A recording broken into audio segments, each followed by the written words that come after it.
could start brand new. Still running in place on this hamster wheel. But when I close my eyes, here's the view. La la la la la la la la la la la la la la la la la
Don't you worry now, the river is coming.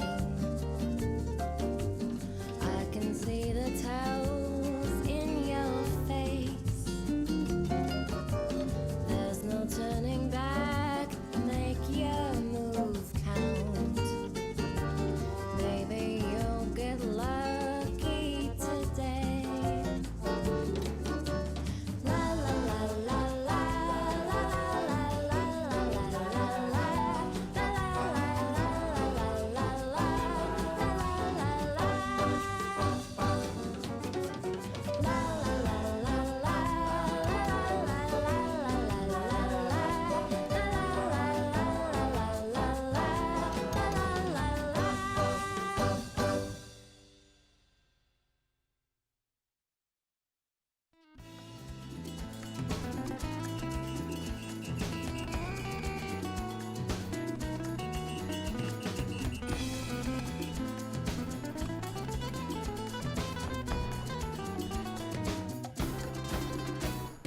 Anything she wants, you would gladly give her, blushing like a fool. 'Cause she caught you staring, watching every move.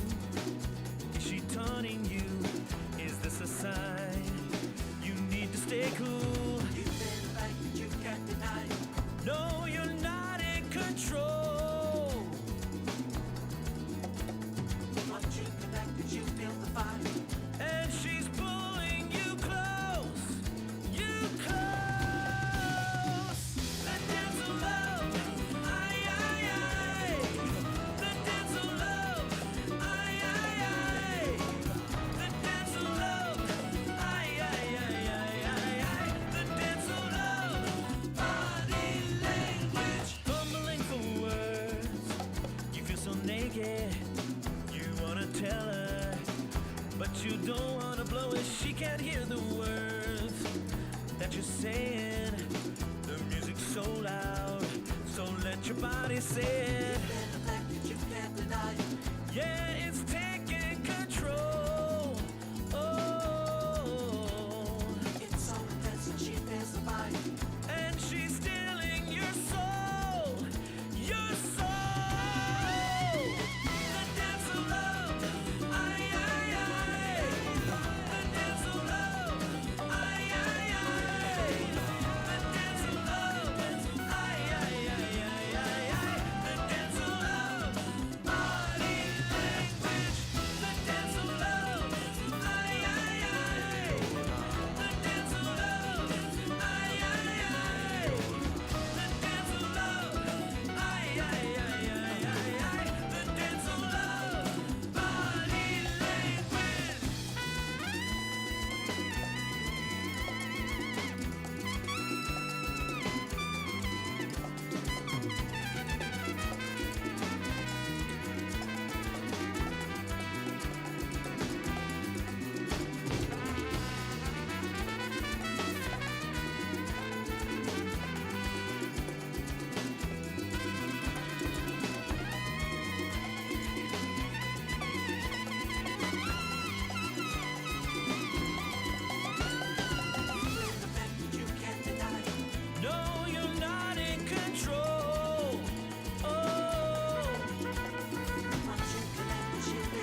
ever since returning, nothing stopped my heart from yearning for the pretty little bird I found on holiday.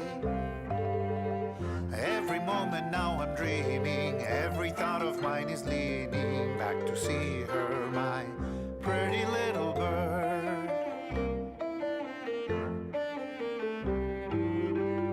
Take me back to Pájaro Bonito, bring me to her, to my papagayo. Setting sun and shining waters couldn't match the lovely colors that you bring to bloom, pretty little bird. Pretty little bird, la la la la la.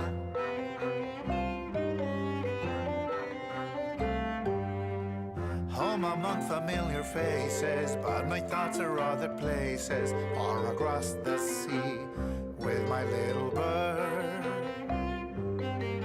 Take me back to mi pájaro bonito, bring me to her, to my papagayo.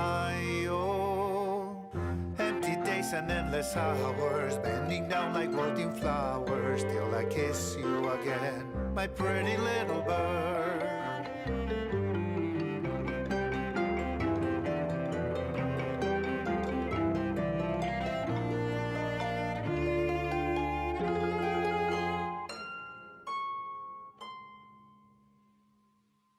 Fly to me, love, to my arms, love. Fly to me, love. Who knew that I'd come home safe, but leave my heart in another place on holiday with my little bird.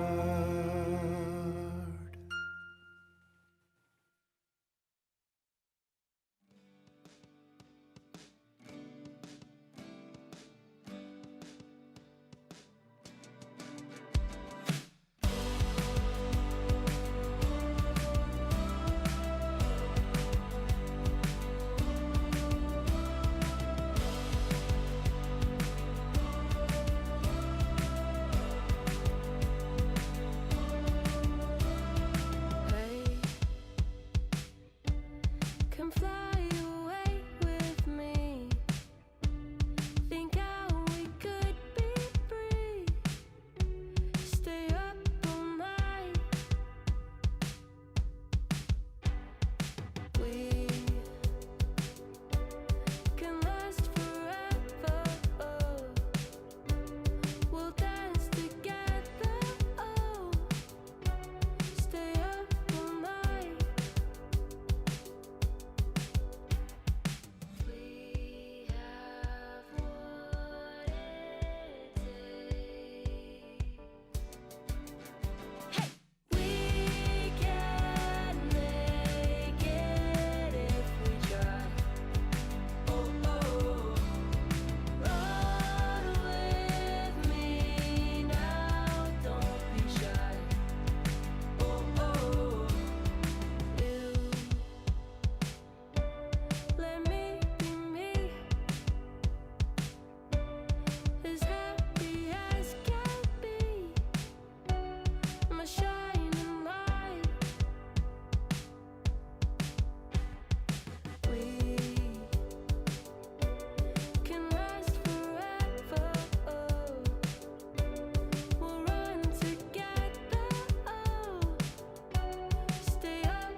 When is it supposed to click? The right chemistry, sparks flying, energy endlessly. We tend to seek the person of our dreams. You might find you've lost your mind. Love may not be what it seems. Listen.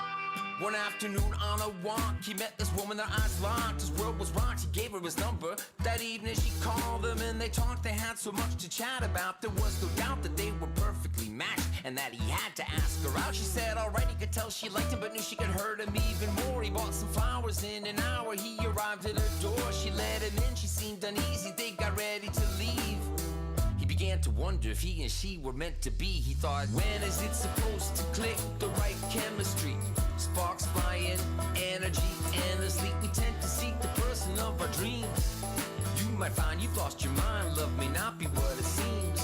When is it supposed to click? The right chemistry, sparks flying, energy endlessly. We tend to seek the person of our dreams.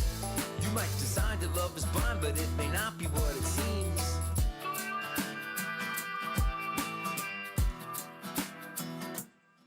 She laid eyes on this guy and was overwhelmed with attraction. She saw he had the exact same reaction. It felt right from the start, but if he played her and broke her heart, she knew she'd never recover. She promised to wait for a man who truly loved her. She said yes to a date. At 8 he came to her place. The club they danced and embraced. It was so fast-paced, her pulse raced. Then he pulled back like he needed some space. Her heart sank, she quickly thanked him and went home. Turned off her phone and spent the night in her comfort zone.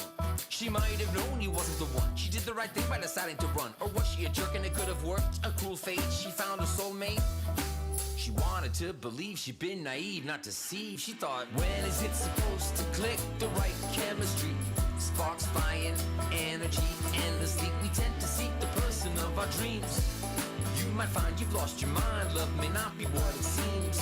When is it supposed to click? The right chemistry, sparks flying, energy endlessly. We tend to seek the person of our dreams. You might decide that love is blind, but it may not be what it seems. When is it supposed to click? The right chemistry.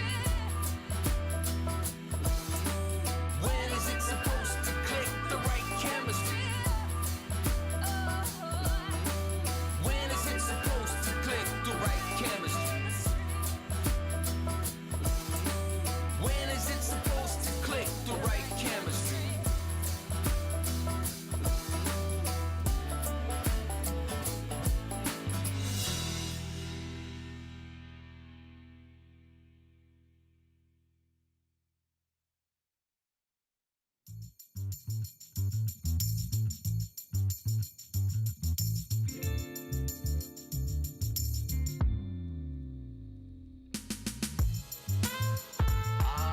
The good old days. Do you remember? There's no bringing them back. Continuation of the golden era. Golden era. Continuation of the golden era. May it live forever. Late 80s, early 90s, it came into its prime. Microphone prodigies with complex rhymes, sublime denser beats, deep sampling feats. Pure genius rose steep from the New York streets. Meet at Mars, the building for Milky Way. Payday, the tunnel, the red zone, new music cafe. Beat Street, fat beats, downstairs rockin' soul. In the music factory, stacked 12-inch gold. The innovation was cunning and stunning, nothing was contrived from 86 to 95. New York kept it live, BDP, King PE, Ultra EPMD, Rakim, Stet, Slick Rick, MC Light, Biz Marquee. The Jungle Brothers, De La, A Tribe Called Quest, Brand Nubian, Gangstar, G-Rap, LO, and SP, Rockin' CL, Black Moon, Beatnuts, DITC, The Woo, Nas, AZ, Redman, Big L, and Biggie. Good old days. Do you remember? There's no bringing them back. Continuation of the golden era. Golden era. Continuation of the golden era. May it live forever. You see, the elements converged into spoken word and hit a divine note that human ears had never heard. It emerged to what the mainstream considered absurd. They laughed at it, now it's generational, they're all addicts. 40 years later, now we reminisce, cause through all the shape shifts, it hurts us deeply that it hasn't been the same since. Large pro walking through that front door to cherish or neglect the black sheep, the choice is yours. Case Solo spelled it out for you. The Fugees kept the score, nice and smooth, made it funky for the junkies abroad. The Outcast elevated it. While Dre let me ride, he kicked me out. I had to start running with the far side. Lost my breath. All I need from Mary and Meth is ice water. Please give my full regards to the chef. Watch son get wrecked, cause all they rickety really want is effects. Gucci link shine, stretching Bobito 89 Tech 9, y'all.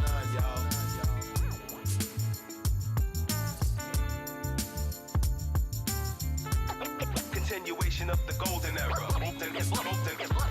Golden era. Continuation of the golden era. That ever lasts forever.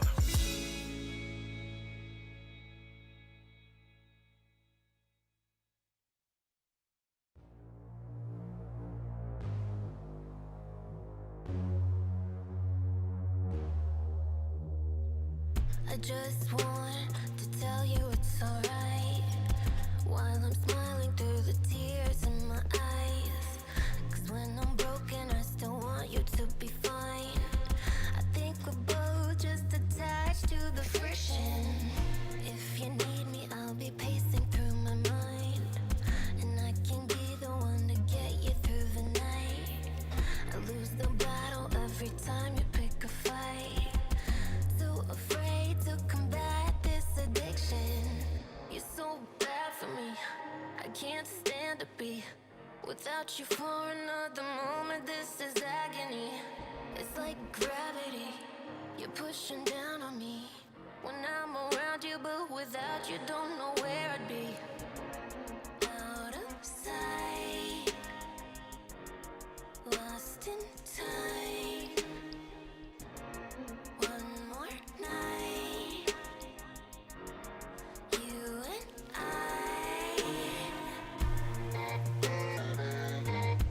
Friction. Friction. Friction. Friction. Where we are, I can't quite figure out. I wanna take all of the blame from you now. No matter what, I've gotta fix it somehow. You only know how to play it like the victim. You're so bad for me, I can't stand to be without you for another moment. This is agony.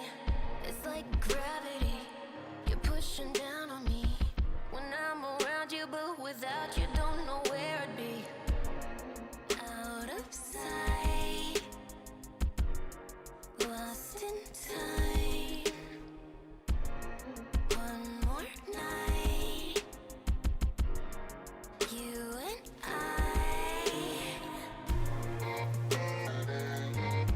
Friction. Friction. Friction. Friction.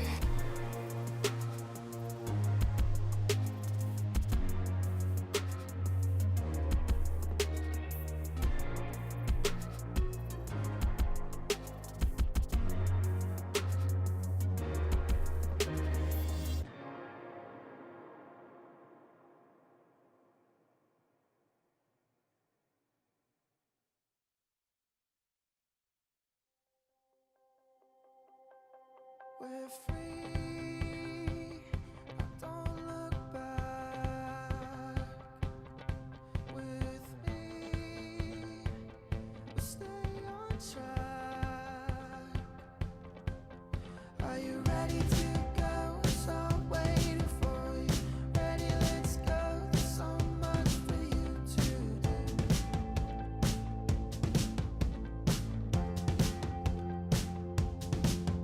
Are you ready to go?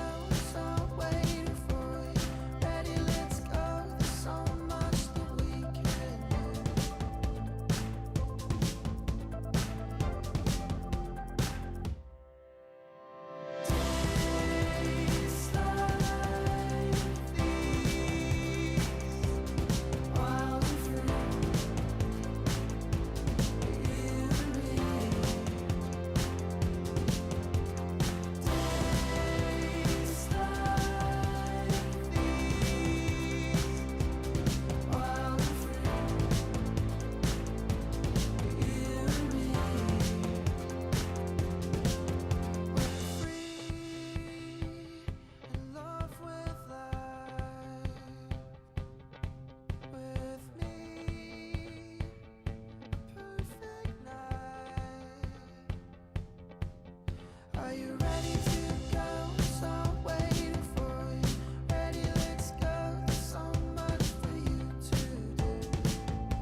Could things be harder? Said nothing.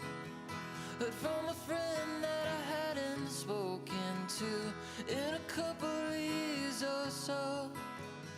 It would be alright as long as the sun keeps poking its way on through my curtain light. Or something tells me that if we keep singing our songs, before you know it, they'll be singing along. If we keep humming a tune, it won't be long before they sing it too. It won't be long before they sing it too.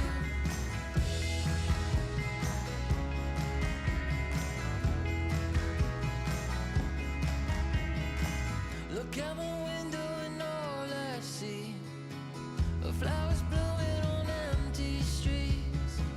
Sometime soon they'll be alive. Hope when they do, they sing with me. It'll be alright as long as the sun keeps poking its way on through my curtain light.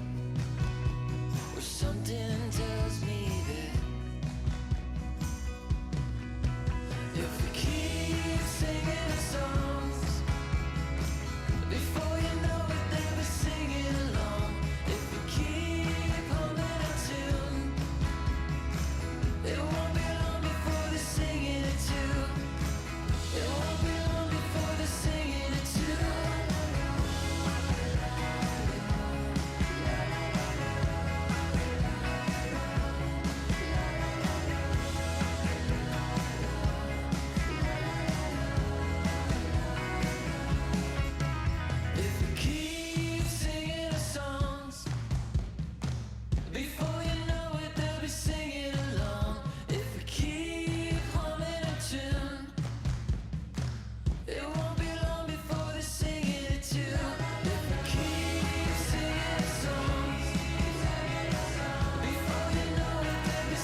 keep my love emotional.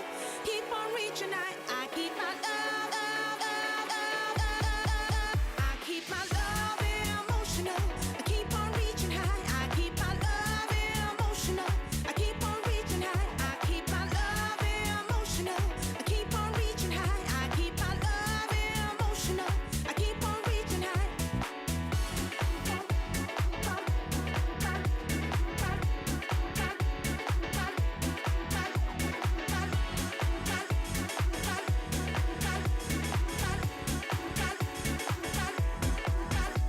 You're giving me, but it's not enough.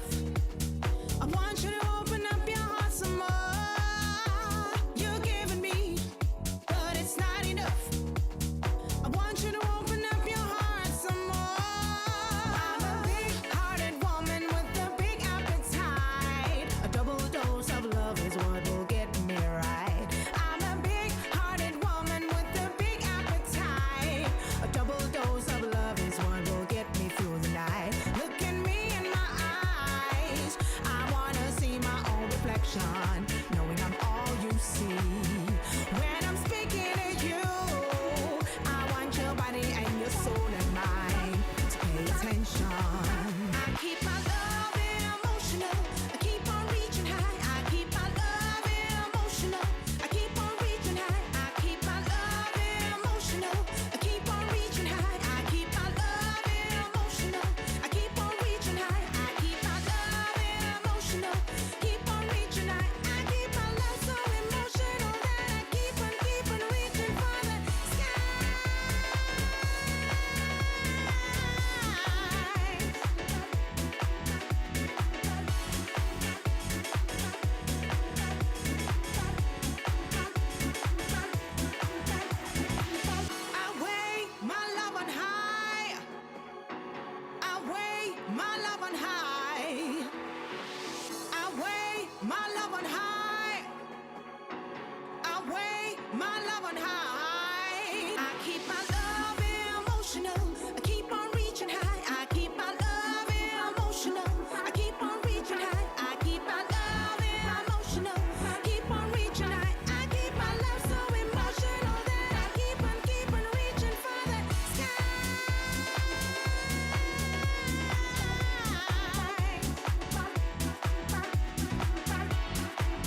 got time on our hands, gonna have fun, we got no plans.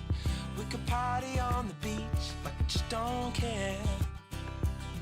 We can follow the sun till the night has begun. We'll share it all, that's what friends are for.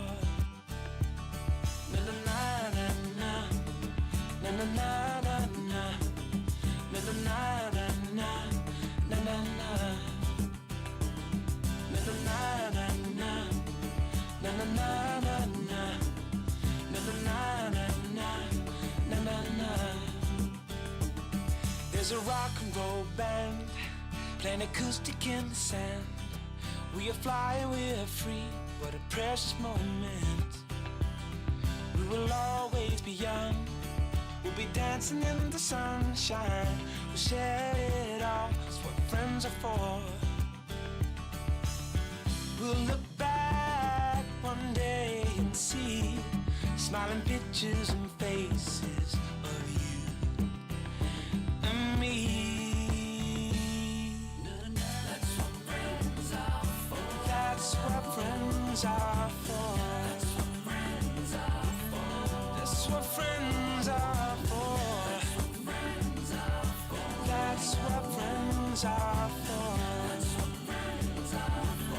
That's what friends are for. That's what friends are for. Yeah, yeah.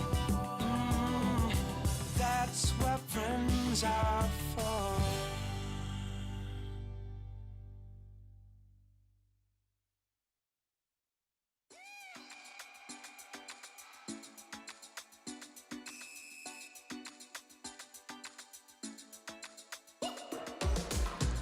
When you're feeling down, wanna come my way, gonna lift you up.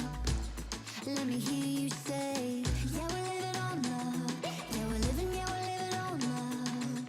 Yeah, we're living on love. Yeah, we're living on love. Oh, oh, we're gonna take you higher.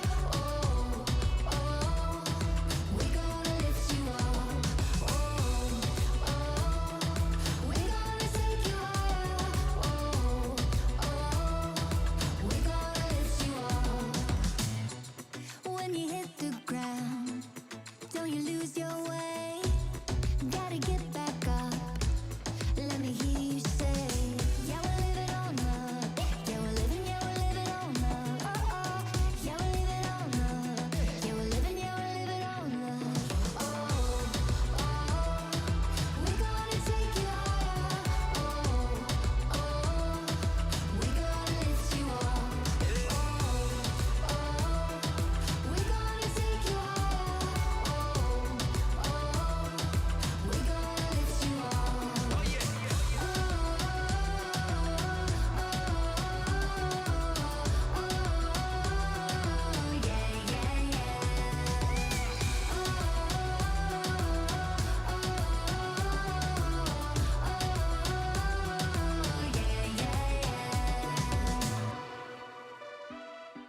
We're gonna take you higher. We're gonna lift you up. Oh, oh, we're gonna take you higher. Oh, oh, we're gonna lift you up. Oh, oh, we're gonna take you higher. Take you higher. We're gonna lift you up. We're gonna take you higher. Take you higher. We're gonna lift you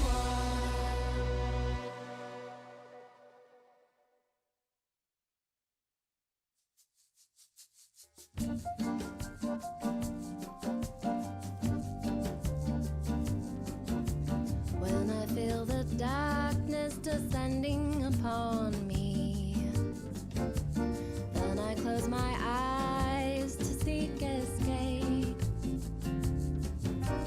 Something in the darkness calling to me, but then I realize it's okay. La la la la la la la la la la la la la la la.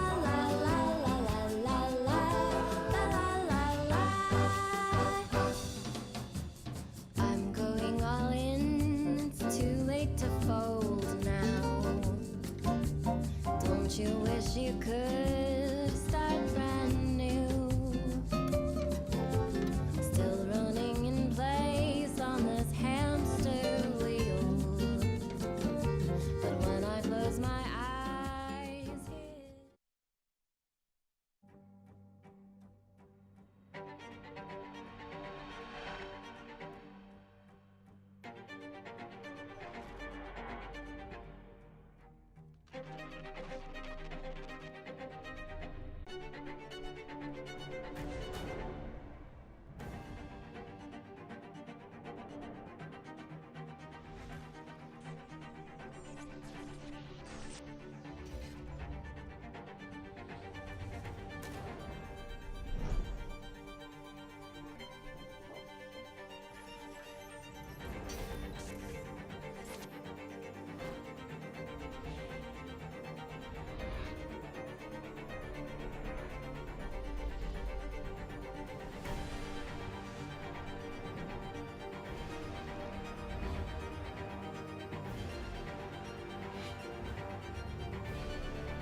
Welcome one and welcome all to the LPL. Another wonderful night here in the best league in the world. We are in the second day of week number 9. I am Mazel, joined by Dagda yet again, and very excited to get down to business here. Before we do, though, let's talk a little bit about yesterday, because it was a quick night, but it was an interesting night in its own right, where we had 2 2-0 victories. I know we're not used to that too much here in the LPL, but RNG taking a 2-0 victory over anyone's legend.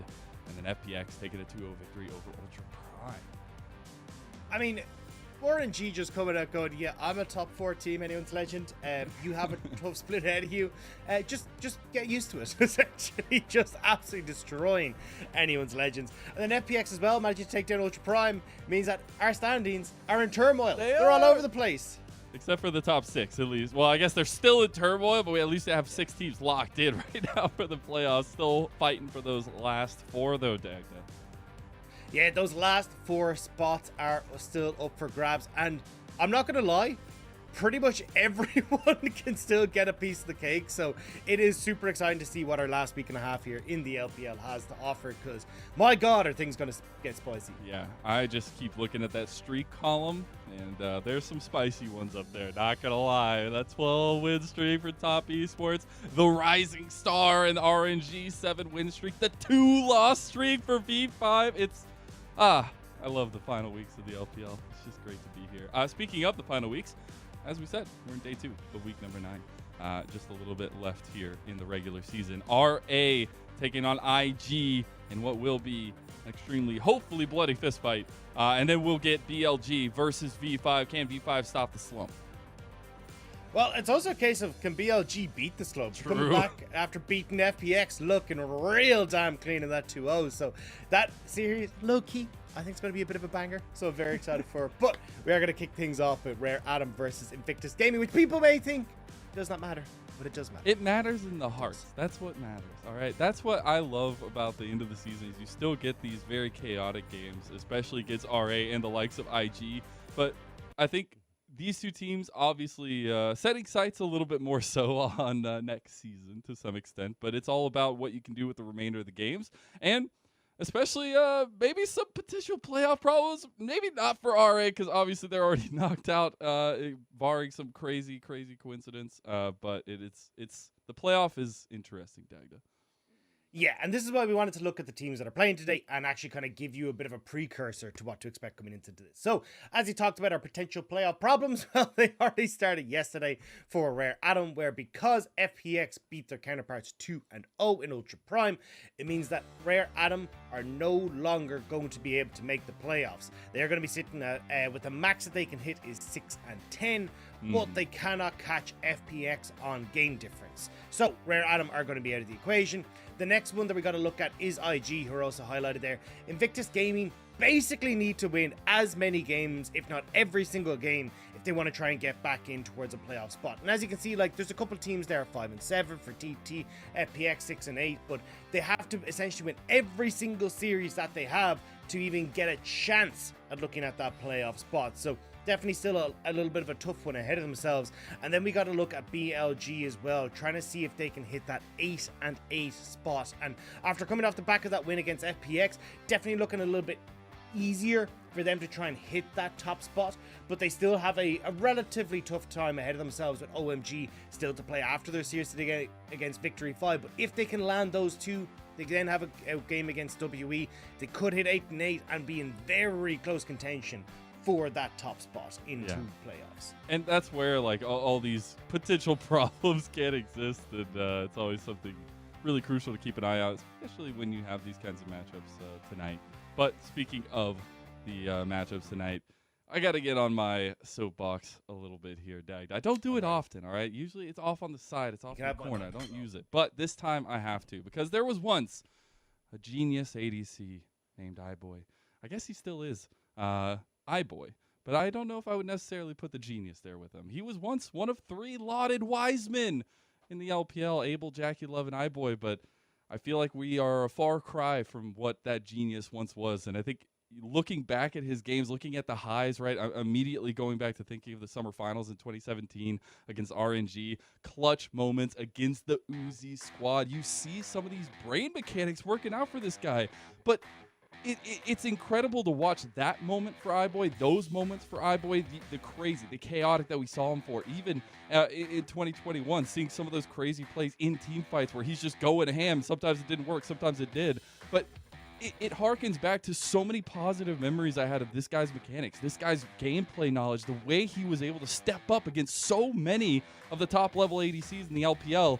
And he even, in game number 4, solo killing Uzi to ensure the snowball works. After this play where they put them down in front of the Baron pit, here, they're going to solo Uzi, snowball the play into a 5th game win, where iBoy plays Varus, is very utilitarian focused, and they still smash the victory and claim the finals. So you look at that iBoy, you look at this iBoy, you look at outplays that are not in his favor, outplays that should have been iBoy making the big call, making that moment happen, but it's just not been there this split, Dagda. And I think it's heartbreaking to see for a man who was once renowned for his skill and his position on picks like the Cogma to now kind of see him falling out of favor. But unfortunately, genius goes hands in hand with crazy, and it feels like iBoy's kind of crossed that line now, where his positioning isn't on point. His lane face has really taken a hit. And when you look at the goal difference of 15 for each of the players on this lineup of Rare Adam, it's not the top lane, it's not the mid lane, it is that bottom lane that is hemorrhaging the gold, and it's causing major issues for the Rare Adam game plan now. Yeah, I'm just hoping to see a little bit of a spark of that genius, and I'm always looking out. Every time I go into a series, iBoy, I'm always looking out, but just still waiting here. But looking at across the table to Invictus Gaming, they got a little bit of a new math equation that I'm now learning and I'm appreciating, because it's M plus X equals gaming. I don't know what to think of that, because Shun and Mole, perfect pair apparently. Yet these two go hand in hand so incredibly well, and these are our stats that we're looking at from their series against Ultra Prime, and this pair has been unstoppable when they're able to link up together. We're seeing that Mole, usually when he was playing with Yukai, would be able to play through the mid lane, and Yukai would be on some sort of kind of utility or, tank setup in the mid lane, and allowing then Shun to step up and be the main carry. Now, though, we're seeing that Shun is able to, yes, play through the mid lane with Mo, get some early kills there, but then it's about how they work together to then move 2 side lanes, moving towards that top side to help out Zika, getting bot side to make sure Wink and On are having a good time. And this new duo really is setting up themselves to be the gamerest of gamers in this one. I think that's one of the most interesting aspects, is the Gamer Award, maybe for these two, because it's always been known, at least for the last little while, that Shun is the development piece for IG. They've moved so many parts around him, trying to find something that works, and it's so nice to see something clicking, right? There's just something between these two guys that is working out, whether it be communication, whether it be that early game aggressiveness that goes with Shun's natural aggression. And I think this is something that a lot of people are kind of waiting to see coming back from Mole, especially when you look at Mole over the course of his career, back when he was on V5 in 2021, where they had that fantastic streak. A lot of what was the success of Victory 5 was trying to play through this mid jungle with Weiwei and Mole facilitating Weiwei, and now we're kind of getting a similar style to that. The only thing that we're seeing though is that although we're getting a very, very good early game from IG, we're still not seeing Mole being able to fully correct some of the issues that we're seeing in team fights, where they can be very messy. Mole, though, on things like the Zoe has been able to step up and be very much accounted for in fights, but we definitely still need to see that kind of cleaning across the board for IG to make sure they can actually use these early advantages in the mid game. Positive's a positive, though. I will say in that aspect of it, at least when you're looking at those two. But then you sometimes start asking yourself questions. And sometimes the question is not can, at least, but should you? And especially when you're looking at Wink. ADC or support. Can you ADC? Yes. Should we? That's the question, I guess, Dagger. Yeah, I like this, but I love this, because when you look at the AD carry, it just hasn't been working out for Wink on Invictus Gaming. He likes to play an incredibly aggressive style of AD carry, but it just ends up getting himself caught out a lot of the times. And when we're looking across at him as a support, we're still seeing that aggression, but I think it's much more tapered. And he's starting to figure out the roam timings that he can use in that support role to actually help IG in these early stages. And especially when we're looking at him linking up now with Mole in the mid lane, it feels like we've got a trio that can actually try and interact on the map very successfully together. Yeah. And you can kind of see the results on your screen. Like, the AD carry stats, not so high, especially that gold difference of 15, minus nearly 900 gold at that point. Whereas when you look across the support, you're seeing a much lower difference in the gold, because he is getting a lot of these roaming plays off. His win rate is higher, his kill participation is skyrocketing as well. It just feels like the support role is suiting Wink so much more, even with the amount of different champions he's bringing to the table as well. And I always think that, obviously, the elephant in the room, I guess the conversation that always is bad is on comparing with that and seeing where that's the reason why we bring up the can, but should.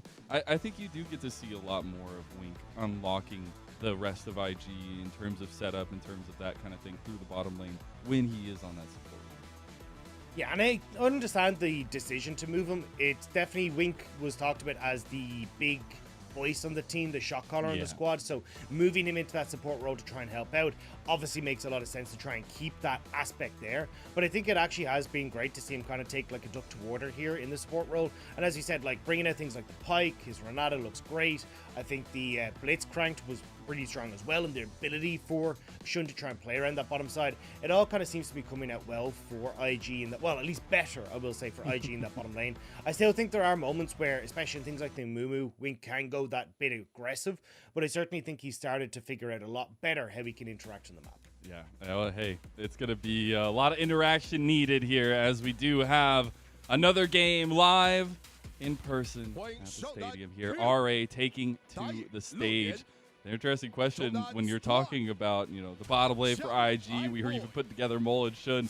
The competition across the board, I was saying I want to see some pop-offs from iBoy, but really we've been looking at RA elsewhere, right? We've been looking at Leyen. We've been looking at Strive. We even Cube sometimes with his ocean of a champion pool.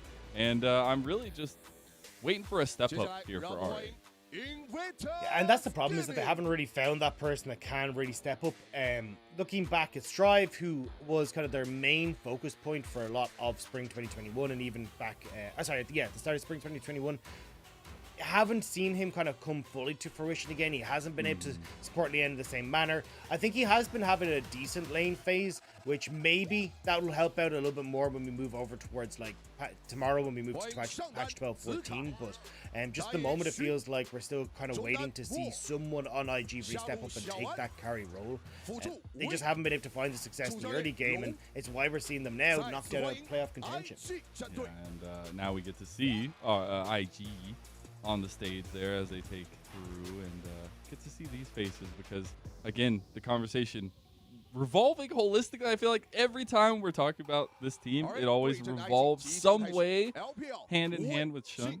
And I think especially against Leyen, both of them having such aggressive tendencies, Dagda, I'm really excited, first of all, just to see what kind of pick we're going to get in the jungle, if we're going to see a continuation, because as you said, this is the last day of the patch before we get to 12.14. So last day to get anything in with out those changes. I guess it's not like a huge, a monumental change, but I do want to see what kind of variations we'll get. Yeah, I mean, with a lot of the changes to like dragons and rift heralds, and a lot of the changes that we're seeing coming through to the help outs for lanes, I suppose, with like second wind being nerfed, pots being nerfed. Like, it honestly feels like there's a massive difference in how you have to approach your laning phase. I think even Doomby had come out and like Ox was showing us all in the group chat. Like, Doomby came out and was like, oh yeah, well, this is a patch where you really need to focus around bot lane. If you die in lane, I mean, it's basically lights out because you just don't get that safety net anymore. So I think definitely it'll favor some teams who do have that incredibly strong laning phase. But I feel like for people like iBoy, who've been struggling with Yanja, and we actually see Zora coming back into the roster here today, I think that might not be the best of patches to see in your near future. But we'll have to see if they can try and clean things up. It's a funny thing. I just love to get that basic, look down at the increase of priority in bottom lane and knowing what kind of bottom lanes we have in the LPL. Yeah. And especially with the chaos possible tonight, a little bit of volatility. Always looking for iBoy to go for some of those crazy plays. It's in there. I know it is Dagda. The genius is in there somewhere. But especially, what do you think we're getting for the first couple, at least, priorities here, especially in the bans? Do we get the tried and true, the Wukongs, the Zeris, those kinds of things? Yeah, I think you also have to give respect over towards the Jax for Cube. It's banned in like 47% of the games against Rare Adam. He's got like nearly a 6 KDA, 60% win rate for a team that's sitting at 2-10. That's a significantly high number. So I definitely think that we'll probably see a bit of that tossed his direction. But then I am curious to see what the rest of it's going to be. Strive has also been getting a lot of bans towards his Corki, but honestly, I think if you end up with Strive on Corki, it kind of works out a little bit better for you, because a lot of the way Rare Adam want to interact is, supporting Leyen, trying to help him out and going for invades in the jungle, and Corki doesn't really facilitate that in the early stages, so we'll have to see exactly what the game plan is. I'm holding out 2 bans, all right? 1 for each side. Is there an Italy ban for Shun? Is there a Rek'Sai ban for Leyen? I don't know if we'll actually get that in here, but we do get some first bans. This is already on the blue side. Do ban away the Draven, the Gnar as well. And the IG side will be banning away Kalista, Zeri. So ADC focus already 3 out of 4. Yeah, so the big ones are obviously the Poppy, the Wukong, and these kind of things that can still come up. As you said, there's still picks like the pocket picks for Shun, but we're not actually going to get them banned away, at least from Rare Adam's side. So we'll have to see exactly what the plan is here for IG as they start to come into this. Like, do you ban the Poppy and give over the Wukong, or leave open that Poppy but then kind of go, okay, well, if Poppy's open, well, then Shun can't really play some of these carry picks that he likes to play, like the Nidalee, because he can't actually dive in to get that execute. So I wouldn't be surprised yet to see the Poppy ban come through and at least open up. Yes, Rare Adam will get the Wukong, but Shun can play a lot of the picks that he enjoys. Yeah, and there's still a lot of availability there. I do actually expect them to have a little bit more priority in that fact in the first phase, right? They do go for the Aphelios first, though, locking something down for the bottom lane. So could be looking at, support jungle picks here for IG. And something we were talking about is some of the picks that were coming out of the bottom lane for IG that we were starting to like. Yeah, this is definitely a great pickup for IG. I think Aphelios Renata is probably one of the strongest combos we have when you've got the Kalista, the Zeri, and the Draven all off the board. The only thing you do have to worry about is something like Lucian Nami coming in for iBoy and Zora, but you also open up the opportunity here for Rare Adam to take an AD carry, looks like they're eyeing up the Sivir, and then not actually go for a support, but take a mid laner, and now you're in a bit of an issue here for IG, where it's like, oh, well, we would like to be able to match the mid laner before some of those counter picks get banned away, but that also means then we won't get our hands on some of these early junglers, which means that you can also get them banned away from Rare Adam. So you kind of get caught in a catch-22. So I'm curious to see what Rare Adam want to do, because there's plenty of supports that are still up and available, but it looks like they will just match at the moment. So a little bit of safety in the bottom lane, I feel like, in terms of having a win condition with a late game Sivir, but still having that clear and availability, and the potential positives of a Yumi here on top of the Sivir, which I think is a very, not going to say broken combo, Dagda, but kind of scary. We'll see what especially when it can get through the lane phase as easy as it can against the Renata and Dane and Aphelios. Like, you have crazy late game scaling already on Rare Adam's side. It looks like, surprised kind of to see the Vi coming through for Shun. Usually we see the Vi come in to lock up like a really mobile carry, like a Callisto or an Ezreal or something along these lines. Sivir doesn't really have that, and even the fact that she has the spell shield as well means that she does get a little bit of safety in there. So curious to see how Shun is going to try and operate on the vibe, but definitely will give at least some early aggression where he can try and play around the lane states. IG though going to start banning away these mid laners, and imagine for Rare Adam they might start banning away some of these top laners as well, and just try and get something where they can have a decent line pick matchup with you. I also just like the fact that we get the whole second phase focus on the solo lanes, right? Like we've talked so much about the possibility of picks in the bottom lane, what we see from that, but now we're going to have the absolute focus towards these solo lanes for the second phase of bans, where we have the Ari from RA and the Silas from IG. Yeah, so it looks like Rare Adam actually going to go, hey, we want to get rid of anything that Mo can try and roam on. Like we highlighted, Mola's great working with Shun. So now looks like with the Ari gone, maybe we see a Talia ban as well. Just go, hey, look, anything that you can try and move around the map on isn't going to look so hot. And that does open up Strive to go back towards things where he feels a little bit more comfortable to like play just for the lane state, like an Azir, the Corkis, these kind of things that we've seen from him before. And I like the Jax fan there. I think it's actually needed, like you were saying earlier. But I still just wonder, because we have still a lot of very flexible picks in the meta right now, and I think Rare Adam, but this last ban could even prioritize that mid lane a little bit. Oh no, okay. So they go with the Gwen. Now, where do you think IG pivot to, as they will have counter pick? Yeah. Well, that's the thing. I think taking the Talia here is going to work out great, but I mean, for Zika, he is such a kind of a weird champion pool with some of the picks that he's able to bring out. Like, we've seen him bring out the Riven, the Trindamirs he's been able to play in the past as well. So I think he will kind of wait and see exactly what the plan is. But I think for IG, yeah, I was going to say, sorry, for Rare Adam, going super heavy into your late game is going to work out well here, because you've already got the Sivir, Yuumi scales fantastically. Now you add the Azir into the mix. And for IG, it's kind of like, okay, well, we have a Talia to try and take over in the early stages, but if Azir can keep her pushed in, she's not going to be able to do a huge amount. And now you just all in even further and having a strong front line in the Sejuani, or even maybe an Ornn for Cube as well. And just go, right, we're just going for late game fights. If we can keep you in check in the early stages, well, then we're in a great spot. Okay, so now we get the Sejuani in the top lane for Rare Adam and Cube. So some of that champion OG coming through for the LPL, and it's the Fiora picked up for IG. Yeah, so going to be a really good matchup for Zika in the lane, but we'll have to see if he's going to be able to take over in the split push. This was what Zika was really strong at when he initially joined. IG had a really good understanding of like how to play out lane states and wave states and try and move in with the team when needed, or being able to take towers in the side lane. I think he's going to have to be even doubly down on this, because you look at like Talia trying to play side, Fiora trying to play side. That's probably the best way for IG to interact here. It just kind of sucks that they don't have a long-range AD carry to try and pressure mid lane with, but we'll have to see exactly what they're going to do, because I think trying to go for full-on team fights, I just always give the edge to Rare Adam right now with the way that their composition is. And I think you'll absolutely love that, being on the blue side, getting the Wukong that we've seen in such high priority, but as well as a lot of that safety in the bottom lane. I think that's the biggest thing I want to focus here, because we were talking about some of the chaos, some of the interesting points we can see in the bottom lane. But I think with this composition, they can really focus on Lian being a sword forward for the squad, and might be able to come up big against IG. Yeah, I think Lian's going to really have his work cut out from here to try and track Shun.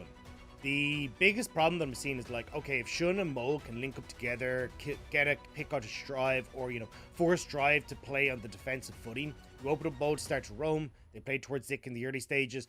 And if IG start to get the ball rolling, it's very easy for them to try and play outside lanes, quickly collapse onto mid lane plays with Mo, you know, catch people out, or even just cut people off from the turret altogether with Mo's Weaver's Wall. And especially against like iBoy's very short range, that can cause an issue in trying to actually protect these towers. So we'll have to see if Rare Adam can try and weather the storm here against the early stages of IG.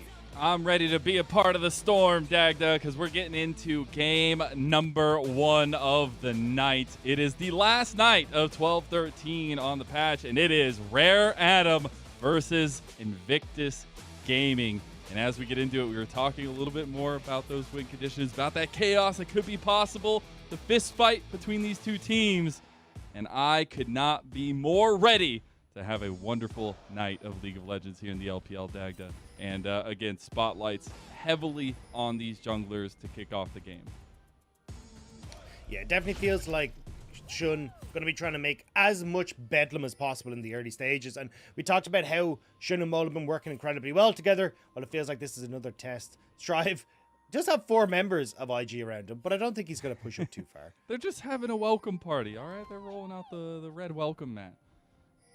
I was hoping maybe for a little sneaky level 1, but I don't think we're gonna get that one here. I do want to highlight something though. As we're getting into the game, we talked about the spotlight on the jungle, but I gotta put a little spotlight on bottom lane because typically with RA we do see Yuyanja, but this time we're getting Zora, and it's the matchup with the Yuumi Sivir, which I think is really interesting. But to see a little bit of adaptation from the bottom lane of RA, because I do feel like we see a lot more progress from them when they take more engage-centered picks. And Zora coming in here for the first time since spring, right? Last game series he was a part of was RA versus V5 last split. And seeing him take on the Yuumi, I think it's an interesting affair here. Yeah, I think it's a good idea from Adam, especially when they are, already out of playoffs, to start giving some of these players a bit more of a run. And it'd be interesting to see how Zora is going to do, because at the moment, the Yuumi and the Sivir should have a decent amount of push in the lane, just because Sivir's early wave clear is kind of nuts. But I think if you ever misposition as iBoy, you can be in a lot of trouble, especially when it comes to things like the Gravitum and these kind of guns, where one auto attack and that spell shield is going to have to be very well timed if you hope to try and avoid that. Well, it's something else I love is, I was just doing a little research on Zora himself, and, the Yuumi, not a popular pick with him, right? He is an engaged-centered support. So to see him kind of adapt, and last time we saw him was in the last split, and coming here and trying to integrate something like this for RA is really interesting. But again, we were putting so much focus on bottom lane for RA, iBoy Zora. On Wink, we put so much praise on Wink, and he's on the Renata this time, too. Yeah, I think Wink can definitely try and be a bit more of a bully, as you can see in this lane. Yeah, exactly. It's kind of the nice thing is that you can try and tank some of the early damage coming through from this Yuumi with the loyalty program shield, and then be able to trade really effectively. So you can see iBoy, once level 2 is hit, starting to struggle a little bit in this lane. Also, just looking at Shun, went for this quick 4-camp clear into a potential bot side gank. So I think we're looking at a dive in this early stage. That would be some of that aggression, at least, that we were talking about, especially with the Vi. I want to see that go through. Shun deciding not to pull the trigger. Wink just starting to come up. Mole's on it. Okay, never mind. I was wrong. Shun, I understand. I was wrong. You don't need to do that. Mole is coming down on a late roam, too. iBoy has to flash. So 4 members, 1 flash. There you go.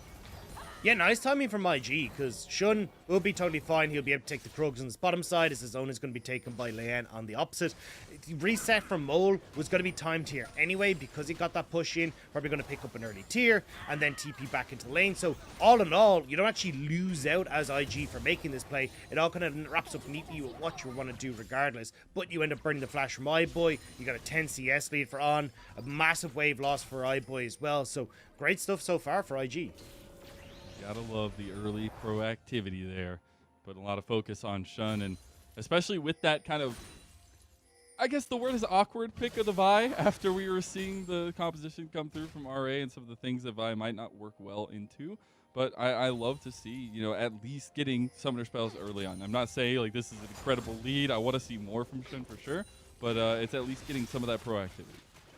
Yeah, I'm curious to see what Shun's game plan is just off that, right? Because you're looking at a big wave crashing for the Sejuani in the top side. You'd love to get Zika ahead in this matchup. So it may just be a case of clear out this bot wave, then try and reset, look for something on the top end and go back towards your Raptors. But looks like Mole and Wink spotting out where Leanne is, and Shun going to come back across. But Shun hasn't reset yet, so in an all-out brawl, definitely the advantage is going to go to Rare Adam. See, but he is investing in the numbers. The numbers, what do they mean? They mean that it's 3-1, and IG are starting to.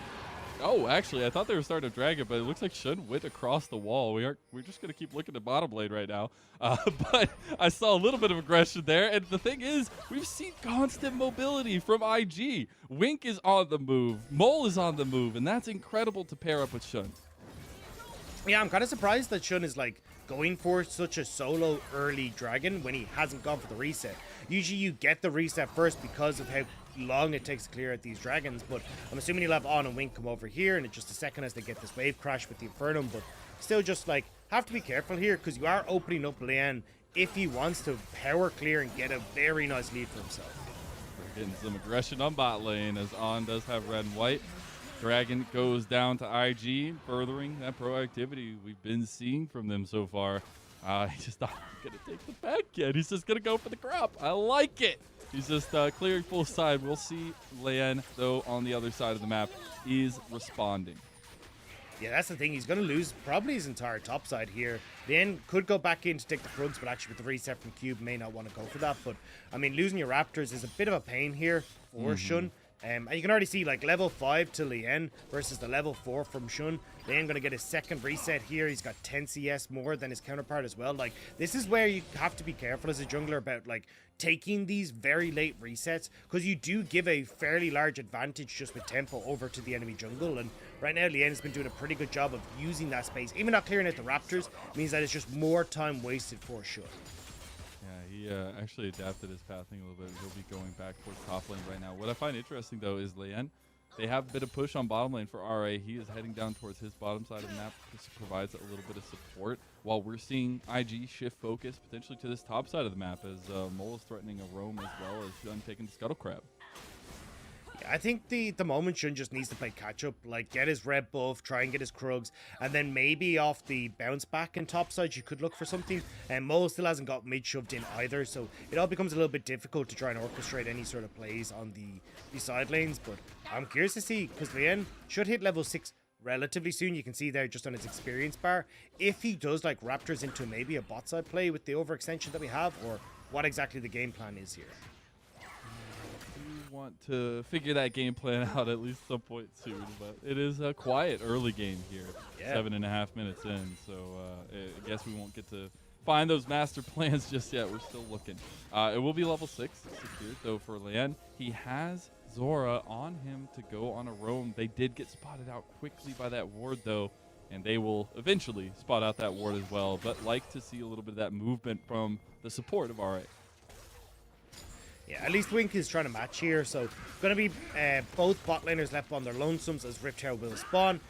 Much stronger reset still for Lien because Shun was a little bit late on his, so Shun going to maybe try and make a play towards Cube in his top side beforehand. Does get onto Cube, and there you go. Cease and desist will bring Cube to a stop, and a little bit longer. First blood to IG. Great job from Shun to find that play. Still needs to be careful though, as doesn't have either the ultimate on the top or the jungler, but with the support from the mid laner coming through, IG will own the river, and getting this gold in towards Zika would be super nice off the Rift Herald. Again, this composition from IG definitely wants to try and split push more than it wants to team fight, so having these solo laners ahead for IG is a major win. Oh, they're baiting it. Seismic shove, and there you go, Lien, you're delivered. The Cyclone, nicely done on the outside of it. Smite to try to get some healing. He's trying to get out of there. Zora's like, I'm pressing the button. I'm pressing the button. The Glacial Prison comes out as well. And that's going to be a nice pull away, at least for RA for the moment. Yeah, they will all have to reset here on Rare Adam's side, so IG will manage to get the Rift Herald, but that was just really unfortunate. Shun flashing over the wall doesn't actually connect with Lien, so doesn't get the damage that he wants. Blue buff as well blocks the Q from Mo for so long that he actually can't throw it out. So it means that eventually the healing and the shielding from Zora does come through, and Lien able to walk away, but still wins for IG when it comes towards these early objectives. It's actually crazy that we get them out of there. We'll actually get a replay of the top lane and the just trap that IG were trying to set that actually didn't work out. Yeah, and you see there, right, like, the flash doesn't quite connect. Mole as well. Watch here, he'd love to be able to throw out another round of the Qs, but the blue buff was blocking him for so damn long. They had to try and eke his way past it before he could. But either way, IG are still going to be pretty happy with that one. You have the Rift Herald. You have the opportunity now to try and use that in towards your solo lanes. And I see Shun hovering down this bot side with 40 seconds until the dragon. Maybe he just decides to lob this in towards mid lane and get priority there so he can turn over towards this dragon, but I'd rather not see this used bot just because, like, the win condition for your squad is actually not the Civilians for IG. Well, maybe Shun doesn't care about that, but it's too much right now. iBoy threatened under his tower, but Shun will pass through just for a little bit longer. As Rift Herald still has a while, so you might get your decision, but I would actually like to see a bot lane if I'm being personal here, but we do That's have just five, your 80 carry. that's just my 80 carry mindset. It's fine. We do have about that 5 seconds till the dragon spawns. IG want to continue the tempo here. They want to try to get this dragon, get 2 stacked, and put the pressure on RA. Yeah, IG in a really good spot here, though. You've fairly spread out as Rare Adam, which makes it hard to try and answer for this, so they will end up just backing away, and IG will be able to move around the map. But I do love how it's like every time AD carries are like, ooh, Rift Herald, you're like, uppies, uppies, give me gold, uppies. It's like, no, you don't need this. This is not your game. And that's exactly the story here for On. Because like when you actually look at how this composition for IG wants to work, it's like Zika being able to beat Cube in the later portion of the game. Mole being able to draw Strive to a side lane and then quickly Weaver's Wall to find picks to like create numbers of advantages in the mid lane. It's never really about like On getting to 3 items because really this. Oh, Actually catch out, and just like that, Mole gets a kill. Second for IG. Really good stuff from IG there. I wasn't expecting to just be able to catch the end, but the end trying to go in to get the Raptors respawn, but ends up finding a little bit more that he was bargaining for. So nicely done. And again, getting these solo laner heads is going to be great for Invictus Gaming. Love that little move there from RA, stopping the back for at least a moment from On. But yeah, I honestly, Leanne's going to be so mad about that seismic shove. Like that, it was like literally on the edge. I wonder if we're going to replay of it, but it's kind of crazy. Mole just decisive with it. And you've seen now an item completion for Shun, an item completion for On, the Divine Sunder now completed for Zika, and you're just starting to be ahead of the game here with 2,000 gold lead for IG. And that's exactly where IG need to be, so they can create these like tempo advantage, so they can create these big advantages for themselves when it comes towards the mid game. And I can't talking about watch it there, yeah. No, just on the edge of the hitbox. That's incredible. Yeah, just so obviously hitboxes are square in League of Legends. That's like the top right corner betraying Leanne there. Oh man, when they watch that one back, what do you think the analysis is? What do you think? It's like get circle? I don't know. Oh, man. I mean, it's like, don't be there, right? Yeah, I guess. Like, Okay. I was going, all right, fine. Rift Herald, though, you got your wish, kind of. On is there, but it's in the mid lane. Yeah, which I'm kind of surprised at, but it looks like IG basically just trying to brute force this mid lane turret. And I mean, it would have been nice if they could have got the mid lane turret. As they actually might catch Zora here. Zora, he's out, left to dry. And actually, might make it to iBoy. Nope, there's the cease and desist, and so is so for Zora. On though, we'll be on to iBoy here, but we'll just be able to back away. All the pink wards in existence in this bottom brush, so a little bit of extra gold picked up for IG there. Again though, nice play there from Mole to catch out Zora, get a bit more gold into him. But again, like, I'm kind of surprised that we just saw this Rift Tail plunked into mid. It was about to time out from Shun, but I definitely think like trying to orchestrate something a little bit nicer where you get a turret for yourself would have worked out a little bit better, but unfortunately not able to do so. Either way though, still 2 turrets incredibly known down for IG. They have to see if they can try and bully their way into picking one of those up. The thing that's standing out for me is something we talked about at the beginning, so I guess it's perfect. It is the X+M factor right now. Like, Mole is just on one on this Talia. We'll see a response from Leanne on bottom lane, but a flash from On gets him out for a little bit longer. Hostile takeover buys a little bit more time as well, but Leanne will get on the board for RA. Huge amount committed though for Rare Adam on the bottom side, and I mean options here for IG. Go for mid turret, potentially roam onto top side to get a kill for Zika as well, especially with Shun in that area. So curious to see exactly how IG are going to respond to this one. Looks like maybe Mo's considering a top side roam, but with Shun resetting, Rare Adam will actually just get away with that one. It's pretty big in terms of just like a mental comeback into the game.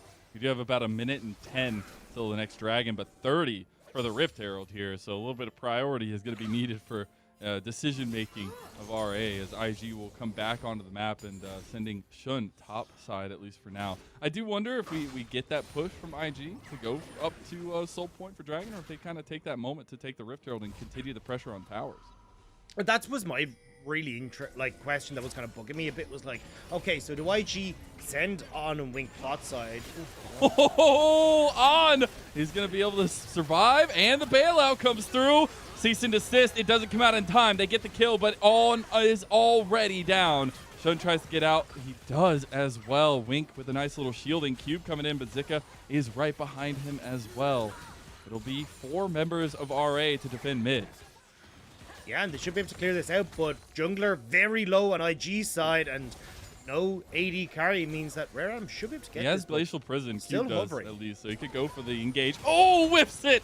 And Land taking a ton of damage from Mole and Wink on the other side. I'd say, RA, it's best to just back away. You don't need to do this anymore. But that's huge for IG. If Rare Adam had actually just committed to the dragon when Shun was too low, they would have been able to get it. But Shun managed to get some healing and now is back in action. On's back on the map as well. So we might be looking at a bit of a brawl here. But Lien so low on this. It looks like Rare Adam can't really commit. This is going to be soul point for IG. Huge pickup, and they might even be able to transition this straight top lane. You can already see they're walking that way to contest for the Rift Tower because they have the Scuttle Crab in front. They'll see Land. And potentially at least know that they're going to be targeting that. And I wonder if Mole wants to be cheeky with the Weaver's Wall.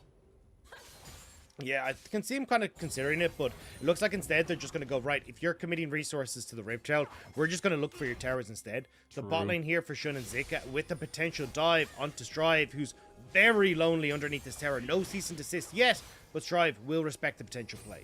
So what is that Sand Soldier to you, Dagda? Is he just nothing? Is he just... He's not he's not there to provide him help? He's not even alive. He's not even alive. Okay, let's look. Okay, so Strive was backing. He was almost done, and he's like, nah, On dies. Yeah, and it was really nice. Like, he got the kill here. Just unfortunate again that, like, the bailout comes through at a great time. On has a ton of extra damage that he's able to chuck out as well. Shun gets him over the wall and just about manages to escape. I don't know how he managed to get out of that trio of people that were there, but just barely able to get. And Rift Tower top side for Rare Adam will get that top lane tier 1, but will not get the second charge. So Tower's a piece here with a 3,000 gold lead for IG. And now, with the map starting to creep open, we'll have to see how IG can try and collapse to create these numbers advantages we were talking about. And we also just have to talk about the pressure that IG have because they're on Soul Point now. They have the freedom of decision making when it comes up in 3.5 minutes, right? They'll have a lot more pressure on the map to so to speak. But here, speaking about pressure, they want to keep going into the red buff. Shun wants it. I don't actually know if he got it. They're going to engage onto Cube here at the end. Wink does get a big hostile takeover onto the rest of the members of RA, and Cube goes down first. Wink satisfyingly getting the kill. And they will end to get the ultimate proc from Fiora as well, so a nice little bit of healing there. And now we get to see if IG will be able to grab this mid lane turret as Zika will move bot to push that one in. It's a nice little movement from IG. They just keep finding the pickouts onto RA, and that's something we've seen because of the composition, because of the synergy they've gotten with a lot of these picks, and especially just the movement between Mole and Shun. I know I'm going to go back to this, but also the inclusion of Wink onto that, and the amount of times that we're seeing these handshakes, the hostile takeovers, the spacing that is provided by IG, and as you said, the grand challenge helping out a little bit there. And you can see here that, like, because Cube ends up getting caught out realistically before Rare Adam can get into a position to fight, and with the position that they're in, it's so much easier for IG to make that big concave around them, not really get caught by Strive, hitting onto multiple people. Same you look at iBoy being able to get those bouncing blades across folks, so made it a little bit easier for IG to find that fight. So Rare Adam just not exactly picking the best of spots there to actually find these engages. And now with 2 minutes until the dragon, again, we're seeing IG spread out onto the map. Mole controlling bot side, Zika putting pressure top, and with that, Cube has to back away because so many members of Rare Adam are on this bottom side. All right, so let's check in on Rare Adam here because we got a little bit of time. Baron obviously coming on the table, a lot of control with IG on the top side, but I want to look at the composition here because we were talking about the Sivir Yuumi, the possibility that has with some scaling aspects to that, but also the top trio, right? You got a Wukong, a Sejuani, and a Azir, and while you could say maybe some of that skirmishing should have gone their way, some of that proactivity should have gone their way with that top trio, I want to check in with you, Dagda, and looking at the next little bit in the win conditions for RA to get back into this game somehow. Yeah, I mean, their win condition is still definitely team fighting, but it's just unfortunate they haven't quite been able to find those fights properly. And now you're a minute away from Dragons number 4 for IG with 2 items on your Saber, an item and a half on Strive. Like, you're still waiting until 3 items before this composition really comes online. So it's going to be a bit unfortunate for Rare Adam that they won't have their full fighting prowess as this dragon comes up. But I think they can still potentially look for picks as the dragon's coming up, which is why we're seeing these kind of quick resets coming through from Lian, from iBoy, trying to see if they can get in towards River first and maybe catch out someone on IG side that has made a mistake. But I think for IG, although this dragon would be really nice, maybe you just look for a steal rather than actually fully committing, get mid tower and actually play towards your win conditions, which is, again, is not team fighting. It's trying to open up the map and use the pressure points you have with Zika and Mo. Speaking of Zika, he's going to TP in the mid lane. Oh, they've caught out Lian on the side, and he is down. The pickouts keep on coming in clutch for IG. I mean, you just have to not separate as Rare Adam. As long as you're as 5, it's so difficult for Rare Adam to fight. Now Dragon in 8 seconds, no jungler for Rare Adam. I mean, Cube has even gone topside. They just know they have to gift this over. Yeah, I mean, you don't have a jungler, and that, like, it's so crucial too because it's an Infernal Soul. I feel like you get a lot more of that pressure we've been talking about so much for IG with this soul, and the amount that they've just focused on this bottom lane. You'd think at some point RA had a response, but getting caught out the wrong time has doomed RA so far. And it just helps so much with like Zika and Mo being able to push side lanes as well. You get the extra damage coming off from the Infernal Burst AoE. Now you're in a great spot where, well, you got top tower, mid tower's low, you're creating pressure on the spot side as well, and just all kind of stems off this one mistake from Lian where he thinks he's safe because he's walking across the pink. But again, Mo, it's just been so great at finding these picks, finding people caught out, and IG are winning hugely as a result. Yo, can we get a Grim Reaper Talia skin with Mole's name attached to it somehow? Because this dude is putting Lian in the dirt. It will be Baron though, but Mole's here. I don't know what you say about that, Mole. It's scary. They don't have. I don't think he knows. There. I think, right? I would think, but they're just trying to burn it down here. Eventually, Mole will go to mid lane, and the rest of IG not knowing this. A bit of a hoodwink here, Dagda. Yeah, and Rare Adam will get this. IG, just nobody checking the pit. Nobody has wards in the area, so Rare Adam will just about manage to steal this away. And what's your response here on IG? Everyone will get to reset fast enough that they should be able to match a lot of the pushes. They will lose the mid lane turret, but keeping bot in check is the big one that they're after here for Rare Adam. That's actually incredible. Just a quick decision from RA saying, we know IG is going to be focusing mid on the other side of the map. Let's go for it. As you said, they will lose 2 towers of that side lane tier 2 and the outer and mid. Yeah, so still, IG getting control of the map. It will buy Rare Adam a bit of time, which is honestly all that they need, especially if they can try and stop IG from interacting on the map before this Elder Dragon spawns. That could be the win condition that Rare Adam are looking for. You're looking at 2.5 items for iBoy. Infinity Edge for him would be massive for Rare Adam. And honestly, I'm looking at this Baron play from RA. If they're going to be able to get anything from it, right? They have bounties up, so nice little comeback gold in their pocket if they can get some of the pressure. But we're seeing the difference right now in the compositional strength because RA just can't get a siege down, even with the Baron buff.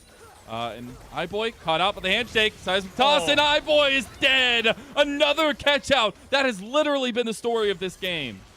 Mo's a beast. Every single time we're like, you know, Rare Adam have this, Rare Adam are in position. Mo's just like, Mo. I flick and I leave. That's you what got I it? do. Mo. You think you're gonna do something? Mole! Like, that's all I'm getting right now. We need a Mole highlight reel. Where's Lyric?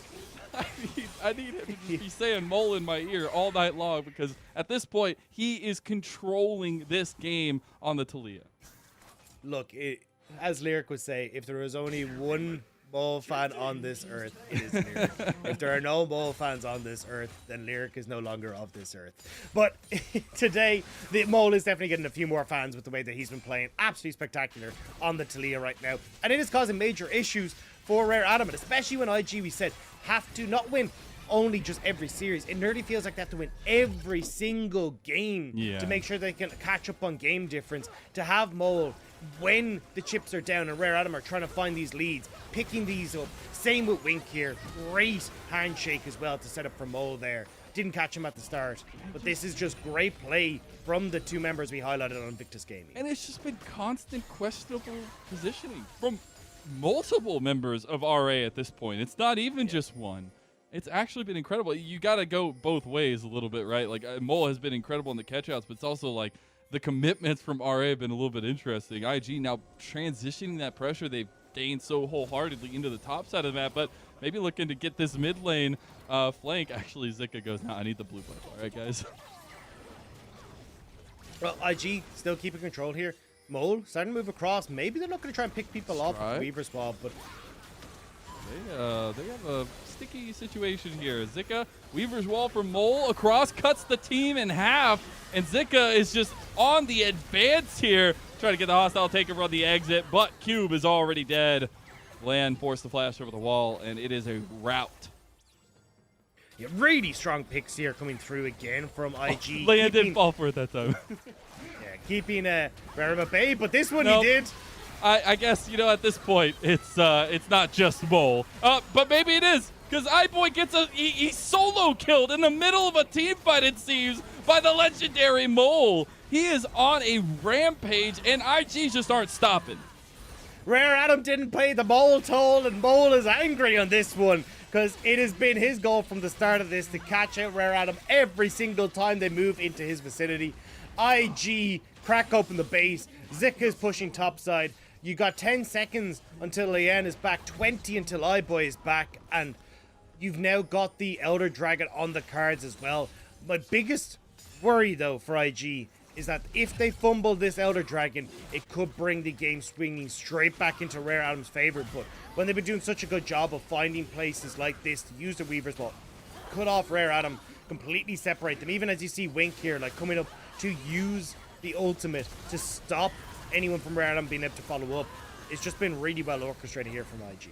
Actually, really reassuring to see IG being able to pull this stuff off. Now, in the picture-in-picture, while we see the rest of this replay and the catch-out, IG are already setting up for the Elder Dragon. They're there plain and simple ahead of time. RA want to try to contest that. Glacial Prison comes out on Zika, goes golden though, and now we see the side lane fight from Shun on the edge of the fight. It will be a back off from RA. A lot of tools used though. Blast Cone over the wall, so no tools for RA to get in unless they just go over the wall. Speaking over the wall, Leyen, he's about to go down in into the wall. I thought he was going to go into the pit there to try to contest a little bit more because I need to see that aggression from Land, but they're going to be cut off, and IG are just going to focus the Elder Dragon at this point. Here comes Land finally into the wall. There's the final chapter across the team, but the hostile takeover buys a lot of time for IG just to take the Elder Dragon, and now RA have no chance in this fight. They know that, and they are running. I mean, they can't get into the pit. It's all over the place from Rare Adam. Nobody's able to step up. And look at the base as well. Like, you need to reset here as Rare Adam because you got super minions streaming into your base as Cube and Zora are taking the scenic route. As Zora, who has been, you know, let loose onto the rift today, Cube just wanted to remind him what it looked like. True. They need to get their bearings straight, right? If you had to take a safari anywhere in the world, where would you go, Dagda? Specifically a safari. Yep. I mean, it has to be like Africa, right? Yeah, okay. Maybe my idea was very, very centralized, but it's fine because I could appreciate that, and I'd go on a safari with you anyway. Speaking of safaris, though, that safari ended for Cube and Zora, and now we see IG in a bit of safari of their own, but this time it's a big purple worm, and it goes down. Baron buff secured for Invictus Gaming. I did, just coming back to your travel point, I've been watching a lot of Yes Theory, and I recently just learned about Tuvalu, which is the one of the countries that only has 11,000 people, and it is tiny. It's actually insane how small it is. So if everyone wants to, you know, take a little bit of a break here, because IG are about to win the game, just look at Tuvalu. It's actually insane. So the entire country is 26 kilometers wide. Square 26. That's it's that's twice the size of LAX. The entire. Oh my goodness. That is very interesting because that's not a lot of space for an entire city. Speaking of not a lot of space, RA are running out of real estate here in their base because IG are just like wolves on the edge of the city because they are waiting to pounce onto RA. They just have to get a couple more structures down, a couple more graces done. Where have you been traveling that has wolves on the edge wolves of the city? cities? Hey, we said we were in the safari. I don't know. Oh, okay. Yeah, true, see, we're still in the safari, hyenas and Dagda. dingoes and all Boy, he's caught. Final chapter in the healing from Zora will be enough. They used every single one of their summoner spells except for the exhaust there just in that moment. The siege continues there. Baron buff aplenty, TP from Zika, and this is the end, Dagda. It is going to be it. Elder Dragon is still there for 5 seconds, but I don't know if it'll matter. Hostile takeover. Yep, nope. Leon, you're dead. And that is the Nexus focus, actually, from IG. They want to just end the game. They don't even want the kills. And they get game number 1 secured easily over RA. It's a great start for IG. As we said, every single game matters for this squad if they hope to make playoffs. And already starting off well against Rare Atom. Mole was a beast. Wink with the handshakes and picks galore coming through for Invictus Gaming. I just immediately start thinking of RA's bounce back in game 2 because you're going to have to ban that Talia or pick it or something or do, I don't know, maybe it's ban Mole, get him out of the game because that man was on a tear and it really just worked out, right? We highlighted at the beginning of the day how much Mole has seemingly enabled Shun and being able to work together in that fashion. You know, it's a two-way street and we're seeing moments of brightness from both these guys, and especially this game number 1, Mole's carrying. Now, and Shun was right there beside him the entire way. Yeah, and I think that's why we wanted to look at these two specifically, is just how well they have been interacting together. I think Uakai had his place, but it certainly feels like he's been ousted by Mole, especially when the picks have been fantastic, even when we look at the early stages of the game to the mid stage of the game, like even just solo picking off people like Zora in the enemy jungle, finding these quick flicks onto Lien, working with Shun, and especially when Shun was kind of starting to fall behind a little bit because a lot of the way he didn't go for that quick reset. He was focusing on the dragons, much more focused on trying to create these quick early win conditions for IG. The fact that then he had someone like Mole who was able to then link up with him, keep him safe, make sure they were working through that duo to find success, made it very difficult for Rare Adam to kind of find that foothold they needed into the game. And I know it looks like a circle, but man, that square of a seismic shove, holy cow, that guy has the dimensions down pat because he was just landing them constantly on Leon, on iBoy, on Strive. And you see it was just a constant and steady aggressive stream from IG to take the victory. Yep, I mean, great play, really well use of the fact that they had control of the map to try and find these picks, to find these ways of isolating members of Rare Atom, and never really giving them an opportunity to play towards the 5v5 that Rare Atom were looking for. You can see iBoy eventually got his Affinity Edge, but those 3 items that you're looking at for Strive, for some of the key carries on this Rare Atom side, even their front line, not exactly particularly beefy for what was necessary to try and defend against IG. And only one to die, poor On in the bottom lane as everybody else unkilled in the game. Also, those stats for Mole going to be helping out his case if he ever wants to show his stats. Yeah. Because that's going to feel real nice. Well, unfortunately, we did say for On that On was not going to be the man that was going to be stepping up to be the carry in this game. It's not what this composition was, but Mole, not only did he hear someone say, hey, you need to carry this game, he just took that and went twofold. It was like, hey, yeah, I mean, I can carry this, no problem at all. Here, look, here's my resume. Look at that damage, 40% on a Talia. That's absolutely insane. Yeah, and the KP, just again, it was just the constant pressure from mid lane that Strive had no way of holding back, really. I mean, it was just a constant effort from Mole. So good stuff for game number 1 from IG. We'll see if they close this out early, as we're going to be taking a break and going to game number 2.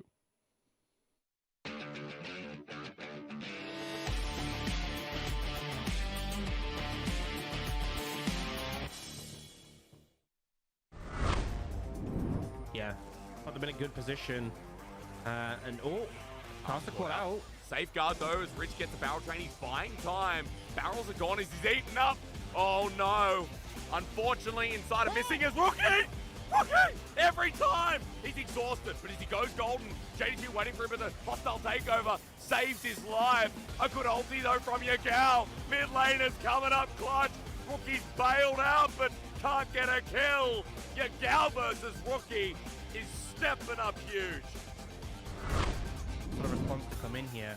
Oh, never moves great. Tarzan's here once again, the fracture beautiful, but the impale! There it is! Orcs, it worked beautifully because now he's under turret!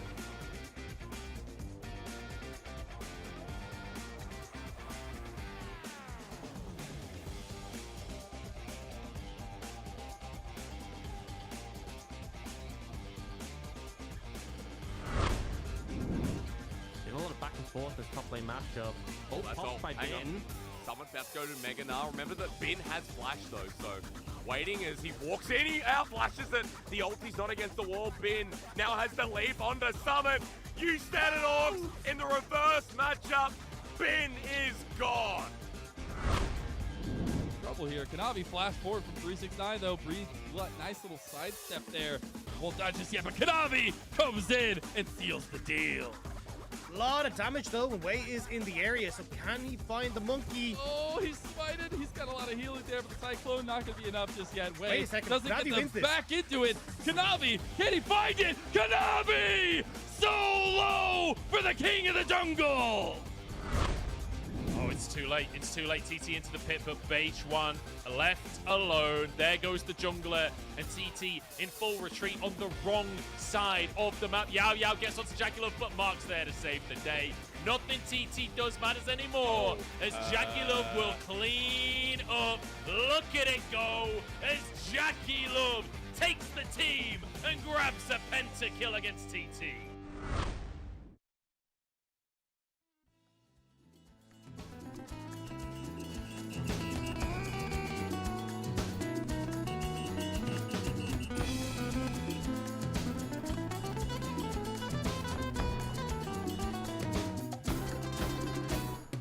Anything she wants, you would gladly give her, blushing like a fool.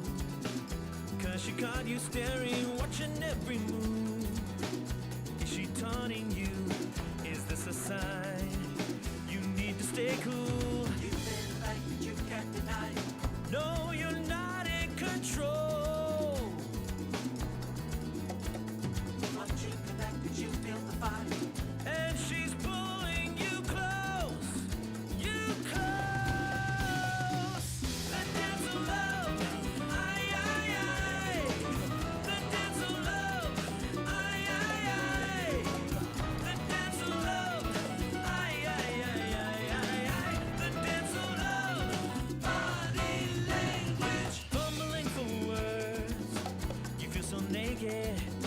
You wanna tell her, but you don't wanna blow it. She can't hear the words that you're saying.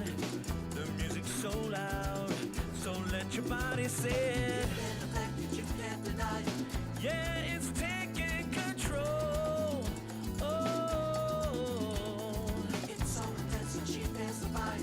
And she's stealing your soul. Your soul. The dance of love.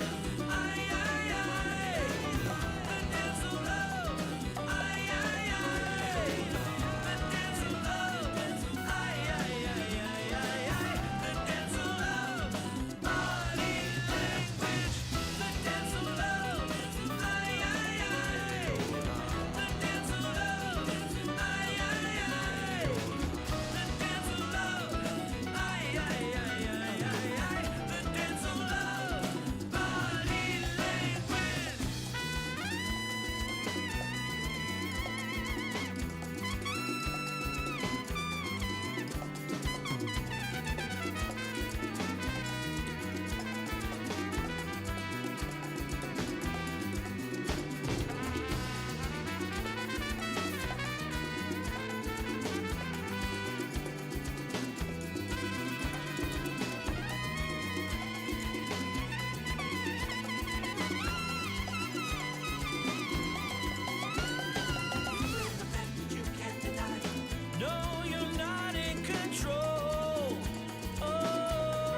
IG 东单小东北的话，我感觉他应该是个经验比较老道的选手吧，跟他对线小心一点就行了。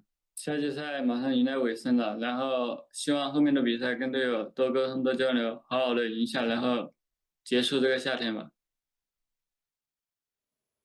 Welcome back to the LPL. We are in the second day of week number 9. I'm Mazel, joined by Dagda, and we're in our first series of the night, RA versus IG, where IG completely handled game number 1. Full dragon control, almost full Rift Herald control, and honestly, a little bit of full game control at that point. They had aggression to a T, and they did not stop the train, Dagda, and it was a conductation? The conductor was Mole because he was on Talia, and he actually absolutely earned that MVP. Yeah, Mega Man Mole MVP for this one. Absolutely spectacular performance on the Talia here. Being able to find every flick that was within any range of him whatsoever. 604, nearly 40% of the team's damage. This guy was a beast, and it's absolutely no surprise that he was the MVP, because it wasn't only the fact he was getting these like nutty flicks like this one. The Weaver's walls were absolutely spectacular to catch people out, separate the team. Literally everything you could hope for from a Talia in this one. I just think the hitboxes on those seismic shoves were actually incredible, but it was not only the mechanical moments, it was the brain, right? Like the catch out timings for a lot of it, the securing of the soul because of the quick catch on the land. It all just seemed to work out so beautifully for IG.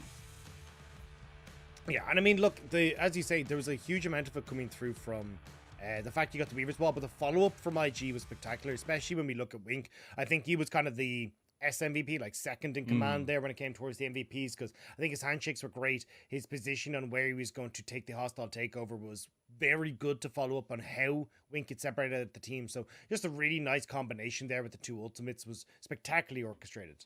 And the side of IG. Yeah, we were questioning the Vi a little bit in the draft, but the execution was all that really mattered. And I think the combination that they had, the mobility out of mid lane, the priority they were able to gain, and then, as you said, kind of tying it all together with Wink and his roams early on, I think it just all tied together for IG. So now we got to look at RA. What is the bounce back? What is the response? You got to ban Talia at this point or pick it, and you got to have to look at draft number 2. And I'm surprised that they did leave the Talia open. Like, we even talked about it in the ban phase, saying, hey, look, you know, we're getting rid of the Ari. You should get rid of the Talia as well. Make sure Mole isn't on things that can be playmakers in the mid lane. And unfortunately, Rare Adam kind of fell afoul of it. So now we got to see exactly what the game plan is going to be. Like, do we get, you know, the Vi's, the Talias, the Aries, these kind of things that can play this more pick-orientated style, which we just saw? Or do IG take a step back and go, no, we're actually going to try and go for the full-on 5v5 team fights? But, I mean, if you're going to start banning away things like the Talia in these early stages, it does leave open things like the Poppy that were banned away, the Callistas, the Zeris, you know, these kind of things. Like, what do you then end up giving over instead? Well, and what I was interested to see was Lian did get, you know, the first priority on the Wukong, and we didn't really see that work out for them too well. We didn't get to see a lot of that aggression come out. It was a lot of catch-up against Shun, and you got to wonder, does that Wukong stay in priority for them, especially as we get into the draft, right? They will be on red side this time around. They banned it out. So Wukong off the table already. IG banning the Callista. Yeah, so still going to get rid of the Callista. The Draven was banned by Rare Adam in the last rotation. We'll see if they're going to stick to that. Poppy gone as well. So honestly, IG sticking very similar to what were the red side bans, apart from like the Zeri ban that was already gone through. So we'll have to see what Rare Adam decide that they want to try and go with here. Is it the Draven and the Callista, or sorry, the Draven and the Zeri? But actually looks like it won't be Viego going to be the one that's left open. Or sorry, taken away here. Yeah. So very big jungle focus at this point. Still Talia open in the first phase. I do like the Poppy ban. Actually, you know what? I take that statement back. I don't like it, Dagda, because I want to see the Poppy. I've had so much fun with the LPL Poppies, and especially the amount of gamer moments we'd have in them. But all right, we don't get it this time. Zeri also finally banned in the first phase. IG do round that one out. Yeah, I'm really surprised by the Zeri ban on blue side, though. We usually only see it on red side because it is such a strong pick. But it looks like IG kind of more comfortable go back towards the Ophidios, which could be the first pick here. Maybe something like an Ari as well for Mole in the mid lane. This is just kind of bizarre because with Poppy and Wukong gone, now they're at Nada as well. Like, is this just IG setting up for a Nidalee pick for Shun? Like, he is against Lian, who also is a big Nidalee player themselves. Like, both these guys coming up through the IG system. have actually very similar playstyles, which is kind of interesting to see, but we'll have to see exactly what IG want to try and go for. Yeah, okay, we'll be the Talia. You know, if it ain't broke, don't fix it.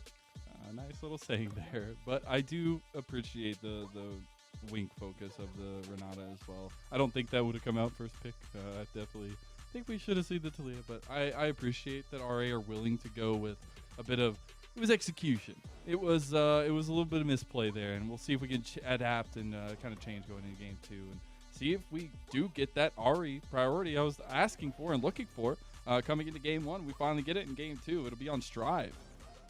Yeah, so be on Strive to try and keep Mole in check a little bit cleaner than he was able to in the last game. Question marks on what Lien wants to try and bring to the table here as well. Maybe he just goes back towards, well, I was going to say the Xin Zhao, but it looks like they're just going to grab the Aphelios anyway.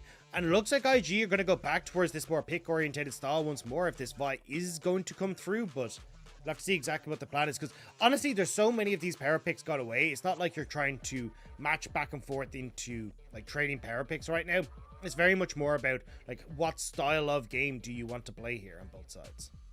And it'll be sticking with it from the game plan of IG in game number 1. They do get the Vi for Shun.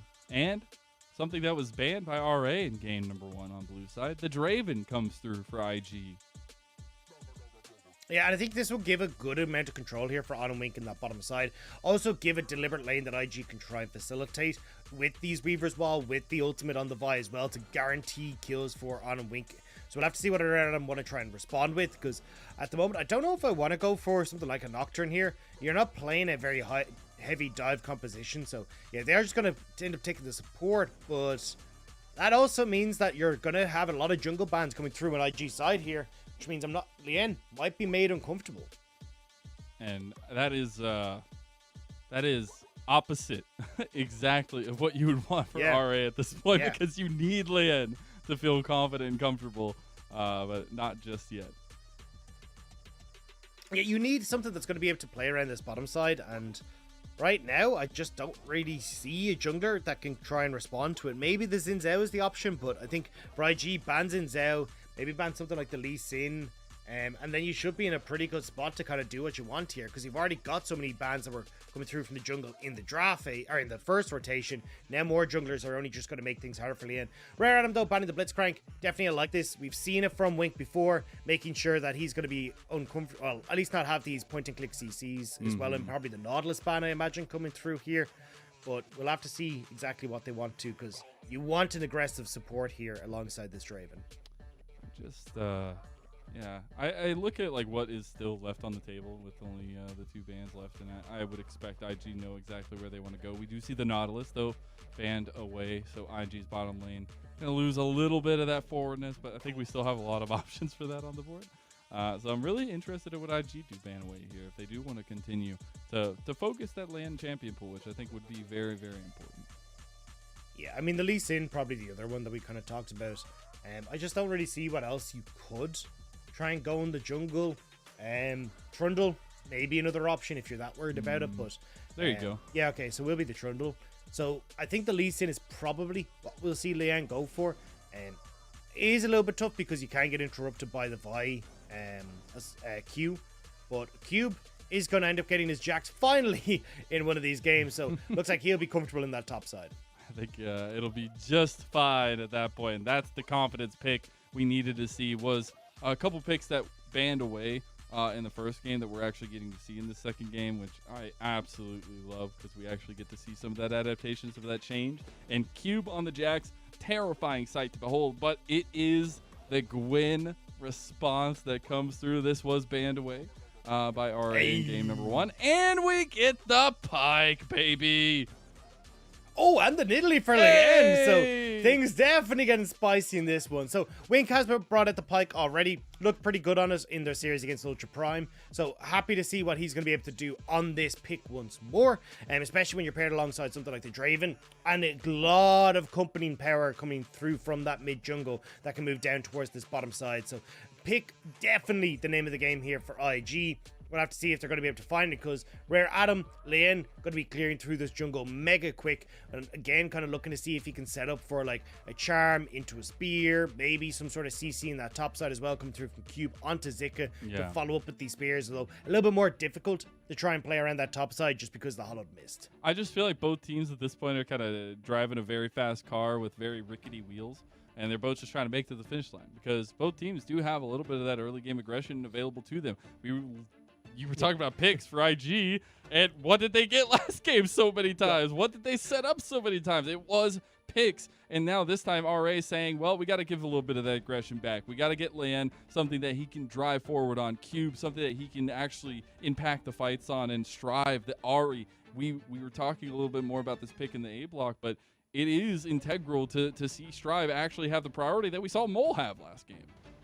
Well, I mean, you say that they're on like rickety wheels. I feel like the wheels have already come off as Rare Adam. They're just trying to see if they can spin their car to IG and take their wheels off with them. But we'll have to see as we get into game number 2, because game 1 went swimmingly for Invictus Game. It did, and they are relying on a lot of the pieces that got them that game 1 swift victory there. But it is IG versus Rare Adam, getting into game number 2 now of this best of 3 series. And I just want to see the fist fight I was promised. I want to see the aggression come out. No more of these 0-kill games at 8 minutes between these two. And with the compositions we have, the aggression already coming out level 1. Haha, Mole.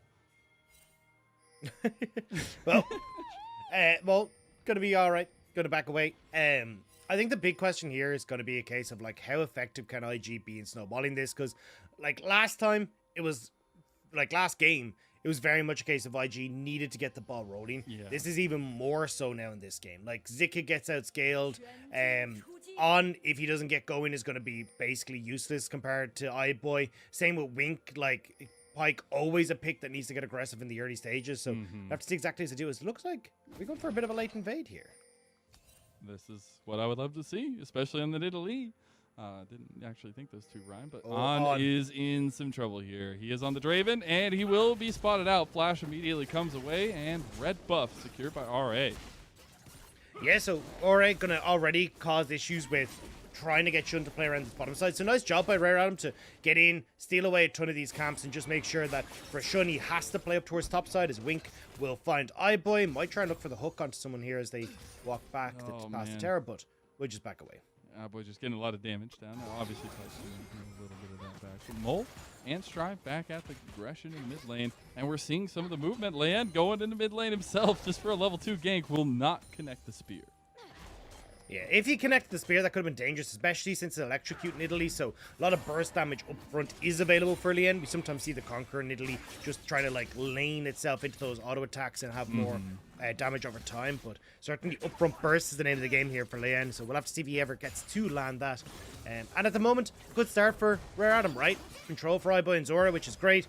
Cube has been able to punish Zika in that top side regardless, and because Lien moved back over towards this top side, it makes it very difficult for Shun to try and respond to this play, because he doesn't have control over bot lane. He doesn't really have pushing mid either to get people to help him.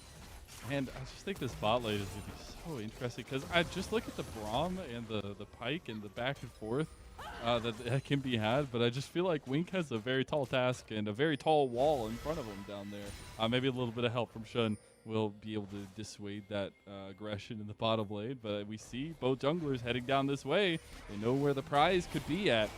As Wink goes for the Bone Skewer, does get a lot of damage on the Zora. Shun tries to go back on the land, but misses, and Wink is just going to go down to iBoy first blood for RA and make that 2. 2 kills for Rare Adam, and the fact you don't have the flash for On means he can't finish off Zora, so great play from the new support for Rare Adam in being able to find that kill, set up the play for iBoy, and escape away from On. That's actually incredible. And you also look at the CS differential here. It's a monumental lead in the bottom lane. We'll get a look at that. Yeah, and here, look, Wink has already used one ability just to get into range. Zora with the flash forward here means that the stun comes through into Wink, so there's no more damage. And great flash here over the wall from Zora as well. Sorry, the stand beside me over the wall as well, to make sure that he's able to avoid any of that follow-up damage. Wink now just being a nuisance, but Zora should be able to back away. So nice play early for Rare Adam thus far. 2k gold lead already. And both junglers just heading down that bottom lane end up Shun getting outplayed a little bit, missed the Q, and unfortunately, Lian, he wasn't there to help Wink, right? And I think Wink's aggression still, we've seen him going for these bone skewers, but now you gotta re-hone that expectation a little bit at this point, because you do have 2 kills on this bottom lane. You do have, you know, a kill apiece for Lian and iBoy, and a lot of possibilities off of that early on. Yeah, I think this is where IG are going to be in trouble now. On and Wink already behind is not a good start for a Draven and a Pyke when we talked about how quickly these guys need to snowball. Shun as well, a level down to Lian because he's been kind of trapped to a singular quadrant of his jungle is not ideal either. So across the board here, where Adam trying to put the heat up. Counter-Strike, been followed up on maybe by Lian, but he's going to go around and go for some dive here. Cube getting a crest on, though. He has to go back over the wall. And now Cube going to bait Zika out into a 2v1, and Lian gets the execution. Hallowed Mist was down from that initial trade, so Lian able to get the easy spear. Now going to move back in towards his own jungle to start clearing out. And Lian, we talked about him, you know, carry jungler now up against Shun and his old IG counterpart. And he's having a field day in game number 2. He really is. He's just running around on the Cougar, getting kills left and right. 2 already. And has the Dark Seal for 2 stacks there. And that's a vast difference from game number 1. That I think has to be highlighted in terms of like early advantage, this huge lead that RA have developed just under 6 minutes. And you need to try and find some way to slow it down as IG. So looking at Wink, he's trying to see if he can roam mid, maybe look to make a play there. But with 6 hit for Strive, it becomes a lot more difficult. Bot side as well hasn't got the control that it really wants now to find plays with Mo. Maybe even Wink getting caught out here, but we'll just back away. So it all just becomes more and more painful to make these plays, because if you try to go into the bot side of Shun, you're level 4 to the level 6 of Lian. You don't have a good time there. You've got already the big advantage for iBoy in this bottom side of the map with Zora. So unless you can find some way to get Mold down before Strive, that's your only real hope. Has to get over the wall there. Honestly, it's such a good perspective to give, right? And especially looking at what their hope can be. What I love here is Lian's just pretty much saying, like, Shun, I know you dabble in Nidalee, but I'm the real Nidalee here, right? That early, like, it is literally crazy how different this early game has gone and how different Lian just feels on this champion. Yeah, I mean, it's full confidence, right? You have a really smart early invade here to make sure that you split the map. Nobody's able to play down towards On and Wink. On as well, I mean, weird, we'll say, position and what he was trying to do with the bush, like constantly walking in and out, just out of boredom, it looks like, essentially, and it ends up catching him. So he had to burn his flash early, which means he doesn't have flash for lane, can't play aggressive, ends up having to take the long route into lane, so he's already down in levels as well. Like, it's kind of just a comedy of errors, unfortunately, on IG's side that have stuck them in this position. And now, as that gold lead is starting to creep up even more and more, they got to do something, but I just don't know what that something can be when they've already kind of dug themselves the hole they have. It's really difficult to see that setup, but Wink always looking. I think it's important on the Pyke to be doing that, to keep that aggression up, but sometimes can probably not work out for you.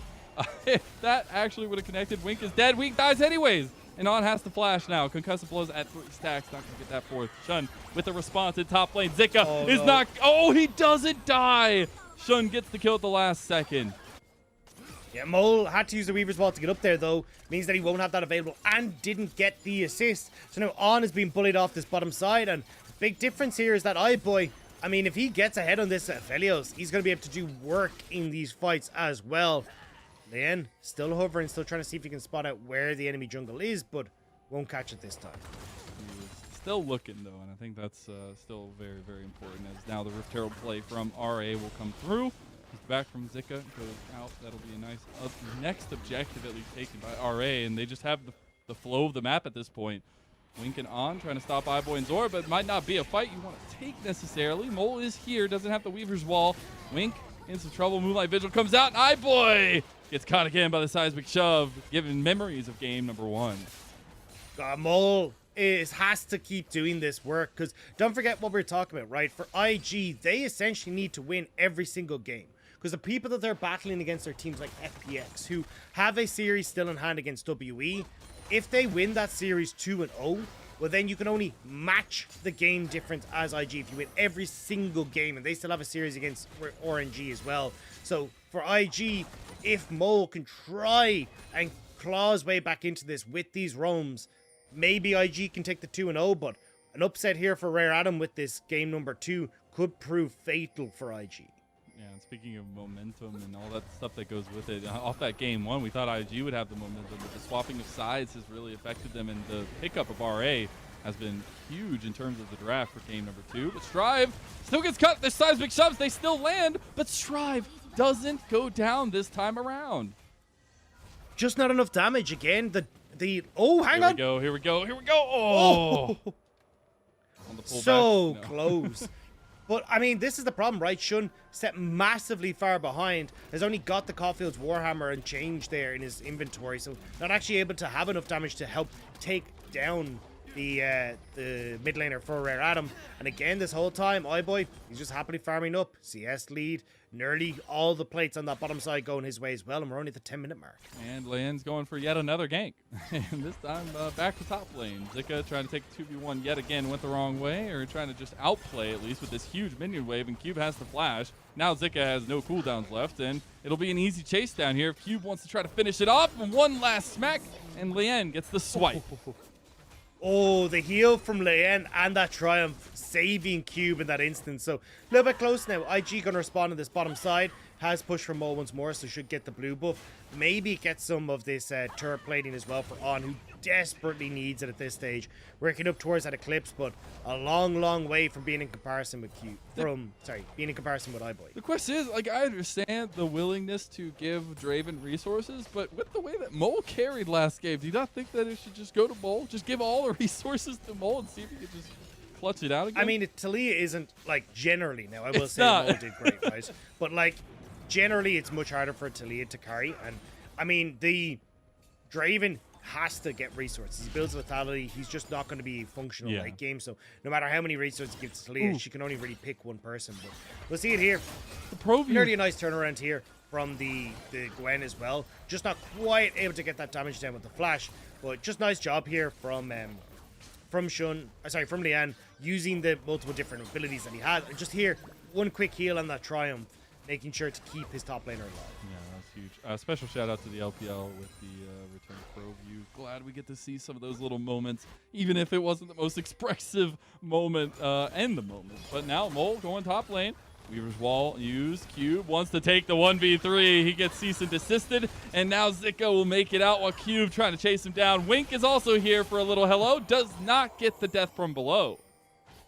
Yeah, I mean, you have to trade this here for IG, for bot lane Terra, and Rare Adam. I'm going to see if they can maybe trade a mid lane as well. No, On. He is just CC down, concussive blows from Strive. I mean, massive mistake there from On. Gets caught by the charm, but means that even when he hits the cleanse, immediately caught by the Glacial Fissure, which knocks him up, so it doesn't get to roam anywhere. And again, Rare Adam are just picking apart IG every time they try to make a play. All right, you get the kill top, we get one mid, we get bot Terror. They probably get some plates here in mid lane as well, but Shun has moved over to try and deny that. Well, hey, I wanted to pick up in the action, and this is definitely a pickup in the action, especially from RA. It just seems like the red side buff coming in clutch here. A lot of aggression coming out from the red side already today. We also get the Night Harvester now completed there for Lian, and we'll take a look at the top lane play. Yeah, this was nearly Zika kind of getting the return problems that Cube was able to offer, but Wink missing out on the ultimate. Bit of a hijinks there as well. Just all a little bit disorientated from IG, and then this as well. The charm connects right as the Glacial Fissure hits On. Still CC'd essentially for the whole duration, which gives Strive all the damage that he needs. And gives the kill to the Ari. Lian right back at it. We'll be back on the map with Zora as they continue to try to pick apart the team composition of IG. They've pressed their vision up. They have the side lane right and ready for Cube to take control of, and now they just pretty much look for Lian to find picks and follow him up. Yeah, I mean, they're just going to be able to continuously push this one forward. It's 5,000 gold lead already. For 2 dragons to their name. This has been complete domination from Rare Adam, and a sad sight for IG, honestly, because, I mean, we looked at IG kind of going, hey, look, this is a one that you should be trying to pick up. Shun. They just really don't like iBoy. They're trying to get him here, but Shun isn't able to get the follow-up damage from the rest of his team. Zora is flashing forward now to try to get the concussive blows, and they do connect. Wink goes down, and next will fall is on. Mole just has to sit there and watch. He might get the outplay of a century, but it ain't going to be this time around. iBoy gets the kill. And our potential playoff problems are coming back here, Mizell. 10-3 in the scoreline. Rare Adams card is already skidded out of control here, but they want to make sure that they're taking IG down with them. I mean, at this stage, IG, you're just thinking about game 3. Like, how the hell do you try and come back for an 8,000 gold lead 15 minutes into the game? All right, so since we got a rampaging cougar out on Summoner's Rift right now, I got to ask you, Dagda. Big cat's one of my favorite animals. I guess I'll ask you after the replay. We'll talk after this, okay? Get your big cat suggestion ready. Look, no, we're not going to watch. I don't want to. All right, you know what? I'm going to refuse to talk genius about this. ADC, So everyone, Mazel used to be a zookeeper. I did. Which is honestly one of the coolest jobs ever. So I'm going to let him have his thing about big cats and refuse to talk about this replay. All right, what's your favorite big cat? You don't get to control me. What is your favorite big cat? What is it?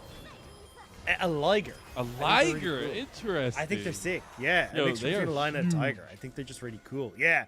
They're big old boys. But obviously, same as like a mule. They actually can't breed. Yeah, exactly. They're just That's I was gonna follow. I'm glad you brought out the information. See, it's story time here with a little bit of biology. Okay, so what's yours? I've always had a big, you know, it's always cool to see ligers. I would say I have to go tried and true. Lion would be my first. Tiger, very, very close second. I don't know, just king of the jungle, you know, the majesticness. Also, I'm a Leo. Yeah. That has nothing to do with it, but I just really like lions. I've also gotten to work with lion cubs. And so that was it just like melted my heart because at first tigers were my favorite, like heads and above tigers, but then I got to work with a bunch of lion cubs and there's changes you. I think it's in Thailand. I want to say, but I could be completely wrong with that. There's like a tiger sanctuary that you can go to that's run by Buddhist monks that I really want to go and see. And we actually get to go in and like pet the tigers, and they're like well used to humans. So obviously, you have to be very careful because they are still wild animals. But it'd just be absolutely incredible to see. But, that is really cool, actually. I'm gonna have to look that up. Strive wants to look up the death count of Mole and make it 2, but it didn't happen this time around. RA just trying to press and prod wherever they can at this point. It's like another game of Jenga on the LPL screen. But it's just trying to find those advantages with a little bit of stagnation here, honestly. But 10,000 gold, I feel like you can stagnate a little bit. Yeah, I mean, they're honestly just buying time here. For like 50 seconds until Dragon, they're going to reset. They already have the vision control they need set up. Control of the map as well. So it means that they can come back out, quickly take that third dragon. And if you actually try and like contest here as IG, you're running into Zora, Strive Charms, Lian Spears. There's just so much that you got to be careful of that can half health you, especially with 2 items now complete on towards Lian. The Dark Seal at line stacks. Honestly, just put it into the book. Like, just do it. Just fully commit here, Lian. So I want to talk a little bit about next game potentially because we have to be outright. Both these junglers, well known for their Nidalees. Obviously, Lian having a little bit more track record. Actually, double the games before this one on Nidalee. Way higher win rate, about 66.7% win rate on the Lian Nidalee. But do you think this is where Shun is like? I swear, if they ban Nidalee next year, I need my Nidalee. Like. I mean, at this stage, look, it'd be nice to get the Nidalee off. Yeah. It's like you have to see who's going to be able to come out on top. But, I mean, Lian putting on a clinic right here. And I think the team has been playing around him really well. But this is what we're talking about with Rare Animals. Like, they look their best when they have lanes that they can try and play around Lian with. And we're seeing it now. Like, this is just kind of it, like, ramped up to 10. Or even maybe 11, to be perfectly honest, with how successful this game has gone. Ooh, Mole's got an impression, but it's on to the big shielded Braum. I guess he's a wrestler with this skin. So the chair blocking a lot there. I can't not see Jack Black when I look at that. Nacho Libre? Yeah. Oh no, Lian! This could be a big shutdown, but RA are collapsing now with Cube, the rest, but it is a big shutdown to Mole. Moonlight Vigil from the side from iBoy. IG trying to take this fight, but here comes Strive, and here comes that gold gap, baby! IG just decimated. A double kill for Strive, and there's even more gold into the vault of RA. Flash out for Strive to get away from the seismic shove, and Mole will die with the rest of his team. Wink will have a little bit to say but not much. I mean, Wing can't really say anything after missing that ultimate straight onto the Zonya's Ari. It's been a bit of a disaster here for the Pyke. 0-3 on the Pyke, 0-4 on the Draven. No help to come after On messed up on the level 1. And now IG are just kind of overdue on the loans that they've had to pay from that level 1. Here you see it, like, Lian gets caught, Wink gets the hook, but literally, like, look how long it is, unfortunately, in the stopwatch before you actually get the ultimate coming through from Wink. Yeah.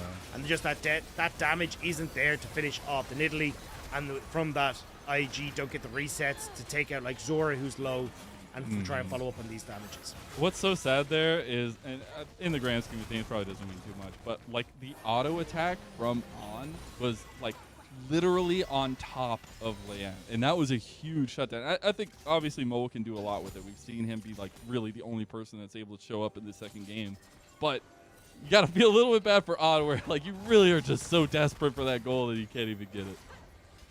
Yeah, it's a bit of a heartbreak here for IG. He hasn't gotten his stacks cashed in. He's still waiting. That's it, he left. Yeah, I don't know either. Zora just keeps eating the seismic shoves, but it doesn't matter. Look, sometimes you just gotta try and like train your body. You gotta take the hits. Look, this guy's got a match next week that he's got to get ready for. He's just doing a bit of training, taking some hits, getting that conditioning in. On. Oh my god. He tried to take one hit and nearly went down. So not so hot for the AD carry for IG. So, but what do you think? Baron. So far, at least. What do you? We still have obviously a long series potentially with the third game. What do you think about Zora? How you feeling? I mean, he's doing pretty. Oh, hang on. Never mind. Strive gets cease and desisted. The seismic shove from Mole will separate a little bit more, but RA again, they are just so far in the lead. These fights are nonsense. Like, you cannot take these fights with this much of a deficit. Zika's trying with the outplay of the Gwen, but it's a double kill quickly for Strive, and then yet another clean fight from RA. So Zora's been trying. Like, I don't think he's been too bad. Like, I think the fact that he's been able to get control, I just don't know what to say anymore about these fights. Like, it has been start to finish, complete control here from Rare Adam. And I mean, just the scoreline across the board says it all. 6-0-5 in the mid lane, 3-1-10 for iBoy, 5-1-8 for Lien. Still, bad Lien hasn't upgraded to the book. Honestly, I think that's my biggest gripe with this game for Rare Adam. But other than that, it's been pretty damn clean. Yeah, we get to see that replay. It doesn't matter how hard you try. In the end, it didn't even matter because IG just gets wiped with that fight. And they try to kind of contest. They think maybe the Baron's going down. But in the end, it's just their team going down. And obviously, On not having much to say in the mid lane there. And right now, it's just that slow and steady burn. But Dragon coming up on the table here. We've seen IG fight time and time again. Maybe we get another one here, Dagda. I mean, you can just keep running your head at the brick wall. Maybe it'll eventually break. Wink but will get an execution, I swear. We will see. Like, they will come. We'll have to see if Wink can actually manage to land it, though. Because at the moment, it's just a case of, do IG even have the damage to get people low at this stage? Or do Rare Adam even care? Because they're just like, hey, Dragon's cool and all, but like, we got Baron. He just cracked a base. It's for 2 minutes, too. I mean, backs are just now getting completed from IG in the top lane, and this will be inhibs down in the bottom and the mid lane for RA, and they want to try to get this last one. At least maybe the defense from IG is enough. RA overextend. Could be some punishment. Land doesn't have much mana to speak of, but it's still 4v5, and it's feeling one-sided in favor of RA, and now it's going to be a 5v5, which just absolutely blows them out of the water. Cube will keep pushing in mid. Glacial Fisher comes out. Shun has to flash, and you already have tools being used. The Cube goes right back in with the counter-strike. Nice shove on Zora, but again, he just eats it every time, and iBoy takes down Wink. He will not land a death from below this game. He will not get a kill, and RA will smash a little bit harder and potentially buy a little bit more time for IG to find a comeback. Yeah, I mean, you're out of a wave. There's still that one pushing in the mid lane, though, and health bars on IG are getting incredibly low. It looks like we're just going to brute force this as Rare Adam. Yeah, we got the switch and Strive will just TP right back in. It's just been constant pressure, and IG in trouble here. As we said, wanted to win every game, but RA will deny that, and RA take game number 2. I mean, easy peasy for Rare Adam there. Absolutely decimating IG from the get-go. Complete control from the jungle. Gives the lane states exactly what they need. You know, Cube in the good matchup with the Jax on the top side. Strive being able to link up with Leyen and work well together. You've got iBoy, who essentially has a free lane because On is out of her from level 1. So, Rare Adam, just clean as you like. Super easy game plan for them to execute on. Yeah, speaking of execution, right? That's literally the tried and true method at this point in the LPL. Game 1, smash for one side. Game 2, switch sides, smash for the other side. Game 3, what do we get? It's a smorgasbord. And at this point, we get to see both teams really having complete control of the map. I feel like if you're comparing wins, RA is a little bit more dominant early on, but I still think you got to see a lot of the benefits we get of the compositions, especially the synergies that we've highlighted so heavily today already, Dagda. Yeah, I think with this loss, though, we will say that Invictus Gaming unfortunately just are out of playoffs. It's going to be they're not officially out of playoffs, but it's going to be incredibly hard for them to get there, especially because FPX do have WE still to play, unless WE have some sort of crazy upset. But even then, as we talked about, TT, BLG still gunning for that spot as well. So just going to make it just insanely hard for IG to try and move on from this one. And when they're playing like this, it's kind of hard to root for them to make playoffs. And this was a team that I myself particularly had high hopes for coming into summer. I thought that Sika was a great addition back in spring. It felt like this squad was going to start to come together after a bit of time, but just haven't been able to find that success. And now Mole coming in, as you can see, Mole trying his damnedest. He like did, man. Massive damage. But wait, did he? He had. Oh no! No, don't do it! He had almost more damage than the rest of his team. Dagda, stop! That is insane. Oh my god, That that's is insane. incredible. That is actually incredible. There's been so many times in my head that I've tried to do that and see if it works. And oh my goodness. Yeah. The fact is, like, Talia pick. Where That was was not the problem. 49%? That was not the problem at all. Because the fact of the matter was, like, the catch-outs were still there, but it was the holistic breakdown of IG in terms of strategy that really brought RA a absolute haymaker. Yeah, I mean, look at that damage to go incredible. ratio for Mole. Oh god, I'm sorry, Mole. This just isn't fair. Lyrics crying somewhere in a corner. Yeah, get Mole on a good team again. Bring back the old V5. That's what he's screaming. But unfortunately, that is not the world we live in. And Mole cannot carry, despite that absurd gold damage to gold grade. But yeah, I mean, from Rare Adam, very, very strong performance. Leon looking fantastic on the Nidalee. Kind of a bit of a pocket pick that's been around for a while. He honestly was kind of the first, at least in my mind, that kind of came to fruition as like the big Nidalee player in the LPL. As he was playing on IG before Shun really hit the mark, and then Shun kind of took a little bit of the the Nidalee mark from him. But definitely Leon kind of showing why he used to be so feared on this pick. I have to see Shun's Nidalee. I need it. For my soul, for my heart, I need to see this duo. I need to see the back and forth. I'm hoping we get a fun game number 3 and the fist fight we've all been waiting for. It will be after this short little break. We will be right back with the conclusion of our first series.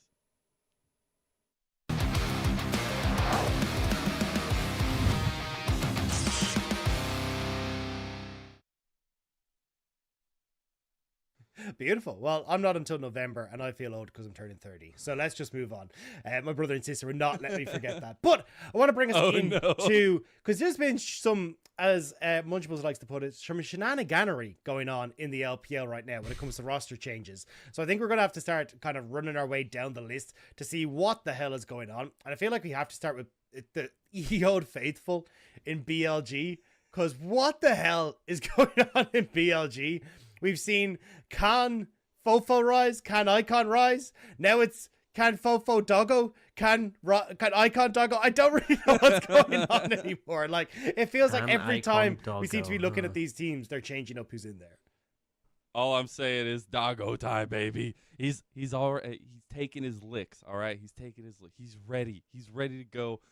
I know there's high hopes in my heart for this guy, but I think Doggo coming back into the LPL will be really fun. I do feel bad that, we don't get to see Rise anymore. But it's fine because I think, Doggo has spent a little bit of time not having the greatest of times, but also having some pretty impressive great games down in the LDL. So I'm very excited to see what he can bring to the table now that he's kind of trying to resurge himself back into the scene. Yeah, I think Khan looked good, right? I think he looked good.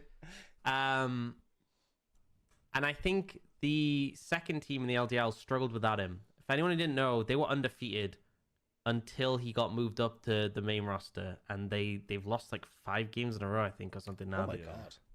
They're struggling. And that's with Doggo, right? But obviously Rise came a little bit after. I think it's clear that the jungle pickup has 100% worked. Like, I'm not saying it's like worked to the extent that BLG are fixed, but I think he's shown he's like LPL ready. Needs time, absolutely, needs a bit more. And maybe if he was on a team that wasn't BLG, we'd see a little bit more success from him. Is that what you're announcing? But yeah, but the AD carry situation, I don't think Rise is quite ready. He's had some okay performances, but I'm not super convinced. I think Doggo I'd say comfortably Doggo is the better player right now, but I don't know like what BLG can do. I don't think any arrangement of players that BLG has on this roster is really going to fix them. At this point, it's kind of just like, what will get them closest. And I think this is probably the iteration. As to the Fofo icon thing, who even knows? I feel like probably Fofo in my mind at the moment, but even then, like, Fofo was there when they originally had issues. I don't know, man. I'm so lost. I just want to make one last little point on Doggo, right? And we were talking a little bit about his LDL. I went and looked at the numbers. He did, there are a lot of losses, but his score streak not necessarily the worst in those. In some of his games, like he has 2 recent games just last week, went 11-0 on Sivir and went 10-0 on Samira. And I think you can see that there is that possibility for the pop-off from Doggo, and there's a reason why he was starting over Uzi in spring. So I think it's a really interesting conversation, but it's not just Doggo like you were talking about. I think that's the whole amalgamation of BLG, is that it's like I don't know what we're gonna get at this point. We're going into the last 3 weeks. It felt really weird to me that they just suddenly like cut Doggo out of the picture, because I think the biggest conversation was like, Doggo works. Crisp works. Like, this is the core bot lane that you should be building around. And it felt like they were kind of like, okay, we got Khan in. Khan somehow is managing to wrangle Fofo into like working with them, trying to make moves, whether it's evades or whether it's him trying to like find skirmishes in River. It felt like, okay, well, now you've got like either Fofo can be your carry, or, if you wanted to put in Icon, okay, Icon can start to roam and you can really look to play around bot side and let Doggo be the big carry like he was when he was over in the PCS. It felt really strange to me that they played one series with Khan and Doggo and they're like, no, this combination would never work down to the bot. Like, it just didn't make sense to me. It felt like this was the combination that, out of all of them, probably should have worked the best.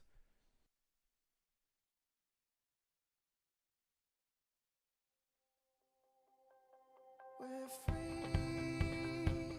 I don't look back.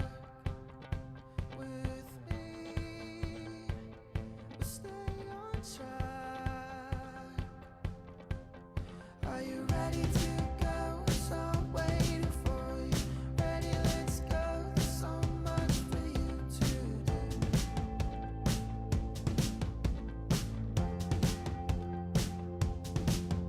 Are you ready to go? So I'm waiting for you. Ready, let's go. There's so much that we can do.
下一场对战埃及的话，我觉得勋也是一个前面打得比较好的选手。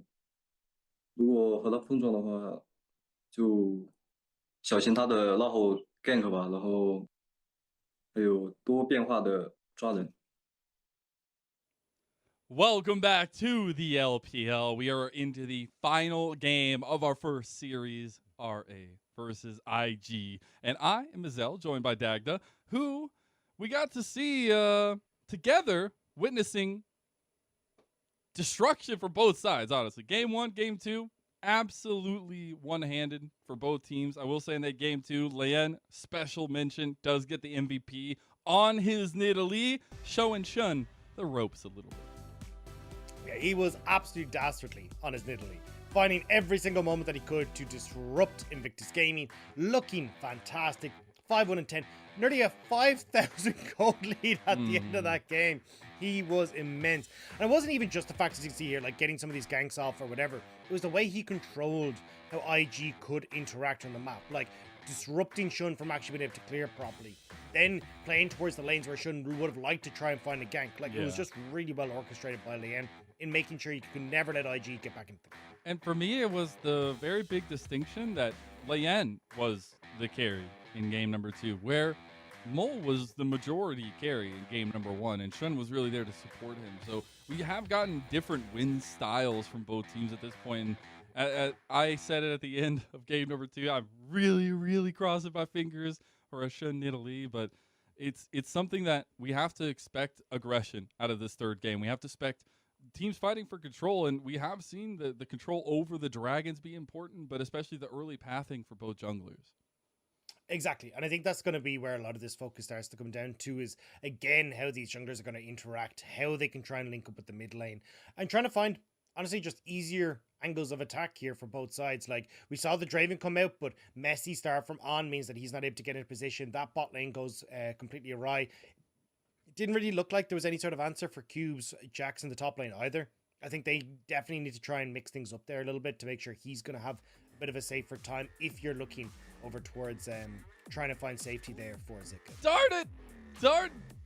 Darn nabbit! All right, we don't get the Shun Nidalee because IG banned it away. But we do get the Kalista in there banned as well, and the Renata Viego banned by RA. Poppy, Wukong, Zeri. These are all still up to Leon Echo. So there's going to be a few of these that are left through the draft. Now, if it is the Zeri ban, Poppy tends to rise up in priority because Poppy can do very well against the Wukong.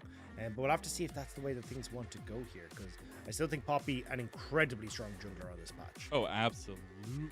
And we've seen, it just fits the nature of the aggressive LPL jungler, which we've seen both these junglers to be.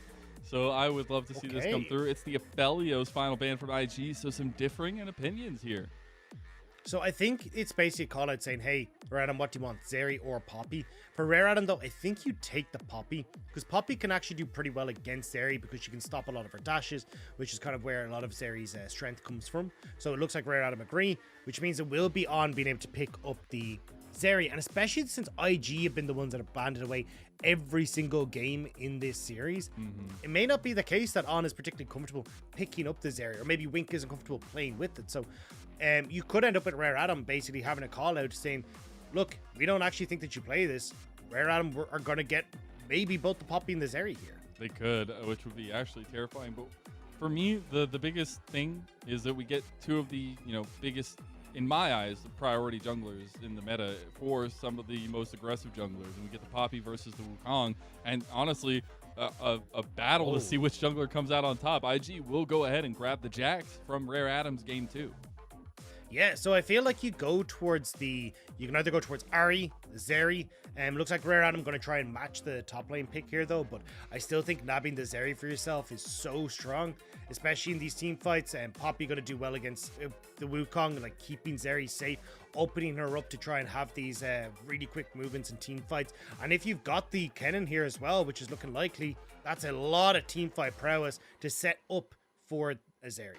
That's actually really huge. And now we still have so many picks that we were kind of circling around coming into this best of 3, because obviously the Ahri still on the table. We still have a lot of like the Azir from game number 1 that didn't really work out. And I wonder, okay, the Silas comes through for Strive. Just go ahead and bold pick it. Hey, give me it. Give me it. Mole, This Zoe. is Mole's best champion, and it's really good into Silas because, I mean, look, you can definitely try and close the gap on the Silas to get on towards the Zoe, and if you do, it looks great, but not giving a decent Let's ultimate across to go! the Silas and being able to play at range is perfect. So, so honestly, actually, IG here could end up looking for something like a Ezreal or even the Zeri for themselves as well to find that poke style composition.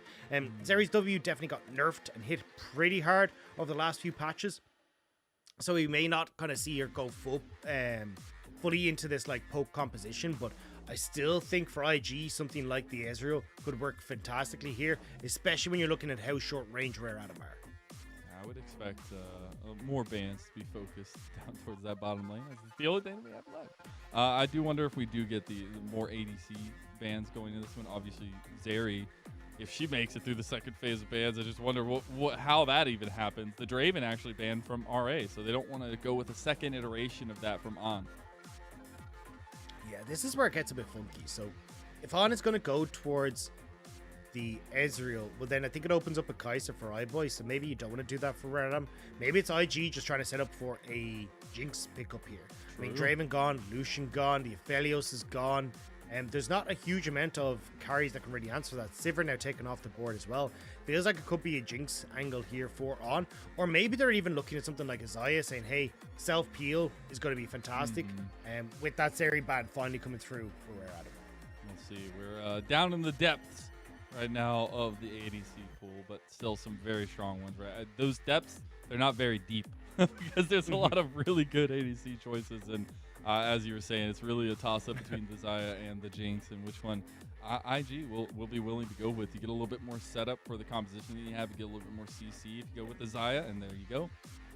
Yeah, I think they didn't want to pigeonhole themselves, because I think if you take the Jinx, you need to then pair with a Thresh in the bot side, whereas with the Xayah, you're a little bit more open. Potential to go for something like a Rakan here that can cause a lot of issues for Rare Atom when they try to engage. Maybe even going for something like the Braum as well, provide that disengage could be great, but again, you do have to be careful about like what ultimates you're giving across to this Sylas, so maybe it is just going to be the Xayah Rakan in the spot lane, especially if Ezreal's locked in. Rakan fits nicely against that Ez. I like the Ezreal though, a little bit more safety for iBoy, maybe some playmaking even with the global ulti, but now it's really the question of what Zora will be picking up, right? We've seen 2 iterations from Zora so far. He went with the Braum in game 2, and then was the Yuumi in game number 1. It'll be Braum again for game 3. Yeah, so it looks like they were thinking of taking the Rakan away, but they're going to decide not to in the end of things. So overall, you're kind of looking at both sides wanting to have big scraps and big team fights. Mole going to be trying to see if he can land these triple bubbles set up for Shun to get that follow-up engage. Same with Wink. Poppy going to play a big part in trying to dissuade a lot of these engage tools from Invictus Gaming. But I also like that IG have got, well, actually, honestly, on both sides, teams have kind of self-sufficient AD carries with the ultimate for the Xayah, the arcane shift for the Ezreal. It's not like you need a huge amount of protection, because both these teams want to do is dive in heavily, so you need to make sure that your AD carries are going to be able to fend for themselves. I just wonder though, do we get a difference from what we've seen in the other 2 games where it's literally relied on early advantages and then it just snowballs from there? Do you think we get a little bit more reservation going to the late game? I think we will potentially. I think there's a lot of opportunities for IG to get active on the map early though. Like Mole gonna have full control over mid. On and Wink should have control over bot side as well, so maybe you look to set up for dives, maybe you can try and look for those kind of things. Cube should have a relatively okay time against Zik in the top side, so that's where Lane could try and put some of his pressure, but I think definitely the cards are in IG's hands, and it's a case of what they want to try and do with them in these early stages. Well, let's get down to it, Dag. The game number 3 between Rare Atom and IG. Will the M+X equation work out to another gaming moment? Or will the genius of Rare Atom come to life when it matters most? I guess in a series, at least. I think it's an absolutely big clash between these 2 where we've seen volatility in game 1, game 2, and we get the tried and true crazy bout in game number 3, even with the spicy level 1s. We'll have to see how this one's going to pan out. Cube and Zika would already find each other, but I don't think Zika realizes just how many members of Rare Adam are coming in behind this. This is a bit of a sneaky play. I like it. I like the sneak. But, you know, just trying to get a little bit of pressure on the top side. I didn't see any actual vision go down up there either from RA. So really just looking for a little bit of spice early on from them. But the vision game has been set up from IG for sure. Yeah, and I like this, at least getting some sort of early information on both sides here to try and figure out exactly what the game plan is going to be. Again, for Rare Adam, I think this is probably going to be a bit of an issue where they won't have proper information exactly where everyone's starting, but IG knowing what lane is going to be up to will make things 10 times easier for them as they start to go through this, especially if Shun is trying to avoid Lien and trying to get in towards these lanes. Understanding exactly what Lien is doing on his path is going to be super important. It has been so important there. That's why that big spotlight is on these two junglers. And I do want to go back to the fact that we got to see Shun be a lot more of a supportive role, I guess, in their win in game number 1. But I'm looking at him this time to kind of put up some of that aggression in terms of when we get to the fights that Lan was able to do. But again, Lan got the Poppy this time. That's what we have to focus on because it has not been let through. And RA already working through with the Poppy skirmish profile. And I like this here, just a nice transition of gank from Lien. It means that Mole has to back off and gives pressure towards Strive to see if he can try and keep that lane in check. Lien moving in though to try and steal with the Raptors. Shun will be there shortly and Mole's already coming across. Yeah, they already realize what's going down. Mole won't be able to get any of those chickens. He gets one, but he gets hit into the wall. This could be first blood. RA try to go for it. The abduct goes through, but Mole's still alive. You said was his best champion. Well, the level 2's working out so far. IG trying to go for their first blood. It is such a close bout, but Lien goes down and Shun gets the kill. Brilliant stuff coming through from IG to respond to that pressure. And now Rare Adam already on the back foot. IG and Shun, MNX, creating those gaming moments. I'm already hearing the moles in the background. I hear Lyric off somewhere. It is his time to shine, and the support into Shun's gameplay. That's what we got to keep an eye out on. Meanwhile, Wink and On pushing into the tower, but taking some trades back in the bottom lane. We got to look at Lien's response at this point. He's down 0-1. We got to see that tempo retained for them. I mean, fantastic stuff. Again, like Moby talks about having priority in that mid lane. Lien tried to get it with that quick transitional gank, but definitely not enough. Good flank from Mole as well. Good dodge away. Being able to keep himself nice and topped up. And from that point forward, Mole able to use his presence here to make sure that he's in a good spot, to keep at range.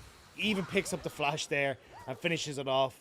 IG on the board coming into game number 3. I know it's nothing for a professional player, but even having to deal with the nuisance, what that was, that like one chicken that was left as a Zoe, like just piloting around that, the little movements, it's really good to see Mole playing confidently already in this game, as the Zoe is going to be so crucial for, you know, the bottom side of the map, at least the 4 trio, I guess it's a quad trio, not trio. Doug Trio. Coming together. Yeah, there you go, Doug Trio. Especially because, you know, Zika's going to be playing that side lane a lot more, and you're going to need the Sleepy Trouble Bubbles to be aces for Mole. What is going on here, lads? They want to fight. Yeah, they really wanted that Scuttle Crab winking on, though, trying to see if they can get up, but won't be able to. We'll give the opportunity for iBoy to at least get this wave shoved in. iBoy running the TP as well, so we're going to see if he can try and use that to his advantage in this lane to find moments to outpace On and Wink back down to the spot side.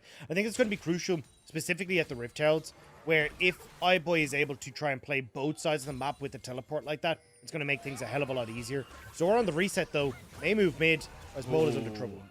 Nice little sleep given over to Lien, and he will not get much from the mid lane gank.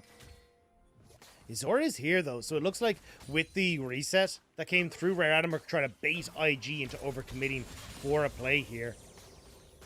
Mole weaving a nice little Sleepy Trouble bubble in the middle there, but Shun backing him up just in case. Dragon has now spawned. We'll see if they want to go for early aggression that way, but again, they don't have much damage to speak of in that term. But they are hovering down bottom lane, and Mole, actually Shun just goes for the dragon itself. Yeah, IG just reading where Lien is. They know he's moved up towards his top side, so they know they're okay. On and Wink have full control on bot. Wink. Not quite able to get the knock up, but it should be alright. Hey, you love to see the attempts. from the man, as we were talking about him. The ADC / support, should, can, all those questions. And we've seen, we're going to need to see that pickup here from Wink on the Rakan with that duo of the Xayah. Really big for the engage and follow up, at least, for IG. Well, already, Rare Adam trying to bite back, but unfortunately not quite able to get themselves into a spot where, oh, as I said that actually. You cast a curse. Well, Wink goes back in. Concussive Blow still on 3 stacks, and Wink doesn't get him hit on him. So nice little trading back and forth, but IG getting the better of that one. We will see Lan hovering down bottom lane, though, at this point. He's going straight here to kind of cover for iBoy and Zora. Yeah, I don't know if he'll be under too much strain, though. The wave is pushing in towards Wink and on, so just more here to make sure they can crash this wave. And remember what we talked about with the TP from iBoy? It's just getting up towards that Rift Herald now. So iBoy can move back down towards the bot side off of reset while still being able to keep the TP in case he... Never mind. You cast a curse yourself. You give I was one going to say, the he team, walks you give one down to bot yourself. lane, he keeps the TP, and then he's able to always TP to that mid lane turret if Rare Adam want to try and fight for the Rift Herald. But now, instead, he will just kind of collapse these waves, but it does mean that On and Wink, when they get back here, should be able to push out this wave a little bit quicker, and will still be able to keep pressure up towards the Rift Herald. So, not the biggest fan of that TP usage from iBoy. I think he could have used that a lot more successfully. Especially because, like, even look at the moment, right? He could have just walked back to lane and still grabbed that wave that he just did. Absolutely. We'll see if that comes back to bite him a little bit more. But we did see, actually, Wink on the roam up towards this Rift Herald right before it spawns. But a little early, we'll be heading back down towards bottom lane. And with land pathing up here and towards Sika, we could expect that... oh, actually, Slicing Maelstrom gets used by Cube. I was going to say maybe they just keep a little pressure up here and go for the Rift Herald, but Cube wanted it. I mean, Cube's ultimate being down for Rift Herald means that you're kind of missing out on both sides of the map now. No ultimate for your top laner. You won't be able to get iBoy into position for this fight, but it looks like IG aren't fully convinced that they can go for this fight at the moment. They're actually going to move back down, and Shun's going to clear out his red. Or sorry, his blue would like to hit level 6 before the Rift Herald, which is why we're seeing kind of that slow push on hitting 6 as well on that bottom side. Now gives control to IG if they want to try and go for this. Wink is already in mid lane. You see Leanne having to come down here now as well. Shun coming here. The nice grand entrance will get Strive caught up, and not too much damage to follow up against the Zoe. Need a little bit more setup than that. But Leanne's waiting in the bush here. Vision game cleared out by IG, but Abduct goes through, and you get the big amount of damage from just the Poppy into the grouping. The True Shot Barrage across doesn't hit the big amount, and now we have a trade. It's 1-1. Shun goes down after an overextension, and RA come out on top of the play they set up from the start. IG tried to fully commit in towards River, but they didn't have Zika in the top side. Zika had reset and was TPing back into the top lane with a massive wave crashing to his turret. So, able to move Cube down faster. 4A know they have the numbers advantage, and Strive being able to steal away the quickness as well means that that ultimate was so clutch in setting up that play. Strive on the Silas winning that fight for Rare Adam. Man, it was a lot of AoE damage, and IG just grouped up for all of it, right? You had Strive in there, but you also like the Hammer Shock as well from Leanne. Just being able to get all that grouped up because of the engage from Strive is actually huge. I mean, look, as you say, with Strive, the quickness, CCing both members there, follow up from Poppy, and this is just heartbreaking for Shun. Flashing over the wall, try and finish Strive, doesn't get that one either. So apparently that TP for iBoy didn't mean diddly squat, as IG weren't able to actually play the map correctly. So now you're looking at iBoy, who's able to continuously fend for himself in that bot lane. He's perfectly happy working up towards his items. Strive now with 2 assists, the kill going across over towards Poppy as well, make things a little bit easier. But IG, despite everything, it's actually going to be them who get the Rift Herald. I thought Rare Adam would be able to move back over towards the Rift Herald, but not feeling comfortable to do so. They're actually setting up very early around the Dragon right now, trying to get the Scuttle Crab division down while the Rift Herald goes. So IG will gladly take some of these resources in their own pockets at this point, and they're pinging down mid to keep the pressure up, maybe even use the Rift Herald to get some plates right off the bat, but I would expect with the defensive RA, that's not going to be the point. Oh my god, they're going to go in as well. Lien almost down, and he goes to On. That'll be a big pickup for IG. He has to use Blade Caller to try and get the rest of the damage. True Shot Barrage coming across won't actually hit anybody, and there's the Rift Herald. Yeah, Rift Tower going to be able to crack open, I feel like, this tier 2, just with the amount of people that are around here for IG, but maybe not wanting to stick around that bit too long here, as Rare Adam are considering mounting a defense. iBoy will get 2 plates for himself on the bot side at the minimum as well. Actually, looks like he might have got himself 3rd in a moment as well. So he's trading back there pretty well for Rare Adam, all said and done. Pretty nicely staggered as well from IG, just keeping some of that pressure in mid lane for a little longer. The Dragon is up, aren't seeing that big of a priority down here. We have a couple Kings from IG, but because of the crazy chaos in mid lane, that kind of upended all the plans with the early movement from RA, and Leanne now trying to get a little bit more vision, trying to get a little bit more pressure around this, make sure they aren't doing the Dragon. But as resets were coming out for the bottom lane of RA, he'll have some support, but not for a little while. Yeah, iBoy is still trying to make his way over, whereas everyone is here for IG. Mole in a good flank position here so he can get damage off. Keep your eyes on that engage from Shun, though.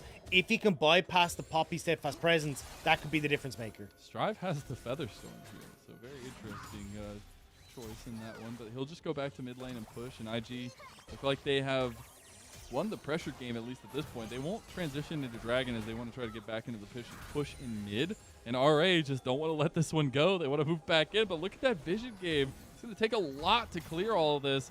But IG, they did get a reset from Mole, so not much to defend.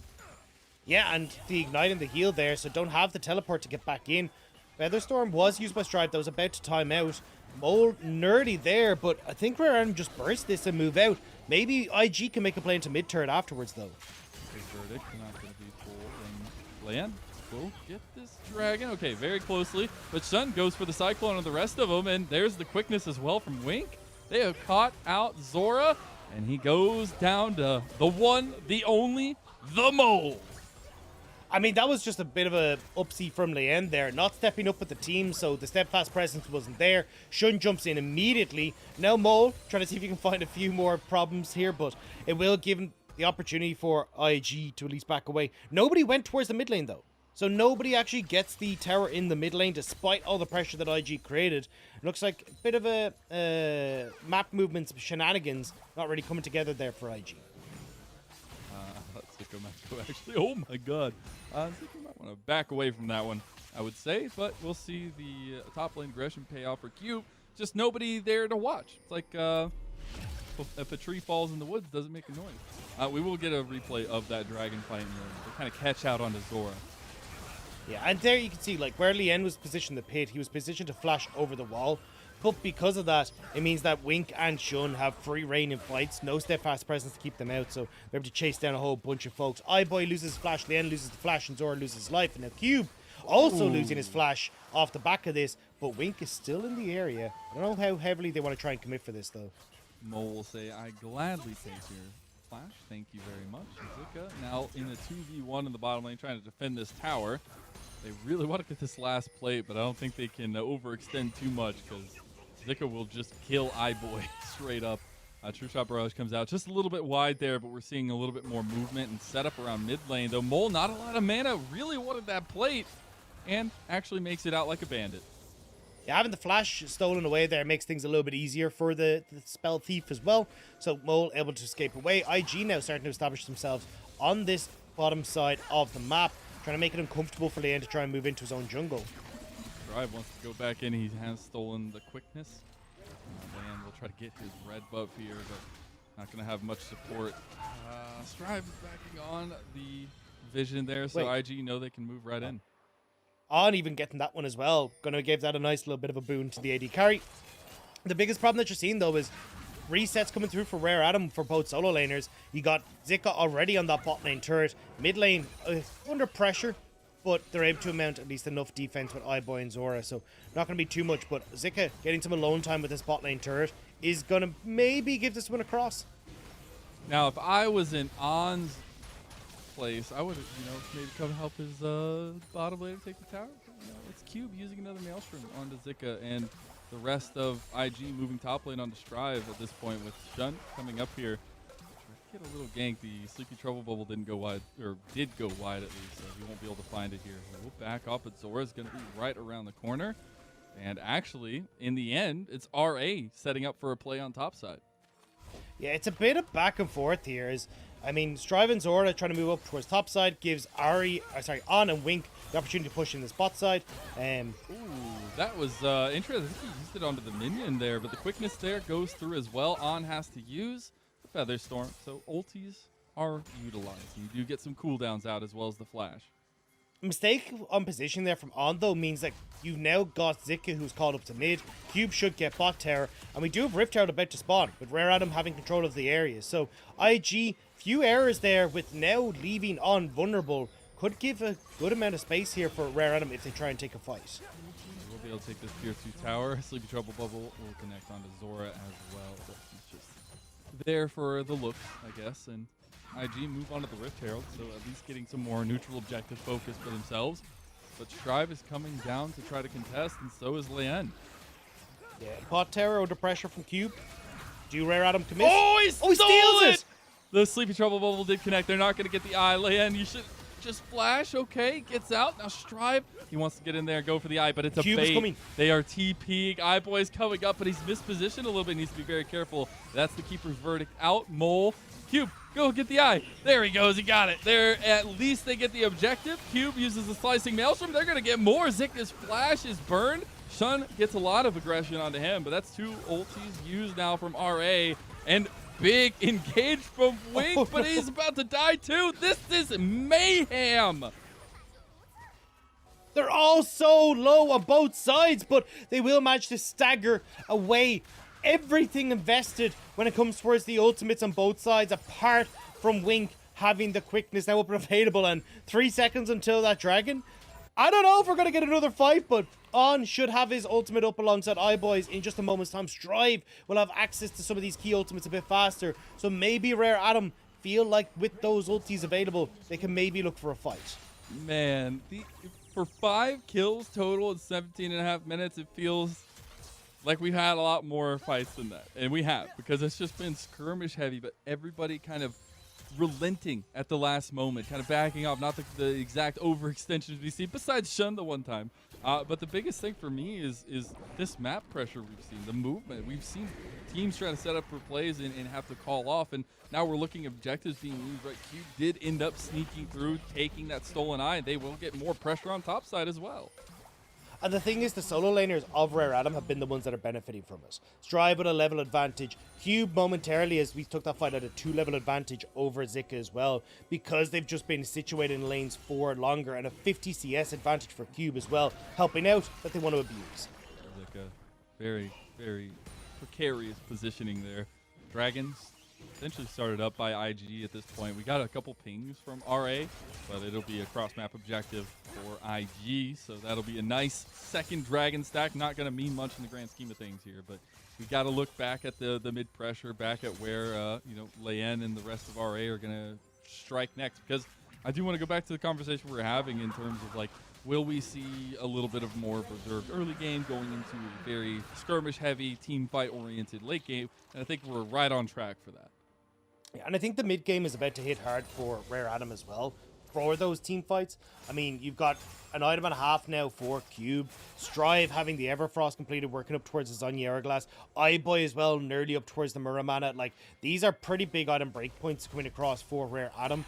Whereas when you look across at IG, like, On wants time with this this crit build on the Xayah. Zika as well, only sitting on one item. He's been struggling in this top side. So Rare Adam have a moment now where they can try and continue to abuse this mid-game spike for quite a bit of time, because this game hasn't accelerated too quickly.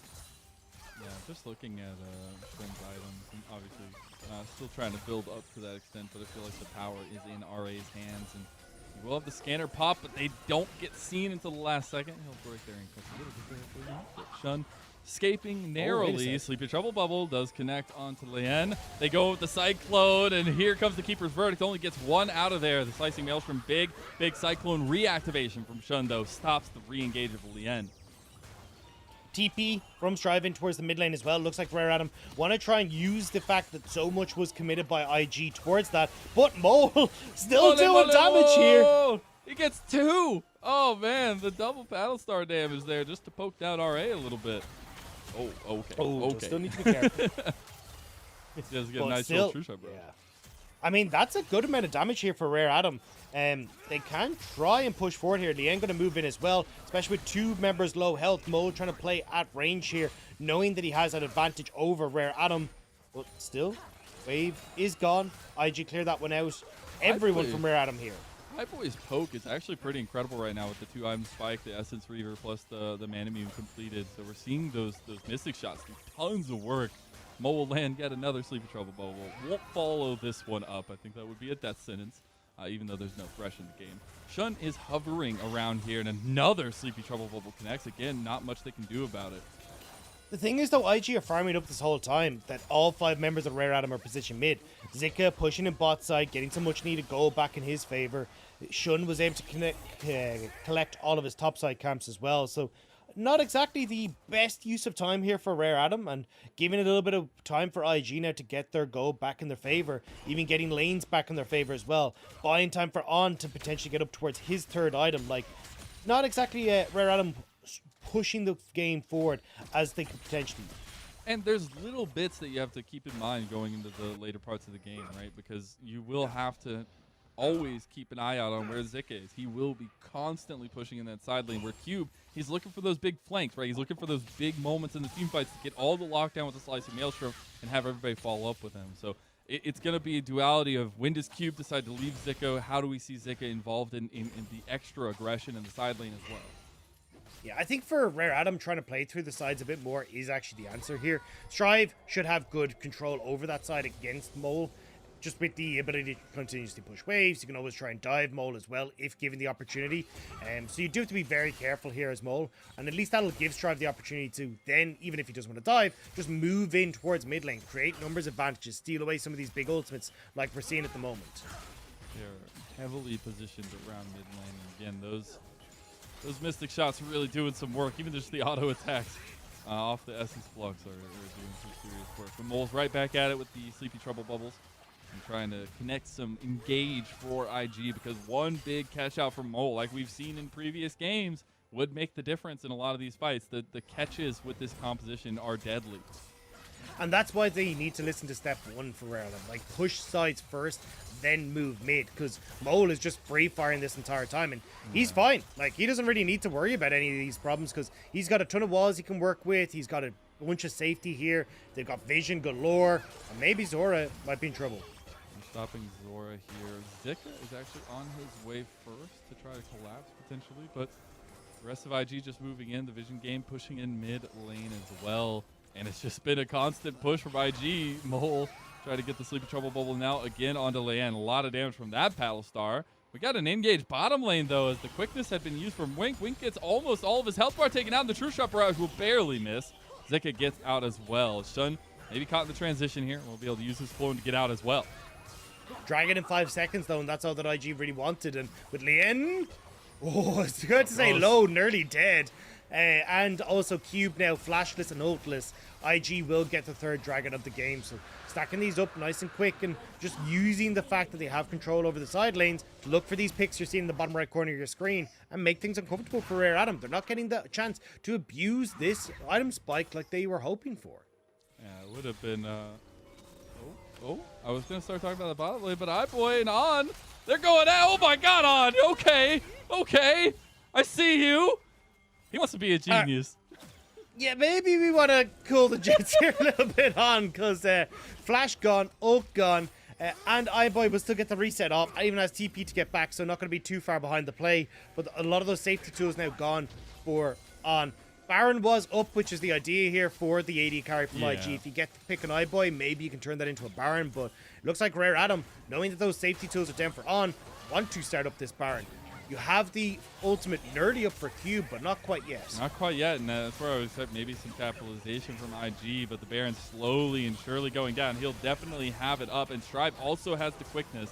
So this could be a big set of Zora taking a lot of chunk damage, though. Mole not really getting into work here. Shun could go over the wall. The quickness pop by Strive. Shun goes through. Shun gets the steal! And now we get to the slicing Maelstrom after. That cleans up Wink. But the Baron still matters because Zika's in the side lane. I mean, they lose Wink, sure, but a Baron and the bot lane tier 2, that is huge for IG. Major blunder from Rare Adam as they try to bait out this Baron, but with no tools available to actually turn the fight. They're just getting poked down. They're just getting manhandled, and IG come away with it all. The early smite from Lien just left it on a silver platter from Shun. And going over early with the Cyclone to cause a huge distraction. We'll get a look at that one, Dagda. Yeah, because you see, as soon as Lien actually starts to ramp up with the ultimate, Shun immediately goes in, pops the Cyclone, and then look at the health that's on Lien, right? Lien knows that he's about to go down, so has to flash and also smite to make sure that he can actually stay alive, which opens up on a silver platter, as you rightly put it, Mazel, for Shun to steal that one away. Messy, messy stuff coming through from Rare Adam. But IG happy to capitalize on this. And now Mole's poke becomes even more obnoxious because he gets to do this underneath towers as you siege up a Baron. Yeah, and On is just able to do a lot of damage to this tower as well. Mole's waiting to get a catch out with his Sleepy Trouble bubbles. But IG have moved into the top side of the map for RA. They're just looking for picks here. And Shun dodging out of the Everfrost at this point. Zika's right behind him. Strive needs to be really careful. Battlestar across from Lien, and that'll be a lot of damage on the jungler of RA. Strive needs to be really careful. Everything is on a knife's edge at this point. iBoy is stepping up. He's trying to be the carry and trying to put in the damage with the Mystic shots. Still, though, look at these Sleepy Trouble bubbles. They're commanding their space. They're still getting the poke back, and so the Zoe pick showing why it is Mole's favorite champion, why it's his most played pick of all time. He's still good at finding the damage, finding these moments to strike back. Now, Rare Adam on the back foot. Mid tower tier 2's gone. Tier 2 and bot is gone. The last one remaining is that top tier 2, but I mean, with a minute 40 until that dragon comes up for IG, it's going to be hard to hold on to these structures for longer.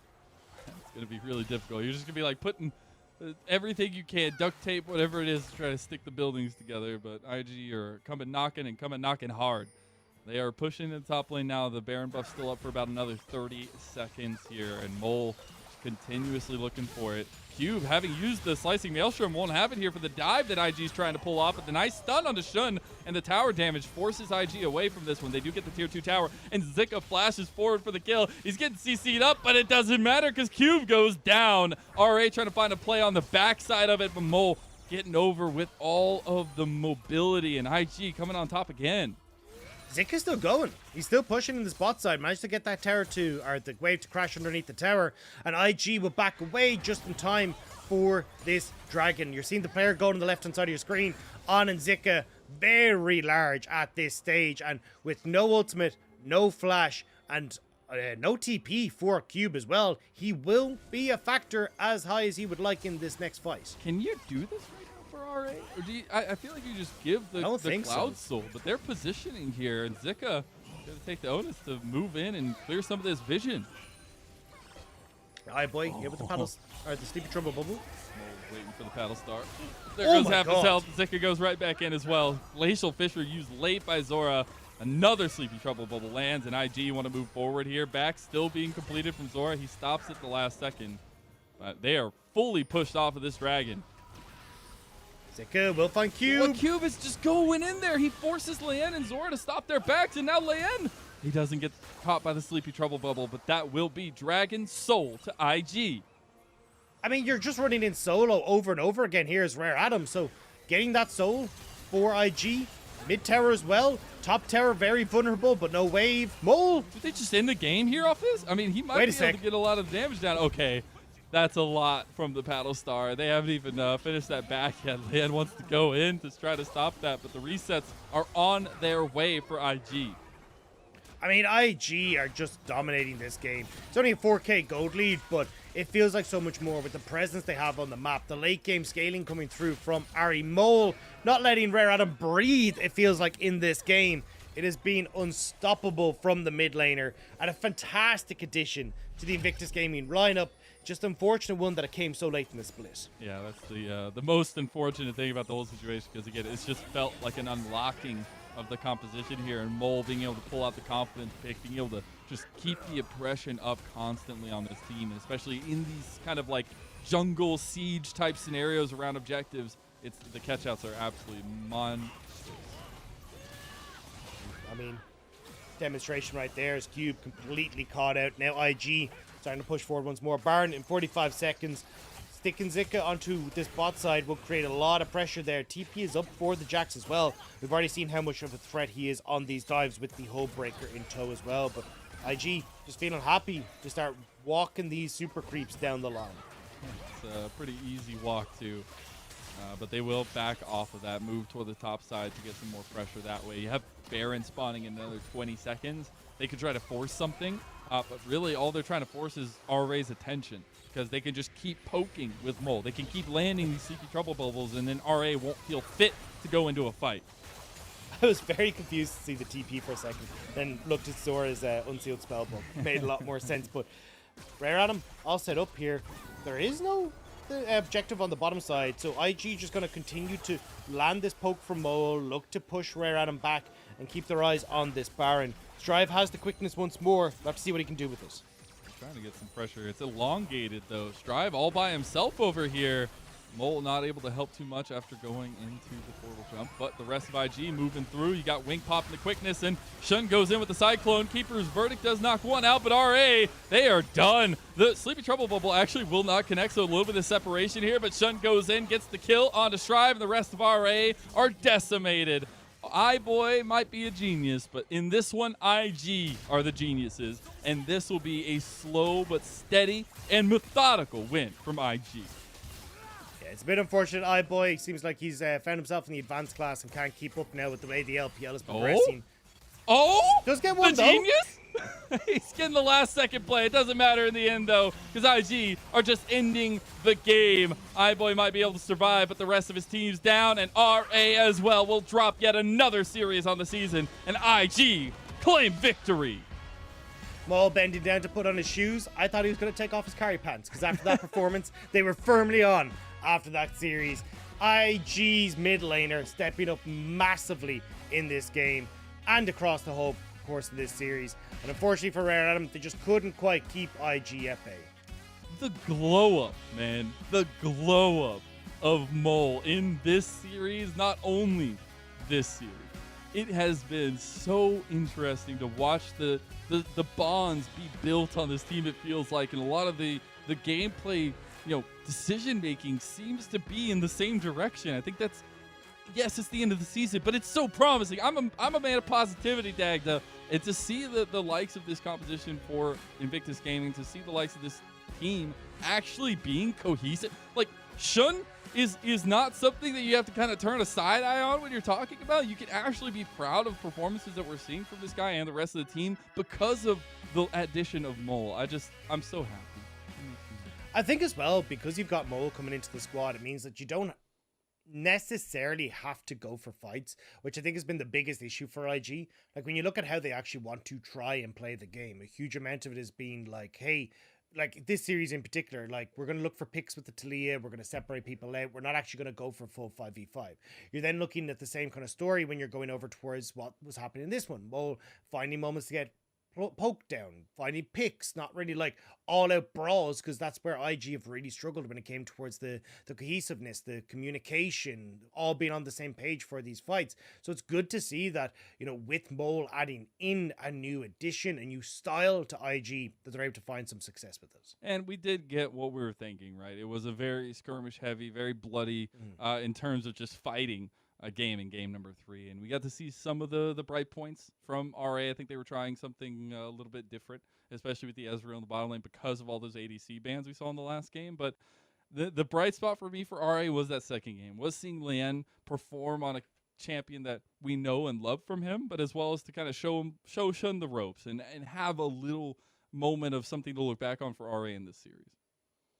Yeah, and I'm going to be really interested to see when we have Christina chatting to our winners here to kind of talk about how that kind of has come to be. Because it definitely feels like with Mo coming in, the communication between that mid-jungle feels a lot stronger. The decision-making around how they can use those advantages seems to be there a lot better as well. So I definitely think there has been a major step up with Mo coming into the team. And even when we look at Mo from years previous, like, he has been someone who has added a lot in that voice to the squad, very vocal in the comms, making, even if people don't generally understand him because he's a very thick Northern Chinese dialect, which is why some people could struggle to understand him. But certainly not one who's shy from speaking, regardless. So I think across the board, IG have been benefiting from that. Look, like this man's stats. Like it didn't matter that they lost game 2. Like his stats were still crazy. And just to again, the glow up at the end of the season, the amount of effort received from this guy on the map, and yes, I feel like it has. I mean, I know you were saying it hasn't necessarily been one-dimensional, but with the little sample size we see from Mole, I'm definitely still asking questions and still looking forward and seeing, like, does this actually cohese IG as a whole? Do we actually see this mid-jungle duo become a prominent one in the LPL? I mean, they certainly look like they're starting to get into that position, but I think it's just they're primed to. That's the word I was looking for. But I think the question is like how the rest of the team functions around them, because I still think we're seeing some mistakes coming through. Like game 2, we got that bottom lane that didn't look so hot. That early mistake then lending itself to the end, popping off in the mid lane, should not really getting into a position where he can carry from. So I definitely think there are still questions around the rest of the squad and how they integrate with that. But I think from a foundational standpoint, this is a good base to build from. And I think that's what IG will be looking to do, especially now. Unfortunately, it feels like they are out of playoff contention, but at least it's still something they can look forward to for 2023. I will say the equation is looking gaming, man. M plus X. I didn't know it had to be so simple, but it's working. Because they definitely are working together. But again, it's a little bit of that look forward, especially into the little bit distant future for this squad. And seeing the piece of Shun continue to be a main portion of what IG are pushing forward, right, in terms of development, in terms of what they want to stick with. Yeah, and I think that's going to be where they try and provide that catalyst to get themselves into spots. But I think for Rare Adam, it's a little bit unfortunate, right? We got to see one good game from Lian. We got to see what could have been, where the team has been able to rally around Lian, but unfortunately that's not the meta that we're having at the moment, especially with 12-14 coming in tomorrow. It looks even further from the meta that we're going to be able to see. So it looks like Rare Adam, I just don't know what to do with this squad anymore. It doesn't feel like any of the pieces are fitting together. Like Strive was attempting to roam at times over not just this series but in the past. That's not really stepping up for them. Lian was able to get some success by playing for his own wins, but that's not really going to work out as well. So honestly, I just think Rare Adam have kind of fallen to the wayside at this stage. True. But we have to look back at IG because we did get our MVP. It's not Mole, it's Shun, as he will pick up another MVP here. His 8th of the season, and a big pickup for IG. Yeah, I mean, the Wukong was a risky pick coming into the Poppy, but playing really well around that steadfast presence, working with Mole, who was able to get the initial CC down, so Shun would then be able to follow up with the engages that was needed. And I mean, it all stemmed from this initial play in the topside jungle of IG, where the mid jungle from Mole and Shun was able to take over against Strive and Lian, and from that they just never gave it back. The steal! He just, again, silver platter, handed Shun Eaton. Any of those will describe that moment, but it's just, again, decisive, very aggressive, and in these cases, it works. So actually, looking back at that last one, looks like it was Zora who smited the Baron early. So a little bit. With the spell book in the actual play. Yeah. So missed that one at the early stages, which may have been a little bit of a whoopsie from Rare Adam. But either way, Shun able to capitalize on it. And again, the engages were absolutely brilliant. So nice job coming through from IG in that one. Yeah, it was really incredible. I'm just really excited to hear from one of the members, especially to get to see, first of all, that we get interviews again, which I'm so excited for. And speaking of, we do hear it. It is going to be Christina talking to Wink, so let's go ahead and send it on over. Hello there, welcome to Post-Game Interview. I'm Christina. I miss you so much. Now we're joined by Wink, the support for IG. Congratulations on your way. First, the question for you. How do you feel about playing on a stage compared with playing remotely? 好的，让我们再次恭喜 IG 拿下了本局比赛。我们邀请到辅助选手 Wink。那么第一个问题想问一下 Wink， 我们已经很久都没有在线下打过比赛了嘛？你觉得和在家在这个基地远程比赛和在舞台上比赛有什么不一样的感受吗？我觉得在基地跟在场馆打比赛的话，可能在场馆打的话会打得更谨慎吧，然后更有感觉。Actually, I do think we perform more seriously, and I really think the atmosphere on the stage is really hype. So I do think it's better for us to play on a stage. Second question for you. Let's talk about game one. How do you guys perform so aggressively in early game? I mean, there were a lot of skirmishes. You have secured so many drakes, you have destroyed so many towers and a lot of heroes. So tell us more your general game plan in early game. 第二个问题想要问到的是，第一局今天 IG 一上来状态就非常好，在前期呢就打得非常的具有进攻性，而且在野区资源方面也是拿到了很多中立资源。所以想问一下，可不可以跟我们分享一下大致的第一局前期的思路是什么样的？第一局的话，当时阵容也打到后期比对面猛嘛，然后大家又觉得对线都是能打出优势的，所以当时就大家正常慢慢玩，然后自然就有优势了。Firstly, I think our draft is better than else. If we're starting the game into late game, our draft is a little bit better. And secondly, I do think, and we all think we can get leads, get ahead on lane as long as we perform normally. So third question for you, how do the guys communicate and manage to come back after losing game two? 第三个问题想要问到的是，RA 在第二局的时候扳回一城，此时你们是如何沟通调整，然后在第三局的时候拿下比赛呢？第二局的话，因为我们一局不够谨慎嘛，然后被他们一局占到了一点小便宜，然后可能就导致游戏没正常进行，当时就乱了阵脚吧。然后下来之后就说第三盘大家注意一点，一局别被他们再搞这种小套路，就正常玩就可以了。Actually, I think the reason why we lost game two is because level one invasion made by our opponent. Actually, after that, we talk about if we take it more seriously and treat it more seriously around the level one invasion, jungle invasion, and perform normally, so we can take this win. Final question for you, Wink. You have transferred to support from AD. How would you evaluate your own performance on these two different positions?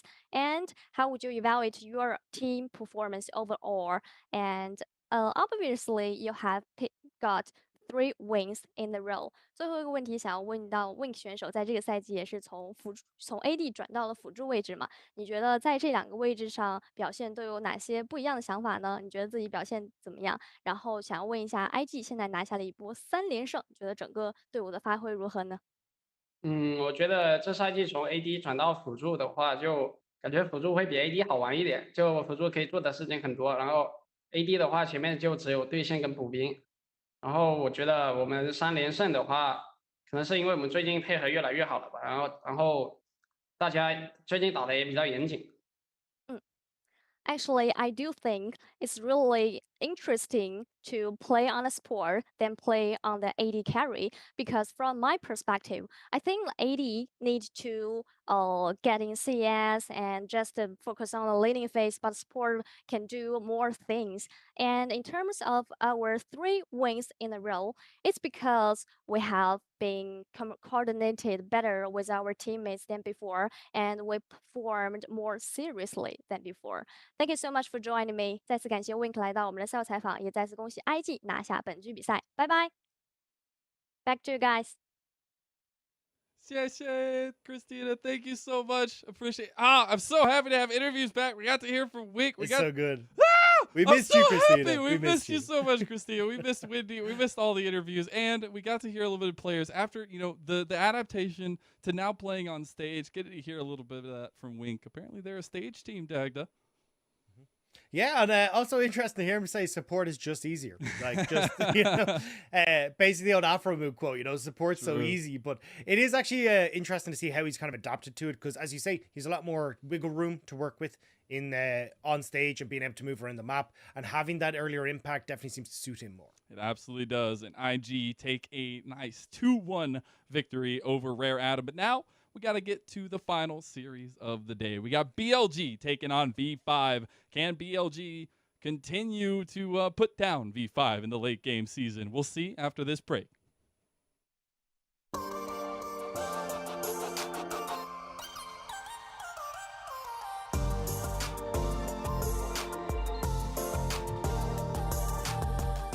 G'day again, everyone. It's Hysterics here, your favourite LPL English shoutcaster, here to bring you yet another Speak in LPL.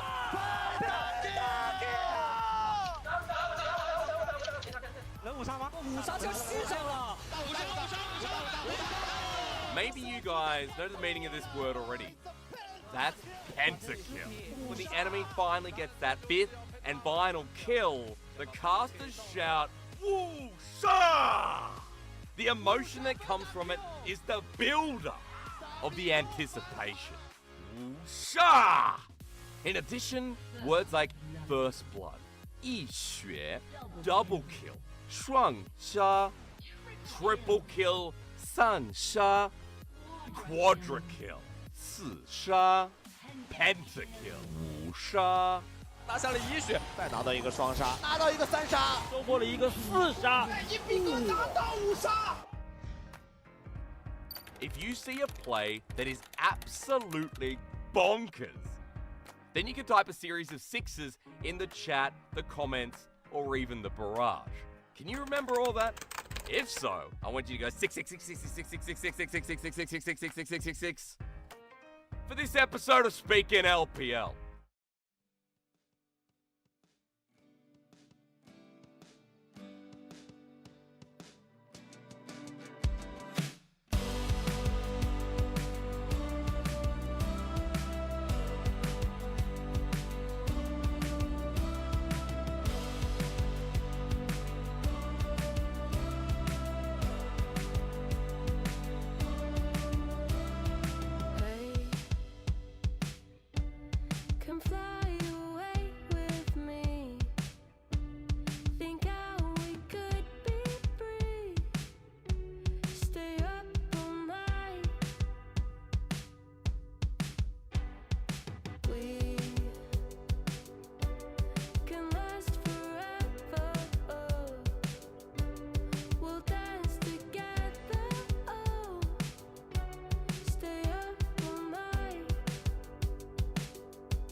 我觉得威武这一个赛季以来的表现，我觉得一直都挺稳定的，就他们一直打得蛮好的，就是感觉在夏季赛也是一个很强力的对手。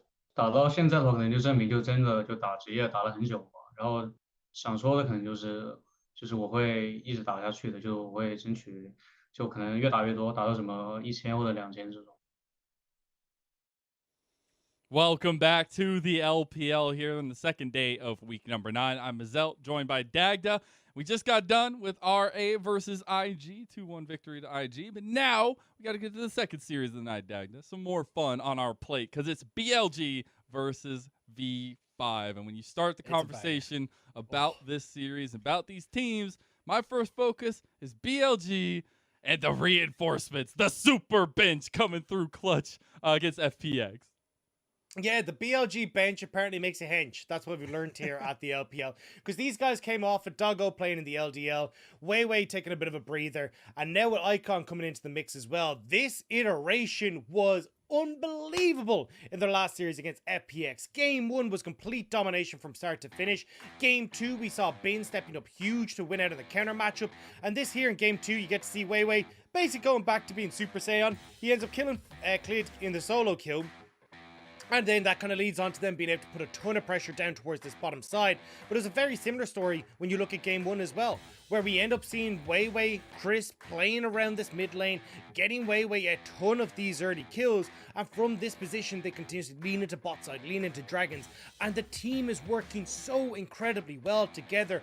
Weiwei is working with Icon, Crisp is roaming like he used to in FPX, everything is coming up for BLG, and now that is a very terrifying prospect for Victory 5. I mean, we literally just got off a series where we're talking about cohesion and stuff for IG, but this is like another level. It feels like this team has just come back together and been able to put out all the stops, especially against FPX, who were like on the rise. We were having a lot of positive things to say about their jungle, their top, but a series like this makes the difference.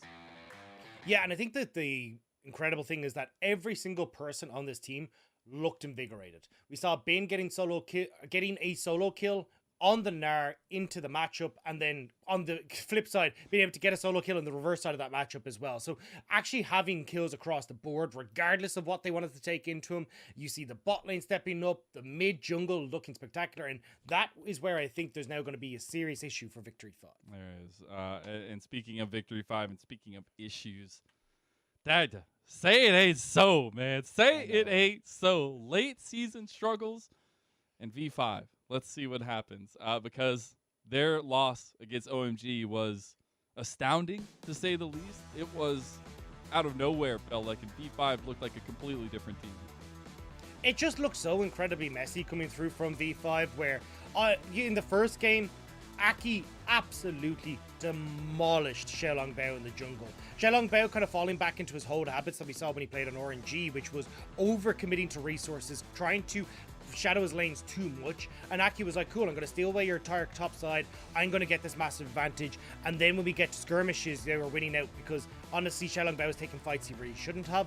And then in game 3 as well, we saw them just kind of coin flip this level 1 with the late invade that did not work out for them. 3 kills go over, and OMG are such a good team at snowballing through neutral objective fights, through skirmishes, that a 3-kill advantage was never going to go well for you. Rich as well, bringing out the Lily as a counter pick into the Gwen. I was only so one. Didn't feel like I had the impact that he was really hoping for, and these team fights, the miscommunication, the lack of coordination really came back to bite V5.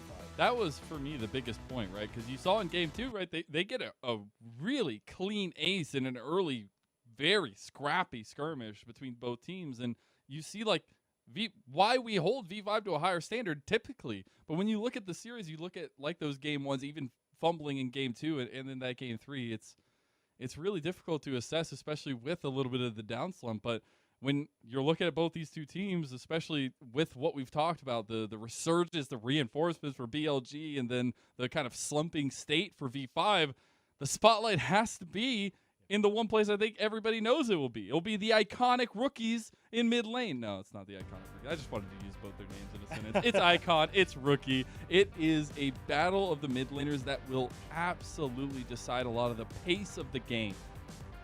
I mean, two of the like longest veterans that we've had in the LPL as well. Like both these guys playing back in 2015 and then kind of moving on into their careers. As I mean, Rookie left IG. You saw Icon moving away from OMG, kind of leaving what was their respective where the teams where they were the flagship players of both those organizations, but now finding themselves in different homes. We're gonna have to see how they're gonna clash one more time of the Rift. Historically, Rookie has got the advantage in this matchup where he's been able to find these big goal differences at 15, getting himself into a position where he can control Icon. And we're gonna have to see it once more, because when we look at the way BLG are playing, Icon has been a menace when he's able to get out onto the map, influence the game early through a strong mid jungle, and lean into this bottom side, especially like what we just saw against FPX. And for Rookie, he's going to need to make sure that he's keeping that in check with things like the Talia, the Ari, what can actually hold over control of the lane, and then continue to try and match those leans that we've seen from Icon. And it's not even the fact of like trying to control the wave as you would normally, because what we've seen from Icon is that Icon is so weird in his timings that he roams. Like he's perfectly happy to drop a wave or two if it means that he's going to get a bigger advantage for a side lane. So you have to be so cognizant of where Icon is moving at all points in time. Well, I think that's the most interesting thing, because you brought up the legacy of both these two guys, and you brought up that uniqueness from Icon, but that's where Rookie, as not a rookie, we'll have some of that track record, and we'll have some of those thoughts against it and how to deal with it. So again, it's about picking apart that mid lane matchup and seeing how these two guys represent today. The Ari, obviously you already said, being such high priority in terms of just getting priority, getting movement, getting connections with the jungle. But I think we've seen today already, there's a lot of that mid lane movement, especially looking at the Talia and things along those lines. So drafting, I feel like, is going to be centered early on around the mid lane. Especially when you look at the way that both these teams have found their success or been unsuccessful as of late. When you look at BLG, it was getting this bottom lane ahead, playing around these early dragons, making sure that Doggo is the mainstay carry for this team alongside Crisp. Like playing into, as Doggo played back in the PCS when he played for Beyond Gaming. Whereas when you look across at what's been seen for the OMG series, because we saw that jungle fall behind, the bot lane suffered massively, where PP God and Photic weren't able to get the same level of control that we saw as per usual. That aggressive playstyle coming back to bite them in a lot of scenarios. So if BLG are able to play down and punish Photic and PP God, that could be the win condition, and that's something that B5 cannot let happen. Well, the beautiful stage where these competitors will be taken to. Absolutely incredible stuff. Just, again, got to take a moment to be happy about these kinds of things, and especially to see the stage so beautiful in its own right. But BLG coming out here, we've talked already a little bit about Icon being the focus for them, but as well as that all relies on the connection to the jungle. What we see is, especially with that conversation we were having around XLB, but Weiwei. Yeah, and I think for XLB, this is going to be another big test for him. Like, looking back at their series, XLB has had an incredibly easy run through thus far, which is why when you look at his stats, they look absolutely insane. Like, his last opponents were like OMG, who he kind of got rinsed by Aki, LNG, Rare Adam, bottom of the table, WE, bottom of the table, LGD, bottom of the table, and it was the TT from the start of the split who were also at the bottom of the table. Whereas when you look across at like who Cars has to play against, JDG, Weibo, EDG, Orange, FPX, they've been much more difficult opponents. So I'm curious to see now as Shelong Bao struggled against Aki, what will happen against Weiwei, who for me is just another level up again on where Aki is and the understanding, the veterancy that he brings, especially when Weiwei playing against his old team in B5. He's going to be out for blood. He absolutely is, and that's where a player like XLB, who is stepping in for the legendary Karsa, if you live up to a moment like this, if you get that redemption arc for yourself, it looks a little bit more positive on you. But I know looking at the difference in schedule and the differences between the two players themselves, it's just still such a speculative process, right? We're still looking at what the final iteration of G5 will end up being. If 12-14 changes anything, right? This is the last day of 12-13. Maybe XLB finds that last mark on 12-13. But I think looking at the draft again, it's mid lane that a lot of the picks will be revolved around of, but I still think the priority for both these junglers, Weiwei and XLB, as you said, will be kind of high. Yeah, I think definitely the Talia going to be very high ban priority for BLG. Like, we've seen it banned away most of the time against Rookie. It's his most played champion. He's a 100% win rate on it. A 7 KDA. You do not want to give that Talia across to this man. He's so incredibly strong on it. And I think even then, like, try to move in towards... carry performances from the likes of Bin as well on that top side. He's had a fantastic time on things like the Gnar. The Jax has always been a big pick for him. So I'm really curious to see exactly what the game plan is here coming in for V5 as to what they want to target with this invigorated lineup. I want to take a little side step, a little walk down the lane, because I just love that we get Bin, the MSI champion, versus Rich, who has actually had an incredible spring, but I think has had a up and down interesting path in summer here. But I still expect a lot of volatility up there, especially in the trading patterns and in the laning phase. So I know we've been focusing a lot on jungle and mid, but I have a little side monocle maybe on the side of my face that's looking up top. I'm not going to lie. Like, this matchup is a banger across the board. Like, every single lane, I'm like, this is just going to be insane. Like, as you say, Bin and Rich goes big or sometimes goes home. Like, there's basically one or two options here for Rich. Same when you look across a Bin, realistically. The mid lane matchup we already highlighted. Bot lane, you've got PP God versus Crisp. The man who traded PP God now going to have to go up against his pupil. As again, like, this is where there's a huge amount of back and forth here across these squads as to, like, the history between the players, the history of the individual matchups. Like, this is going to be an absolutely stellar series, and I cannot wait to get into it. And what it, like, everything just works out in the LPL.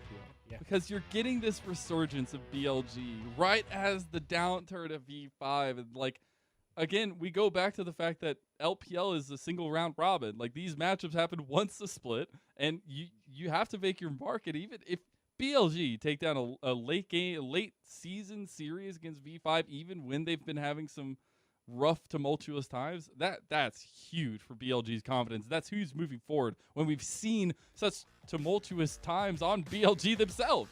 And now we're into the picks and bans stacked for this first spicy game of the second series. We got BLG on the blue side, V5 on the red. Talia already banned away by BLG, followed by Kalista, Zeri, and the Poppy banned by V5. Yeah, no surprise. We're pretty much getting rid of all of the top picks coming through here on BLG's side. 75% win rate for the Wukong, 100% win rate for the Talia, 75% win rate for the Kalista. Only thing is, maybe we get the first pick Gnar here. It's been 100% win rate. There we go. For Rich, he has 11 KDA on it, or close to 11 KDA. So no surprise to see Bin hovering this already. Just getting that pick away from Rich. And we've also seen just teams fall into this as comfort. Like, we've seen it blind pick. We've seen it picked at every stage of the draft. It feels like it's just something to rely on, and especially when we're seeing such high prevalence, right, from Bin himself this season on the Gnar.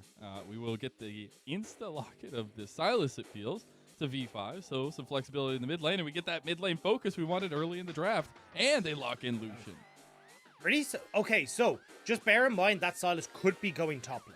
So it may not be the Silas mid. We have seen plenty of people bringing that Silas into the top side. Hoya, Summit have both done it. So just keep that in the back of your mind as we start to go through this draft. BLG, though, going to go towards the Aphelios. No Renata to pair with it, though. So curious to see exactly what that answer is going to be. Because it does feel like that is more than likely going to be a Lucian Nami for Foe to compete we got on the bot side. Looks like BLG trying to preempt that by taking the Lulu for Crisp here. Big pickup, though, I think, in terms of the bottom lane. I'll go ahead and put my doggo cap back on that I had taken off earlier this split because I've always been a really big fan of doggo, especially when we saw him come over from the PCS, right? The contention last split with Uzi for the starting spot and eventually winning it out, but having some rough times early on this split, and love to see that they're willing to go with this kind of safe, potential carry lane of the Aphelios and the Lulu. We do get that Nami locked in, though, for V5, so tried and true. Yeah, I love these bans coming through from V5, though, because Lucian Nami wants to be able to play aggressive in this matchup. So when you have the Silas mid, the problem that you start to have as Lucian Nami is the enemy laner, mid laner might be able to run down and help out. So they're trying to get rid of the rises, get rid of things that can actually try and play down towards the spots that are roam easily to this bottom side of the map, and make sure that they're going to be in an okay spot on that bottom end of things.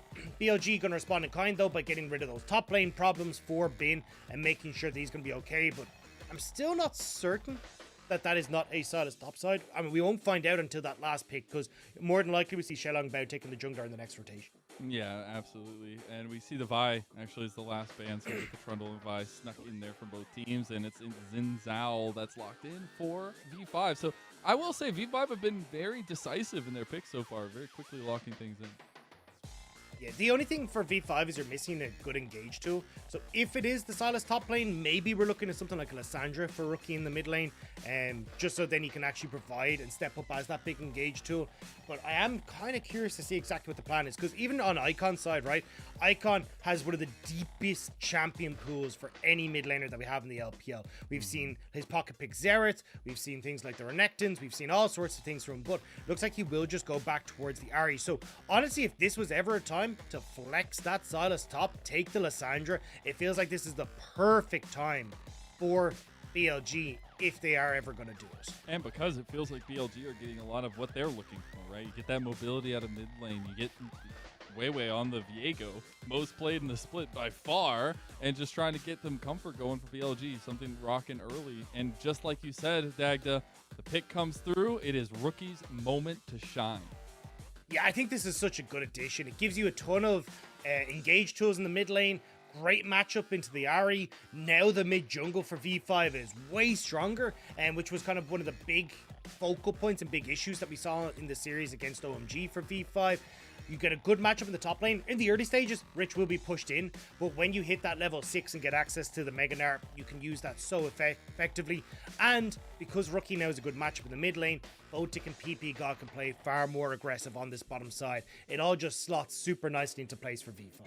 It really does, and you got to expect a little bit of aggression down there in the bottom lane, but again, it's about controlling the mid lane for both sides. One side gets ahead of the mid lane, a lot of pressure gets loose, and you get a lot of control for the side that's in the positive. And I think obviously we put so much on Icon and Rookie, but you got to look at the pieces revolving around them as we go into this one.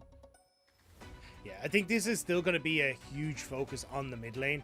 I would imagine Shelong Bao and Rookie are going to try and play heavily through this duo, see if they can lock up Icon pre-6, and then look to try and play through that style. So I'm curious to see how BLG are going to try and respond to this, because Wei on the Viego will definitely be on the back foot, and Crisp isn't going to be unlocked from the bot lane to try and help him out for a long L time.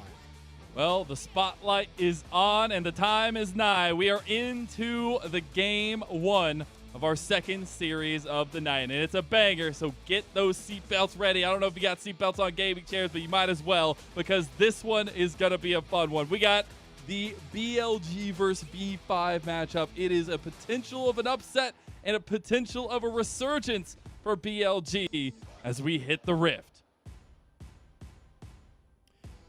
BLG on a resurgence after all the messing about they had with their solo laners, with their bot lane, with everything that has been going on in the jungle as well. V5 on a bit of a slump after an unexpected loss to OMG, both sides with lots to prove.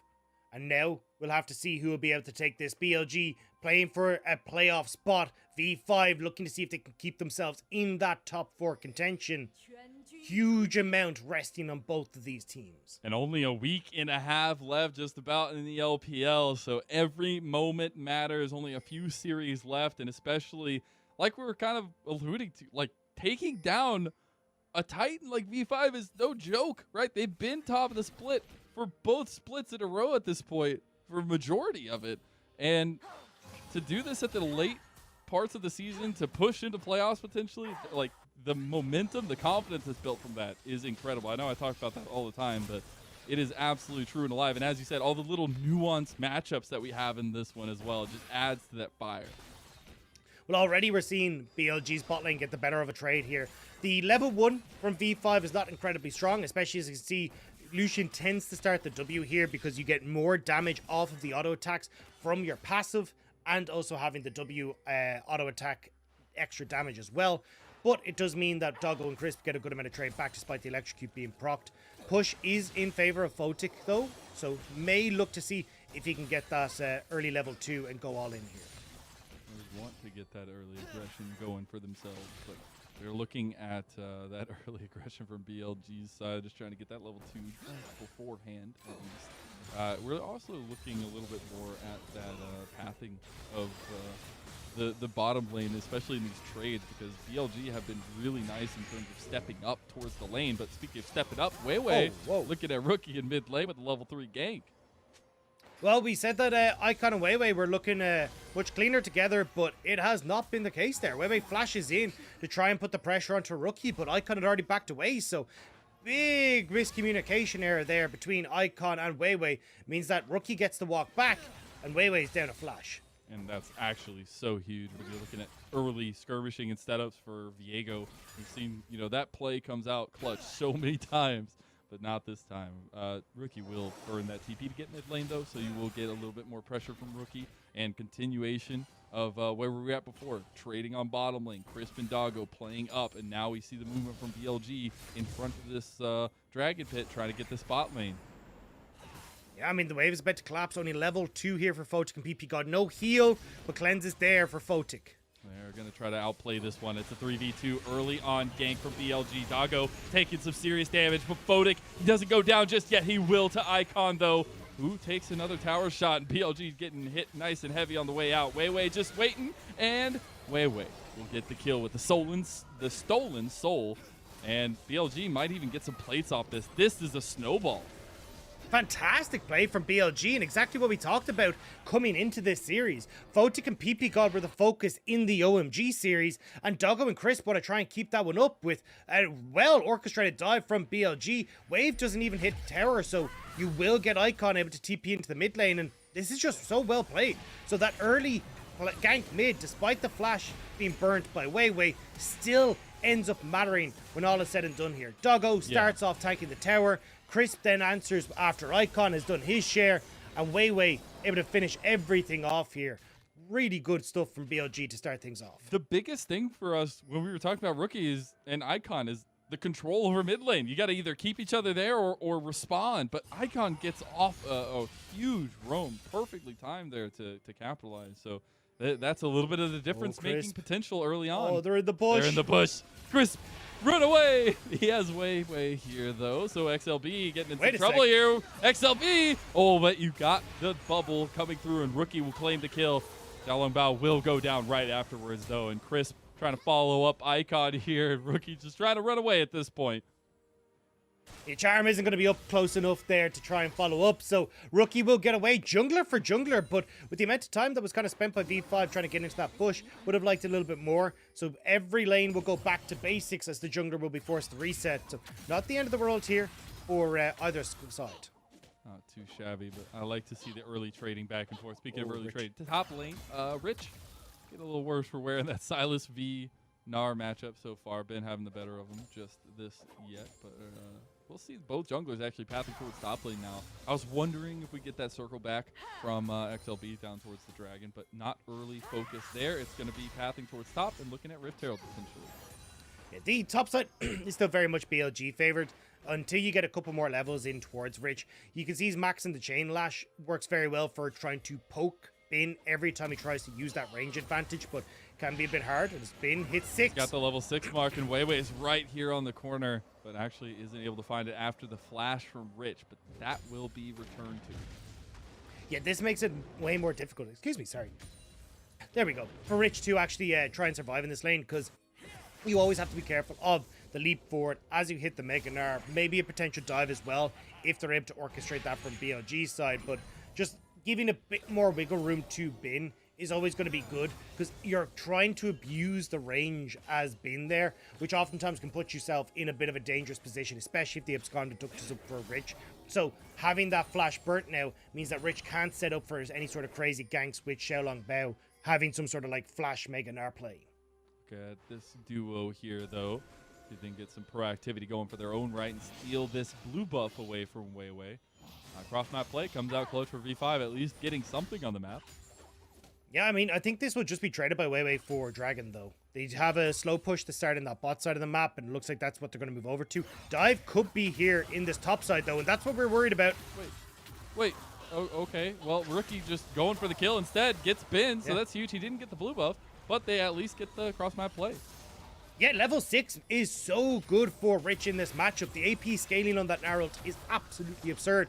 And Rich, the second he hits 6, Bin just missteps that little bit too far forward, gets hit by the Nair, and ends up setting up beautifully for the dive from V5. So we're kind of getting a split map here coming through on both sides, as BLG getting the advantages in the bot lane, whereas V5 trying to see if they can get Rich into a good position. What I love, though, it's all stemming from the mid lane. Again, right? Like, Rookie is roaming with XLB. They get that top play. We've seen Icon already visiting bot lane twice now. It is offset focus, but now Rookie is coming down here to try to respond to Icon, who uses the Spirit Rush forward, but Rookie is now here. XLB's already gone, though, and you've got the Heartbreaker reset available for Weiwei. They're trying to go under tower here, but now back onto Rookie, who's just being a menace on the side.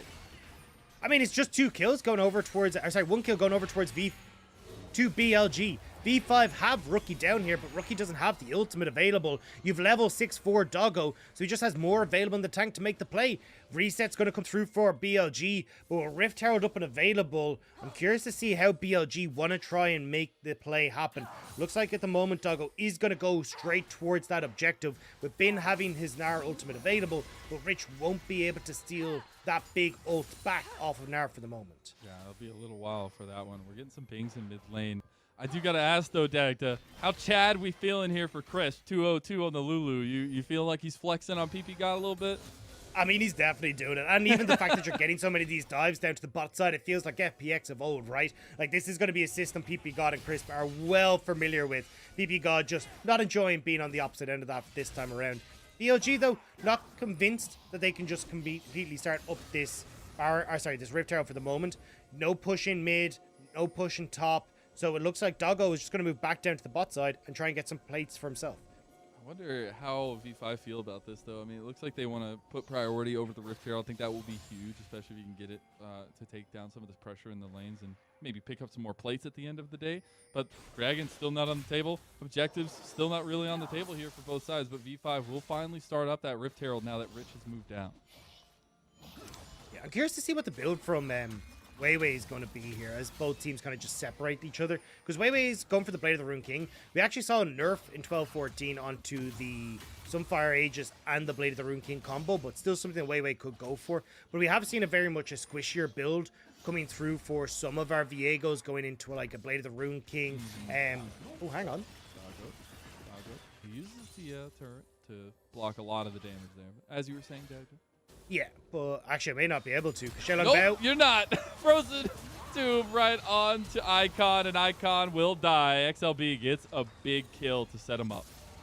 That is massive as well for V5. Like, getting back control over this mid lane now means they can potentially lean down towards this bottom side. Slow Wave going to be pushing in, but looks like we're just getting a replay of a slightly missed Maw coming through for Weiwei as well on that play. All said and done, I mean, you still got this Rift Herald for Xiaolong Bao. BLG didn't get an advantage that they really were looking for on that bot side, so big quick picks for V5 on those last couple of plays. And speaking of picks, so I will say PB God not having his flash. A little bit of a question mark there as he got caught in the transition, but we'll have to see if they revisit it. We've seen so much focus down towards bottom lane and have been 2 dives already, so we'll see the backs come off into that bottom lane. We'll get the resets for the majority of it, but mid lane still obviously the focus as we go back towards the mid lane itself and look at XLB and Rookie. Yeah, I mean, you don't even get to move here as Icon. Like, just tries to burn the Spirit Rush to see if he can get away, but knows he's essentially done for. Wait a second, Bin? Bin, you got to watch out there, buddy. He's got chains, and he's looking to break them. Yeah, you can see once again Rich starting to get the advantage with the Silas on the top side. It's why I'm kind of surprised that we're not seeing it more often in some of the matchups. Silas can do really well here as he starts to go on. Even it looks like, at least looking at the cooldown of the ultimate, Rich managed to steal away that Mega Gnar again and cause serious issues for being on the top side. BLG though, well, if they're winning top, looks like BLG will go boss. They try and get Bin here. He's almost got Mega Gnar stacked up though, and Rift Herald will be utilized here, so At least Oh, they'll get the goodbye, sir. tower, but Bin's trying to make the outplay with the Meganar. They also have Rookie coming up here, so Meganar just used back, but it's too little, too late, and Bin goes down. There's not much you can do there. The charge and the Rift Tower was always going to take the tower, and that'll give first turret gold alongside the kill to V5, whereas BLG trying to trade back and forth. But, I mean, when you're looking at this as a contestation between these two teams, looking good on both sides, actually, as Rich may even get the tier 2 in that top lane, which would be huge. But nobody this here. is incredibly close series. So It really is. It's like almost 13 minutes in, right? And we've just had breakneck action in terms of movement around the map, getting trades back and forth. Not necessarily the big like fighting, the 2v2s, 3v3s, but we've been getting a lot of map play, which I always love me some cerebral gameplay as a play-by-play here. But that honestly is so huge for Rich in the side lane. Not only did they get the first tower on top side, but they also got the tier 2. yeah, and this is such a different pace for BLG, who traditionally aren't a team that really interacts, aren't a team that kind of steps up massively when it comes towards these early plays. But, I mean, you can see here, not much the Bin can do in this scenario. Just completely caught out. Roam from Xiaolong Bao was too strong, and unfortunately not able to quite connect with the double Meganar ultimate. Means that they're able to follow up very easily there. Bin definitely feeling the worst for wear in this top side, and I'm not exactly flying high on the advantages that Doggo's got in this bot lane. Like, hasn't got the turret, at least has the Gale Force, so is keeping relatively strong, but you definitely wish that Doggo was a little bit stronger if you're a BLG fan. I'm looking for some real good Gale Force gameplay here from both these guys. I want to see some aggressive plays now that they both have completed those. We will look at item completions a little bit more because Weiwei did complete that Blade of the Ruined King first. So mythic item completions, at least on the side of V5, a little bit more ahead as XLB will have the Gore Drinker here. But how do you feel about fighting chances? I feel like V5 have a lot more to say in terms of pickouts and catchouts. Yeah, I mean, their mid game for V5 is just tremendously strong. I mean, every single champion here works well off of 1 items to 2 items. So I think we're going to see V5, as you're looking, really step up the pace here, pushing mid, trying to find invades, looking to see if they can try and create moments where they can look for picks, and BLG trying to respond by moving away from those pressure points. Will give Dragon positioning for V5, and again, if you can try and set up for these fights with the items that V5 had, it's going to be very hard for BLG right now with, Weiwei still waiting for that Sunfire Aegis to come through, Doggo needing several more items. So BLG will need more of a quick pick before this fight starts if they want to try and hope to contest this. And something I like to see from BLG here is they're actually making an effort to clear some of these wards. I mean, before just like a second ago, this jungle, everything, the entire map at that point was dark. Like there was only the control ward in mid, and then there was one ward at the top side of the map. But here they've actually gotten a little bit more set up in front of the dragon as it spawns in 10 seconds, trying to get a catch out here. And they will find Rookie, but he won't be caught so easily. Now, has his flash up and available. V5, though, not really in a great position to try and fight Rich with a very late reset. Means that they're only now contesting as the dragon is spawning. No pick for BLG, though. Oh, Bin as well. Bin's on the side here, doesn't have Meganar just yet, but Rich has the ulti of the Meganar to try to pull something off. This positioning for B5 is a little questionable, though. You got to be careful. Moonlight Vigil from Doggo. He has the chakrams. He gets out with the Gale Force, and Rich goes down first. They get the reset now as well as Weiwei's going forward, but he goes down instantly in the turn team fight from B5. They get the side fight, though, as Rich is already down to Bin. He goes in for the Meganar ulti, but it goes down to the dragon. Thumbs up from Bodic, and B5 take out a team fight and the objective. Rookie was such a hero in this fight, taking on so many members in the back line, meant that Photic could deal with each individual member of BLG as they snuck on through. V5 will take the fight, use their 1-item spike we're talking about, and get a dragon for themselves. Big, at least decision-making around power spikes and when to fight, right? You were talking, oh, well, maybe not in a good position to take the team fight, to take the dragon. Position mismission. I don't know if that's even a word, but at this point, like, it doesn't matter because V5 move in. This side fight between Rich and Ben was so crucial, but again, you said it's the sticking power of Rookie. This is Rich here messes up by not actually getting the Meganar instantly into the charm that came through from Icon. But watch Rookie here, right? You've now got Bin and Weiwei that are putting pressure on towards the back line, but Rookie goes in, big Ring of Frost, and holds on to the ultimate. So Photic here is dealing with 2 members. Icon wants to try and finish off Photic. Instantly Rookie with that Glacial Prison locks up Icon, so we can't follow through. Exhaust as well with the Unsealed Spellbook to keep Rookie topped up. Really good decision making from Rookie in that fight.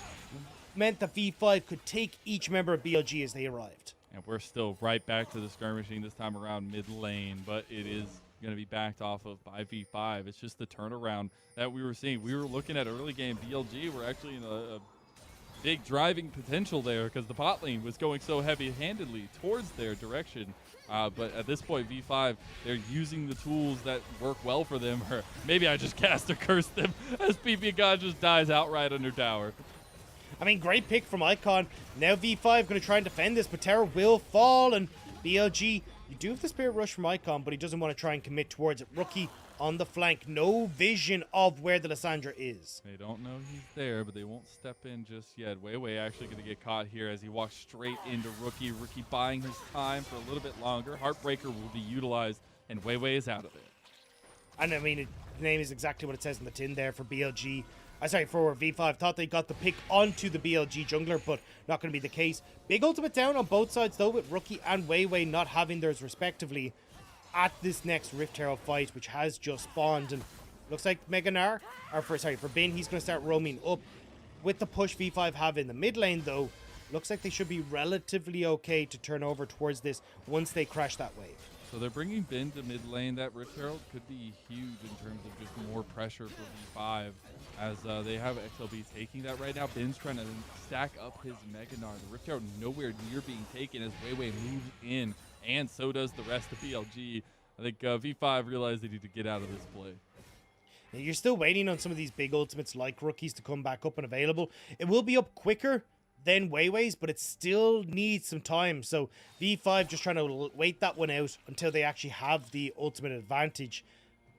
Push coming through from BLG on top side, though. They're still able to contest mid lane wave as well. So it's not like you're just going to be able to brute force this as V5. So may need to actually give this one up just because they don't have the pressure that they need right now. But as I say that, BLG are actually going to be the ones that reset.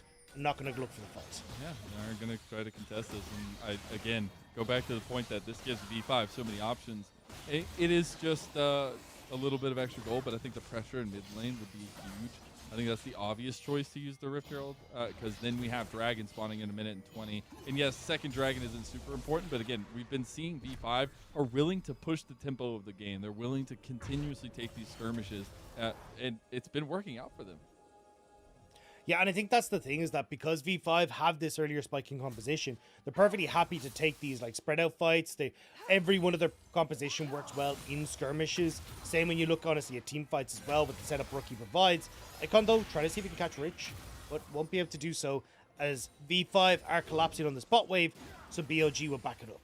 Yeah, they're just roaming around, making sure all the vision is cleared out, but I love to see that BLG has actually gotten some sustained vision control around the bottom side of the map. Again, I feel like that was something I was looking at the entire early part of the game. Like, oh man, the control for V5 is just too much right now. But you've got Icon being mobile, trying to get away. Doggo gonna take a little bit of a shot from Photic in the mid lane. TP is actually gonna be utilized now from Rich to get here to try to set up for this dragon take.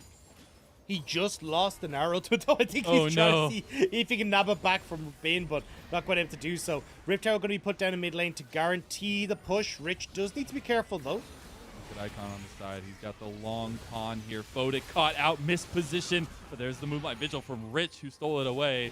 Icon still on the side. Rookie is playing point man here. The Rift Tail's just trying to slow push the mid lane. We'll finally get that charge off. BLG want to capitalize maybe on the backside of the fight as Ben got Meganar getting poked down pretty heavily here. And tries to go for the Meganar into Rich, does get the stun there, but the focus is on XLB. XLB goes forward. Weiwei is down first. Photic gets the kill. Doggo and Ben get the cleanup of Rich on the side. Icon goes down to V5 though, and it is just bloody Dagda. Ben went the wrong way. He needs to fight forward, not off to the side. Is Rookie now looking? He's looking for it. He's trying to get crisp in XLB. Slams down the kill. Doggo trying to get the AoE. Ben splashes in. Ben is getting kills, and he's picking him up, but it's Doggo down, and he's the only one left as V5 chase him down. It's an effort, but they won't be able to get the little tiny Gnar. The Gnar will escape over the backside. Vision there on Rookie, but both sides are resetting, and BLG may live to fight another day at this dragon if they want to, but we're going to catch it here in the replay. This was actually such a good trade to start things off, but you can see he goes, fully commits onto Rich, but there's no follow-up for him. Like, the fight gets completely spread out, and V5 just jump all 4 members on. You got the wall growth there that keeps Xiaolong Bao in check. Rookie's providing good CC, and despite the fact that Photic was taken low at the start of the fight, there is no backline threat for him because Doggo's been moved up towards that top side, because Bin has been moved up towards the top side, and Rookie again, hero play once more to find even more advantages for V5 in this fight. And that quick vision loss by BLG just added insult to injury at the end. But as you said, just the follow-up wasn't there. I will say Doggo followed him up, all right? He flashed, but I feel like that was just not where you wanted to flash. And yeah, ends up in a very, very scrappy fight, which has been the namesake of this first game so far, Dagda. It's just been back and forth with V5 a slight lead. But that could be all the V5 need here as we start to move forward. 2 dragons to their name as well means that they'll have to start trying to get off to these side lanes now. No objective really up that either team wants to contest, but the towers are still available. So top 1 will fall for BLG. Rookie trying to see if he can get this bot tier 1 as well, but being able to respond. And at least if BLG have these advantages in the tower like they do with all 3 towers down now on the outer side, maybe they can look to push in V5 and then try and get vision control established for things like Dragon, for Baron, which is now up and available. That's just crazy to me that we might have some contestants over the Baron pit, because it's just all about the mind games at this point. V5 just trying to play into their win conditions here and get some pick out, especially with BLG having to put out so many fires around the map. Wait a sec. Rookie. You know, Icon was ready. He threw out that charm a little early because he knows what could come. They're keeping their eyes on where BLG are going, but Bin is just getting turrets now on the bot side, so V5 going to commit to Baron to see if they can get the teleport out from Bin, but keep your eyes on Rookie. Completely out of vision in BLG's God, he's so jungle. good. He's so good, man. The TP's coming in from the Gnar, at least on the top side of the fight. Still out of vision. Now Rookie will finally step into vision there. He's playing the spy game, but V5 need to get to safety, or maybe they just want to take the fight. Bin doesn't have Mega Gnar, but is circling on the flank. Rich has Spirit Rush. They find Icon, and Photic gets the kill. The Crescent Guard comes out, and now they turn back onto Bin because they've separated the fight with a beautiful tidal wave from PP God. And BLG, you found yourself on the wrong side of town, and there's some mean men looking to put you down. They're TPing in behind as well. They will just turn onto the Baron because that's where the pressure lies. BLG had the worst possible moment to fight there. Bin, no Narbar. You look at the guns that Doggo had, purple and red. That's not what you want coming into this. And now V5 are on towards the Baron. Weiwei has no Heartbreaker, but flashes up momentarily to get into the picks. Oh, Rookie's in. Rookie is going to go golden at the last second. Photic Jasper's forward. Rookie is down. Weiwei gets the resets here, but Weiwei goes down. Not so much of a Super Saiyan this time around, and PP God picks up a double kill. Crisp caught out, and Rich is the one to clean him up.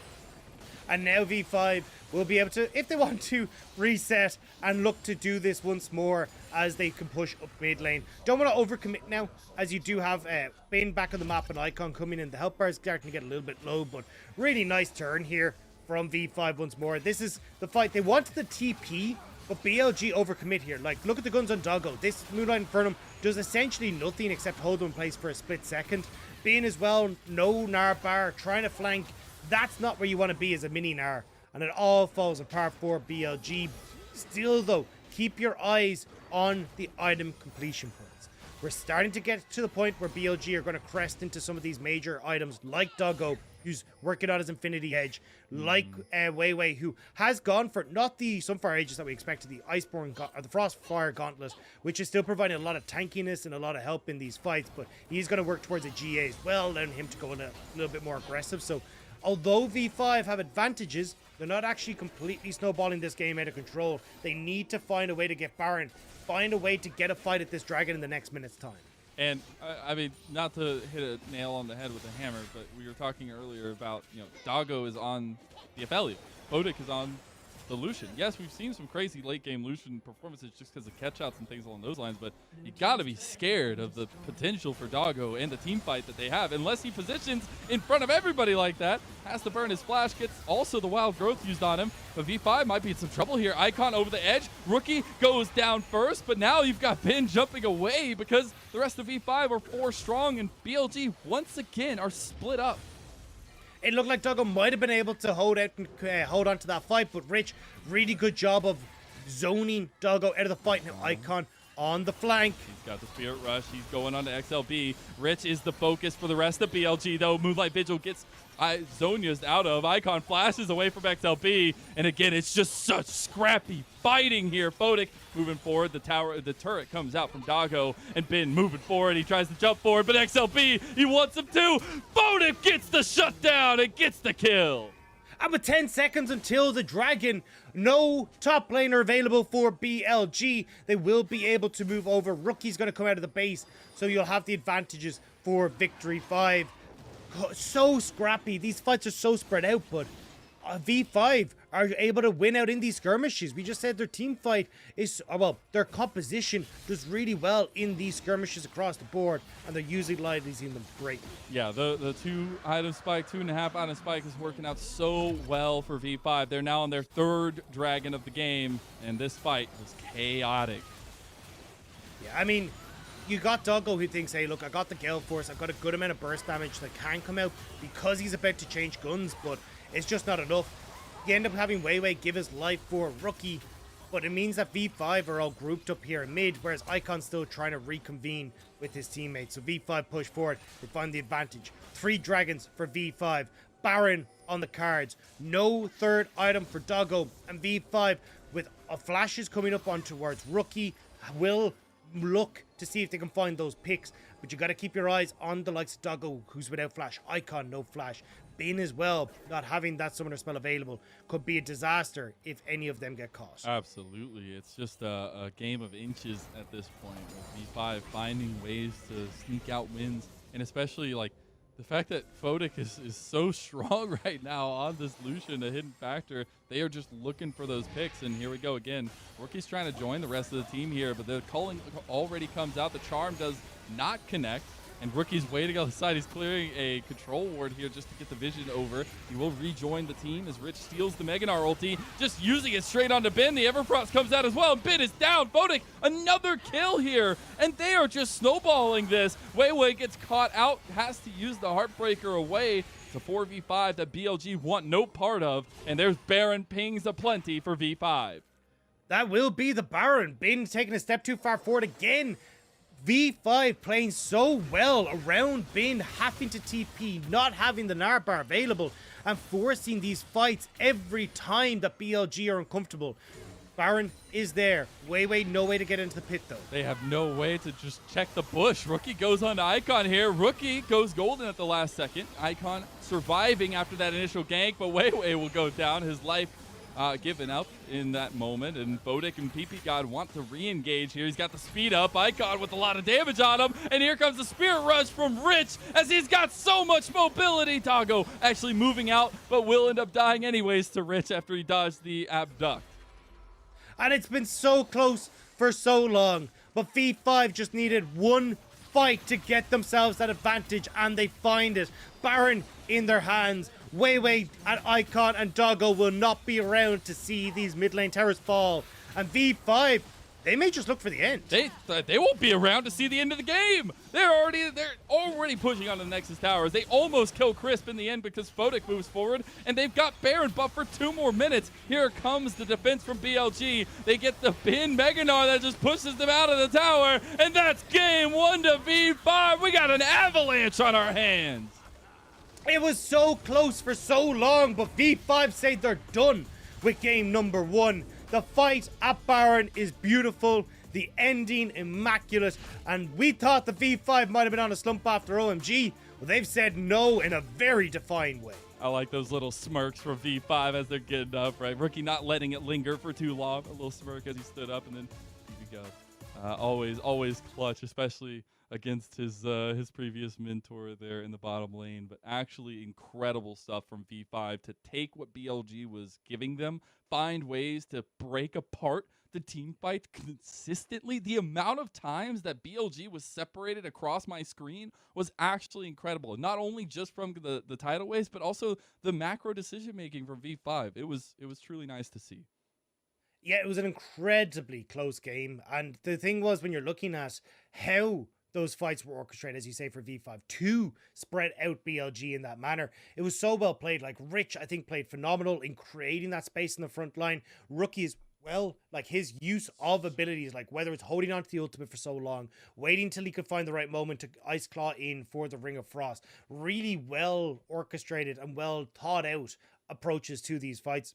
Even the way they wanted to play the map as well, like getting that TP consistently from Bin, playing towards Baron when Bin was exhausted, so that then there's no way that Bin can actually get in to have these big Gnar ultimates. Like, that's really, really difficult timing windows to play around, but V5 did it so successfully. And for me, it was those timing windows that just means so much for V5, right? It was the aggression on the one item spike that we saw, the push forward on the early tower, the dragons, those kinds of things. Like they just were unrelenting, and especially when XLB was feeling confident, when Rookie was literally just playing a spy game, it felt like, and just roaming around the jungle, it just felt like the control, even if the scrappiness was there, even if the fights were very close, it just felt like V5 were always subtly winning.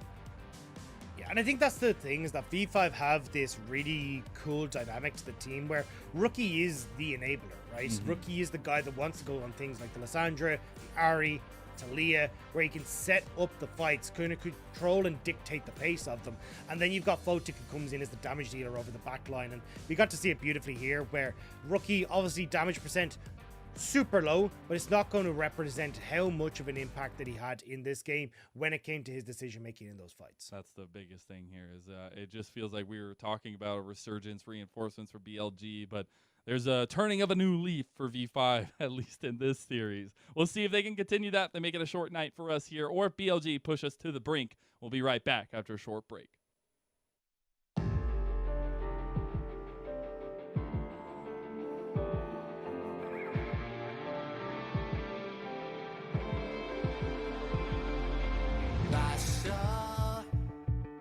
迷雾中找光线，谁甘愿在沉默中妥协？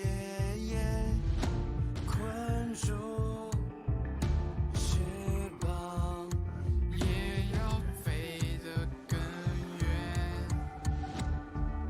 尝过现实中的锤炼，嘲笑声也不过是雨点。勇者的入场券，拒绝最廉价的怨言。曾多少次摔倒过，让独行总有一天会被看见。想升高全世界，拥有生而无畏的信念，粉碎极限，阳光之间穿透这片黑夜。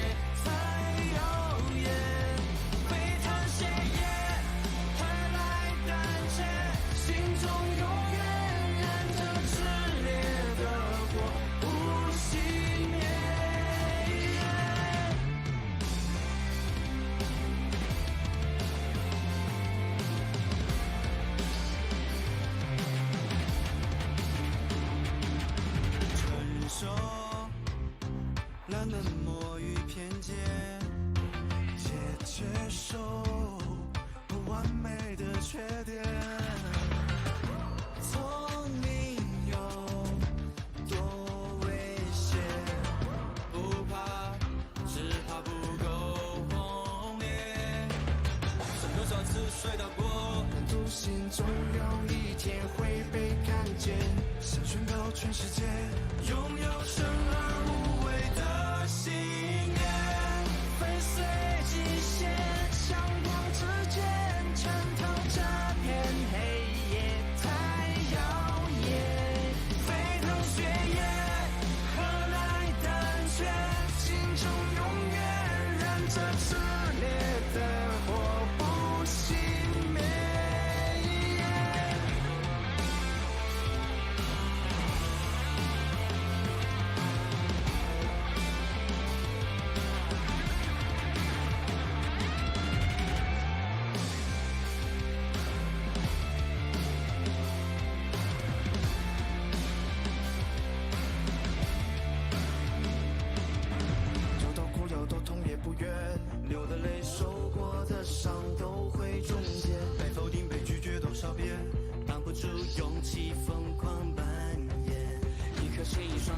匹配。这条路不走到尾，绝不停歇。每个你每个我很渺小，却又生而无畏的信念，战胜一切，向光之间穿透这片黑夜，才耀眼，展翅闪电，点亮世界，心中永远燃着炽烈的火，不熄灭。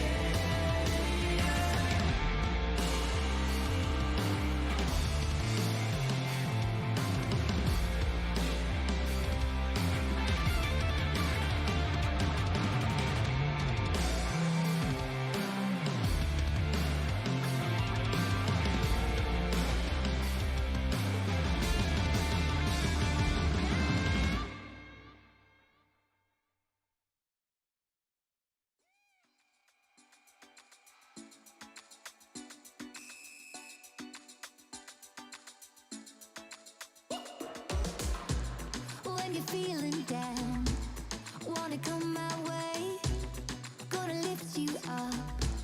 Let me hear you say, yeah, we're living on love.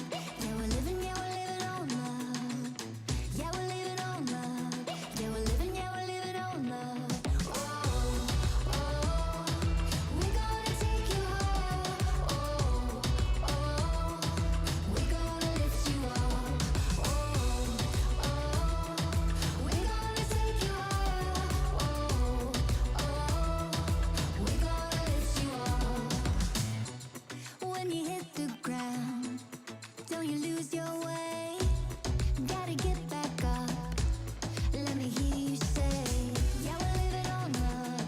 Yeah, we're living on love. Oh, oh, yeah, we're living on love. Yeah, we're living on love. Oh, oh, we're gonna take you higher. Oh, oh, we're gonna lift you up. Oh, oh, we're gonna take you higher. Oh, oh, we're gonna lift you up. Oh, yeah.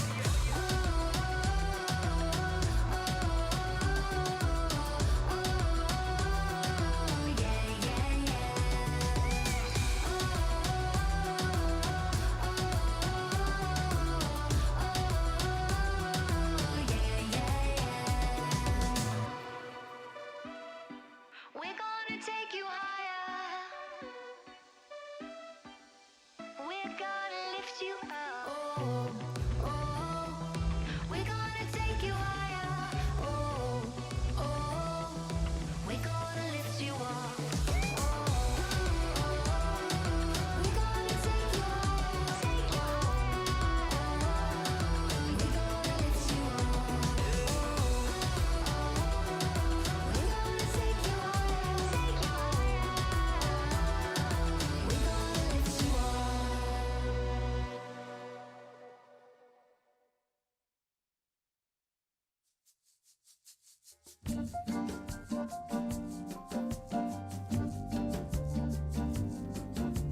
When I feel the darkness descending upon me, then I close my eyes to seek escape.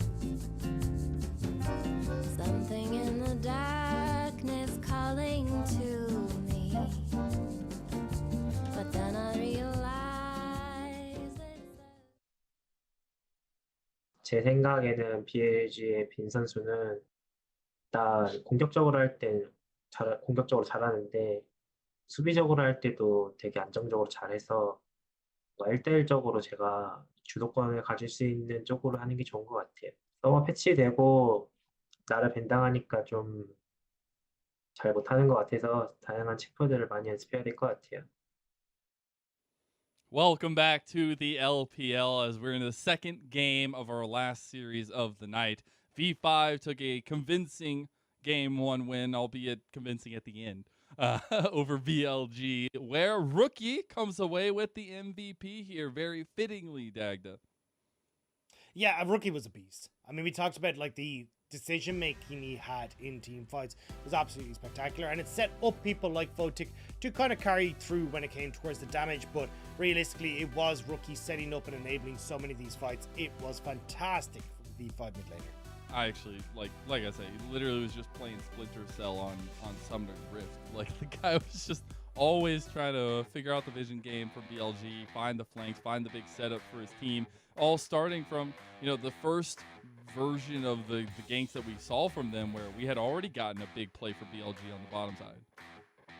Yeah, I mean, it was so well played. I mean, the roams, the early pressure that he gave towards Shell and Bao, this team fight in particular, where he was able to have the follow-up engage after Rich kind of messed it up just a little bit, but great re-engage here from Rookie. Again, the exhaust, the ultimate onto Icon to stop him trying to get access to the backline.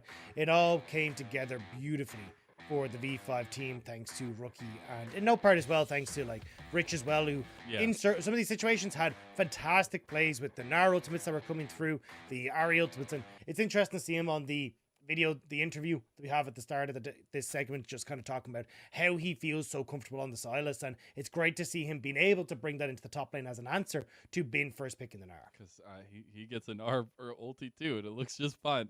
Special shout out to PP God for that title wave in the last one. I know maybe it wasn't that big of a deal, but again, separation of fights in that game was so fun to watch from V5, and I'm wondering if we get a little iteration of that again going into game 2. But for me, it's about shoring up some of those weaknesses we saw from BLG, but also it's a little bit of the decision-making in those games, the execution of that team composition, where we thought they were riding high with that early bot lane start, Dagda. Yeah, it kind of worked out, like, at least in the get-go, that BLG were able to match V5 for a lot of it, but the problem was that they just couldn't quite keep the snowball rolling. We saw them, I think the biggest blunder was not being able to get that early first rift out for themselves, where we saw them migrate everyone to that top side. They kind of had the jump, but because they couldn't get mid priority, because they couldn't get top priority, well, then it didn't quite work out. So I think instead, if they'd kind of gone, okay, we'll go for the full reset, we'll move back to bot lane, and then either one, we end up looking for the bot lane dive because resources have been committed to the top end of the map, or we just force the AD carry away and we still get the plates anyway. We'll probably get first tower, honestly, because so many of those plates had already been taken so far. So I think it's just little mistakes from BLG that I hopefully we'll see them correct coming into game 2, because I really, after what we just saw, want 3 games of this. This was a banger series, and especially for BLG as well. Like, they desperately need this win against Victory 5. Like, if they lose this, they can only go to 7-9. And when you're already looking at like TT that are 5-7 with several easy series ahead of them, they can always leapfrog ahead of them. FPX as well still have 2 series left to go for themselves as well. Like, it could end up being the difference maker between them hitting playoffs or watching once more just from outside the pen. Well, we got difference makers in the game, in the spotlight again on this mid lane. We gotta look at what the look at the response. Hey, Dagda, don't worry about it. We gotta look at the response from Icon this time around and how the teams play around these mid laners a little bit differently. I mean, I think V5 are sitting pretty, but Icon was mobile. He was active, but we didn't really get a continuation of that. As you said, the snowball kind of fizzled out there. But V5 on the blue side, BLG on the red side, maybe we see a difference in that. BLG ban away the Talia, the Draven, the Gwen, and Jax banned by V5. There's so many picks that are left open. The Kallista's now gone. Zeri up, Renata up, Poppy, Wukong. Like, there are so many. Like, we're even not looking at like Silas's and Aries and these kind of things. The Gnar for the top lane. There is a ton of power picks that are being left open, and it definitely feels like V5 are trying to end up the Gnar pickup, which is what I was about to say with the Jax and the Gwen ban, but not going to be the case. So we'll have to see exactly what the plan is going to be. Zeri potentially here for Doggo in that bot side of the map, but the only problem that we're starting to see is that when you pick the Zeri, Sivir is coming out as an answer into her, and we'll have to see if Photic is going to be wanting to bring that one out. So if you got, the conversation around the mid lane is all well and good, but Poppy is now in the game, Dagda, so I think that's a difference maker. But also, it's something we've talked a little bit about behind the scenes in some of the differences between Karsa and XLB. I absolutely think that XLB looks incredible on the Poppy. I think a lot of junglers in the LPL look incredible, but I think it facilitates his play a little bit more. So I really like that V5 are able to get that one in the second game. But you get the Zeri Yumi double combo for BLG, so Doggo, Crisp, they've been propped up in the stage. Looks like Photic and PP God, though, like to what they had in game number 1, I'm going to bring it back here for game 2, going with the Lucian Nami. So Weiwei now, trying to see if he can eye up a jungler for himself. Xin Zhao could potentially work here. We've also seen that because the Poppy's locked in, Wukong has been brought into her, but doesn't work as well. Trundle, I think, could actually be an exceptional pick here as well, just to give Weiwei a bit of an easier time. But we'll have to see exactly what the plan is. Weiwei did look great on it in their series against FPX, and I think that's why we're seeing the moment of hesitation. But we'll get the Xin Zhao locked in. So I guess some separation, at least some team fighting capability there to follow up or have as an initiation for the Zeri and the Yuumi. Also, the Yuumi combo with Xin Zhao pretty strong, I would say. So at least they're changing some things up for BLG in terms of how they approach fights. But again, a lot for me was execution last game. So let's look at what they get for the second phase at least. We get the Gragas banned by BLG. So what is actually going to be the plan then? So Gragas is definitely a target towards Rich. And we kind of saw Rich there talking in the opening that he isn't very comfortable with his champion pool at the moment. So now with Gragas, Gangplank, Jax, Gwen, Gnar all taken off the board, we're kind of moving in towards things like the Sejuani, maybe the Ornn, these kind of things being brought out. I mean, he did bring out the Lilia, but that was more as an answer in towards God, why am I blanking? The Gwen, I believe? The Gwen, thank you, yes. I got you So back, there's Jack. Sejuani The gone. synergy on lock. Mind Hell melded to get into this series. It is the Sejuani ban by BLG at the end, so a lot of top lane focus here, and I wonder if V5 just add to that list at this point.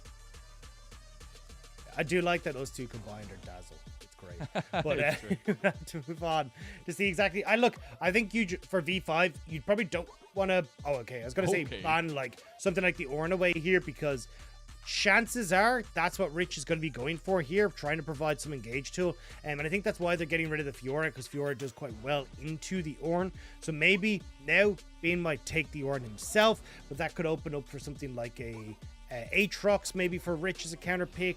Hale, we've seen a little bit from Rich, but that was right back at the start of the split. That would be interesting. Okay, so Bane going back towards his favorite champion, which is going to be this Camille. For anyone who doesn't know, his Korean solo queue account is called I Love Camille. He is a very big Camille player, and kind of seeing how many of these picks are already taken off the board, it does make sense that the Camille is kind of now being picked up by Bane. Also, Camille, very nice into the likes of Zeri, even the Yuumi. So really like that takeaway, and also the comfort. Right, you said it's the two-pronged attack at this point for BLG. Okay. But it is the Sylas locked in here for V5, and I don't know if we're gonna get that same flexibility this time, Doug. Oh, I think it'll be the Renekton going topside. It is a good answer into the Camille.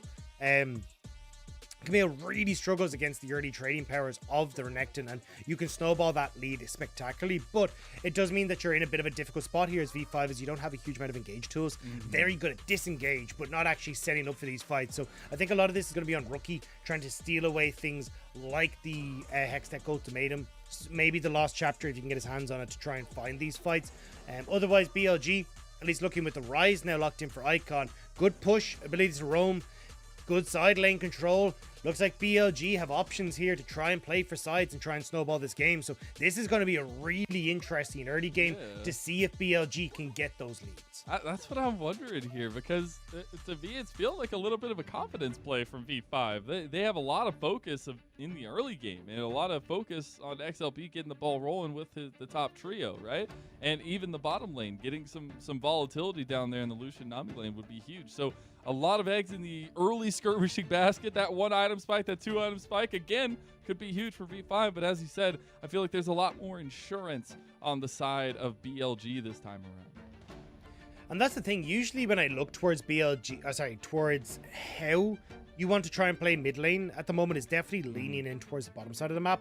But actually looking at BLG's composition, I think there's a lot of reasons to play up towards top side. You get like great split push in the late game, and the ability to shut down this Renekton then just becomes nothing in the mid to late game fights. You've got the opportunity to go with a Yumi Camille combo, which is terrifying if you're able to jump on towards this Lucian and keep him in check. So I think you have a lot of opportunities here for BLG to actually facilitate Bin on this Camille pick and let him become the big damage dealer as this game goes on. Well, somebody's going to have to be the big damage dealer in this one, and BLG are hoping that's on their side. They want to try to push V5 to 3 games here in our last series of the night. It's V5 versus BLG. So much relies on this for BLG and for V5, trying to show that that one stint against OMG was just a one misplay and shouldn't be taken into account. But we'll have to see how it goes on. Late invade coming through from V5 on this bottom side of the map. And Doggo and Icon. No way. Oh, Icon stepped out of the bush. They know he's there. No way. Oh my god, PP got a Photic. They find Doggo. Doggo's in trouble. Doggo goes down, first blood to V5. Rookie hits the abduct onto Doggo as he flashes away. Icon stepping out of the bush gave BLG all the information they needed to wrap around. Sorry, V5 all the information they need to wrap around. Big mistake from BLG, and V5 would be happy to take that one. He dies, he burns his flash, and now momentum heavily in V5's hand. We said get the ball rolling early. Well, the ball's already heading towards the goalpost, BLG. CV5 starting this bottom side of the map, though. They will get a leash on for Xiaolong Bao. But top side, we'll see Wei Wei be starting his red buff. So, Photic and PP got, okay, super smart. So, the ward they don't realize is there, but what they're trying to do is make BLG think that they started on their blue buff after getting the kill. But with the ward there, at least BLG will know that, hey, look, my camps are all up. Wei Wei, you can still try and clear down towards the spot side. Looks like you might actually try and make a play. But watch the abduct here. So they spot him, and then the flash into the abduct. I don't know if it was deliberate by Rookie, but I'm pretty sure that abduct was not going to be able to hit on towards Icon. So I think that was just a predict there from Rookie, but I could be wrong. I give Rookie the benefit of the doubt every time. I don't know. This guy is so insane. And now Xiaolong Bao will find Doggo, who doesn't have a flash. He has a cleanse. The slow's not enough for V5. They're just trying to punish this bottom lane. And they were trying to see if BLG could set up for a play on the bot side. But yeah. So Wei Wei's going for the level 3 gank. Xiaolong Bao goes, hold on a second, I gotta go for the level 2 gank. But Wei Wei, it will still be here, get healing off this Gromp, and you do have to still be careful, especially if Photic and PP God are trying to play as aggressive as they have been. And they're trying to get that level 3 mark here, but it could end up in them biting up too much here. Wei Wei will play some alcove gameplay, I'm sure, as he wants to wait to step up. If Photic and PP God overstep just a moment to be doomed. But look at this, Xiaolong Bao already back down towards the bottom lane. He knows where the carry lies at this point.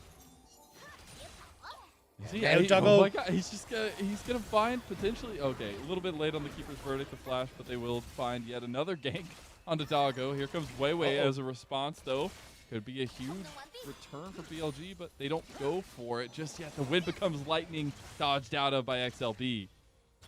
Level 3 so close to being hit by Doggo and Crisp, but that was nearly disastrous. Wei Wei will find Xiaolong Bao again.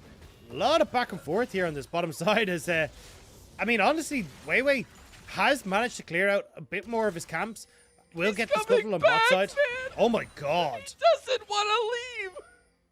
But this is what I've been saying before about Xiaolong Bao. Like, I actually don't agree with this play. Like, you've wasted way too much time here on the bottom side and, like, hasn't really gained you anything at the moment. Like, yes, Photic and PP God will get to push the wave back out, but it's not going to matter in the grand scheme of things. Whereas Wei Wei now will get both of these scuttle crabs, should have perfect timing as well on towards Xiaolong Bao's blue here, which with Icon pushing in, it looks like they might even try and invade onto or look for a dive on the top side. Yeah, they're actually looking top side, and Rich taking a little bit of damage on the trade as the wave is about to crash as well. Wei Wei Icon will show up. You have Xiaolong Bao right on the backside of this play, but it's too little too late, and Rich goes down. BLG on the board themselves. And this is the same problem that we saw from Xiaolong Bao in the OMG series, where he's trying to commit overly heavy for his lanes and is getting punished on the opposite side of the map. Not getting anything on the bot side. Now Wei Wei would get a reset off. He has the CS lead, he's going to have the XP lead, he's got the kill lead, and it just hasn't quite come to fruition here for Xiaolong Bao. And that's where you've got to, kind of as a jungler, say no eventually to these plays. And we just haven't seen Xiaolong Bao have the confidence to say that. It's a leftover from his RNG days. If you were wondering where those leftovers came from. Icon on the way back will find Rookie, who had already moved a little bit faster than himself. But we'll actually see Icon turn back around because Foda and PP got playing a little aggressively. A little time bought because of that aggression of V5. And again, back to your point, a little bit of resource mismanagement, it felt like, and BLG taking absolute focus for it. Yeah, and I love this from Wei. To hit your 3 talent strike, 2 auto attacks onto the creep, and then flash forward into the auto, so there's no way that Rich can respond. And then you've got the follow-up hook shot as well from Bin to get the CC chain keep going. So really nice play from BLG. And again now, Icon, good push in this mid lane. Slow push started. Will hit 6 off of the next wave as it collapses. So we'll have to keep our eyes on Icon to see if he can make a roam. But looks like V5 might be trying to shut that one down, as Rich wants to see if he can get in behind this mid laner. Okay, so a little movement away from the top lane. Let's try to punish Icon more so, but the dragon is spawned. The chickens will be crocodilian lunch, and Weiwei won't be able to say too much about it. We are seeing a lot of movement back down towards the bottom lane, though, for V5. Yeah, you can see, though, Weiwei's aware that something was afoot, as Bin was saying, hey, look, my top lane is missing. Please, for the love of God, do not walk into that jungle. Give that Croc any sort of help. Doggo, though, left in his bot lane here. Maybe in trouble as V5 are collapsing. See if the kitty cat's able to stop anything from happening there. They stopped. They actually backed up, and now they're pinging back onto it. And Doggo might be in some trouble here. The Ultra Shock Laser's not going to do much. And as the lightning crashes, so does Doggo into the ground. They get a trade back, though. XLB falls. Bin just goes in. They got the Realm Warp coming from mid lane as well. Photic is dead. Bin has the Yubi on top of him as well. Rookie's just trying to run away. He wants to get to his big bad Rich, but it's BLG who capitalized. And it's a great pickup for BLG. They trade 1 for 1 for the tower dive. They still get the goal, but that doesn't get completed. It's a 4v3, not in favor of V5, but they're going in anyways. Rookie is locked down here. PP God, he's just trying to watch and has the flash over the wall. V5. What? I don't know why V5 are trying to commit here. I mean, yes, Doggo back, but you're still 4 members strong here on BLG. So you end up delaying your resets. Zeri now in the mid lane picking up a free wave for herself, and BLG won the trade, right? Doggo does a really good job to flash away here, get the damage onto Xiaolong Bao, so Xiaolong Bao goes down again, only level 4 on this bot side of the map, and then Bin, this is why he's so good at Camille. Understands exactly how much damage he can take, sidestep the bubble, there's the execute with the Q, the true damage coming through, and then Rookie in a lot of trouble here, but does manage to escape away. Now you've got a level 5 for both junglers. Rift Herald is up and available, but I believe Weiwei should just be about to hit level 6 now as he goes towards his next camper, maybe as he gets off the red buff, but still control here for BLG with the opportunity to try and go over towards that Rift Herald. So V5 are going to look for another dive on the spot lane turret. This is actually insane. I honestly, after this, I just want to look at XLB's jungle percentage bot lane. Like, I just want to see what it is. The bubble will not land. PP got taken a ton of damage from that tower, but the dragon started up by V5. I mean, the Rift Herald is going to be started by BLG, so you're going to have to try and trade back and forth here as V5. Now, with everything that's been happening, Photic is very strong in this bot lane. 2 kills for himself, a 10 CS lead, working very quickly up towards the Gale Force. So if Photic and PP God can continue to put pressure onto this bot side, it is going to be a major win for V5 where they can look to snowball this game. But the problem is that if you're not able to do so, well, BLG are, slowly but surely ramping up. Camille having a kill for herself. Icon will have push in the mid still and can try and move in towards side lanes. And Weiwei will eventually, I feel like, start up this Rift Herald. I'm surprised he hasn't already. A little bit, but hey, a little behind the ball maybe. We won't see Xiaolong Bao capitalize on that too much. The plates, though, in bottom lane are falling to Photic and PP guys, so they'll get a little bit more gold for themselves, and XLB heading straight up through mid lane as we do see Weiwei starting up that Rift Herald. Yeah, it's funny on the last day of the split, sorry. I know this is on a complete tangent, but on the last day of the split, we're seeing everyone now bring out the Sunfire Blade of the Rune King build. We're seeing on Rich here as well. Oh, for 12-13, yeah. Yeah, the last day when it's actually still useful, but either way, V5 again on the bot side. Icon's ultimate has been stolen by Rookie though, and Icon not spotting anyone, doesn't want to overcommit because not sure where Xiaolong Bao is. But again, now you're moving way back down to the spot side. So V5 are trying very hard to make these plays bot lane stick, but it's just giving time again for BLG to get back out on the map, kind of continue to use this small advantage they have, not on bot side, but elsewhere in the map. And Doggo goes right in, knowing Weiwei's there right behind him. They didn't even need Weiwei because PP got balls, and guess who gets it? It's Crisp. I mean, look, he's got to put some of these old students in their place, you know? They get too big for their britches and they think they can win a series against you. Come on! But now, BLG moving in towards this bot side. Icon still there, but Realm Warp. But you still have Xiaolong Bao and Rookie there trying to threaten as well. This is getting a little bit dicey in the spot side. And it looks like BLG read that and will back away. I'm just waiting for XLB to go clear those two wards here. Yeah. I was wondering if Icon might stay to kind of pressure him back, but won't be so. And we'll just see, you know, Weiwei constantly hovering this bottom lane, XLB constantly hovering this bottom lane, and we're looking at that island at the top side with Bin having a big play early on to kind of influence the later parts of the game. But again, you go back to the point you were talking about just a little bit ago. BLG are fine. They are fine and dandy at this point. They are just waiting for scaling to come online for themselves. Exactly, and that's the thing is like Yumi, Zeri going to be fantastic in the later portion of the game. Bin as well will eventually take over in this matchup, and the fact that he's kind of staying within 10 to 12 CS is pretty impressive for this matchup, even having the level advantage too. So Bin, obviously a big Camille fan, very used to this matchup, and when you're getting help, it's definitely good. Yep, the Hextech Ultimatum will keep him right there, and the Realm Warp brings the rest of the team to help Weiwei get the kill. So Icon will have to reset though, and we've got to try and check out exactly what V5 are going to try and respond with, because right now they all tried to move up towards this top side to match, which means there's not exactly very much for them to try and look for the counter punch. Doggo and Chris should be able to clear up that tower, or the wave underneath the bot lane tower. Mid wave wasn't shoved in, so Icon not really losing out too much there either. So just nice map movement again from BLG, and it's netting them about a 1500 gold lead right now. Yeah, and back to the obvious conversation was about the mid lane. Rookie having a big influence in early game plays and early decision making for V5. Here, Icon actually getting the first crack at it, able to really influence a lot of the side lanes, and the one with at least the kills, where Rookie has helped early on but hasn't really been able to get any resources for himself. And this was what we were kind of saying, is that the downside of having like a Silas paired with the Nami Lucian is that Nami Lucian want to be aggressive, but it's so much dictated by that mid lane. Oh my god, that's some damage. That Blade of the Rune King ain't helping you today, Rich. You better wish you had a Divine Sunder. Rookie is taking a fight into Weiwei here though. Oh my god, Weiwei down outright. XLB running away, Lightning Crash with the final chapter in bottom lane too. Doggo is going to get the stun on the PP god here, but a nice bubble on the Crisp. It's traded back, but Doggo's still firing away. He gets one. He might jump over the wall, doesn't go for it, but BLG coming out aces, and at this point have complete control of this second game. BLG knows that their playoff potential relies on this series, and they will not go down without a fight. Kills across the board there.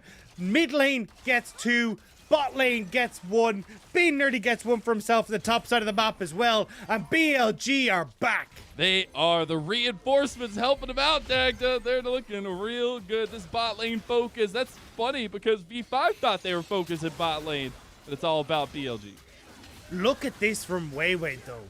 The ultimate at the perfect time with the flash body slam trying to come through from Xiaolong Bao means that they're not able to get the kill there. Doggo as well, able to finish off one. Nearly gets the kill here as Photic changes up his focus, but Doggo does such a good job. Never ever tries to move over towards PP God until Photic is out of the picture, making sure that he gets as much damage onto the enemy AD carry as possible, denying him access to Crisp.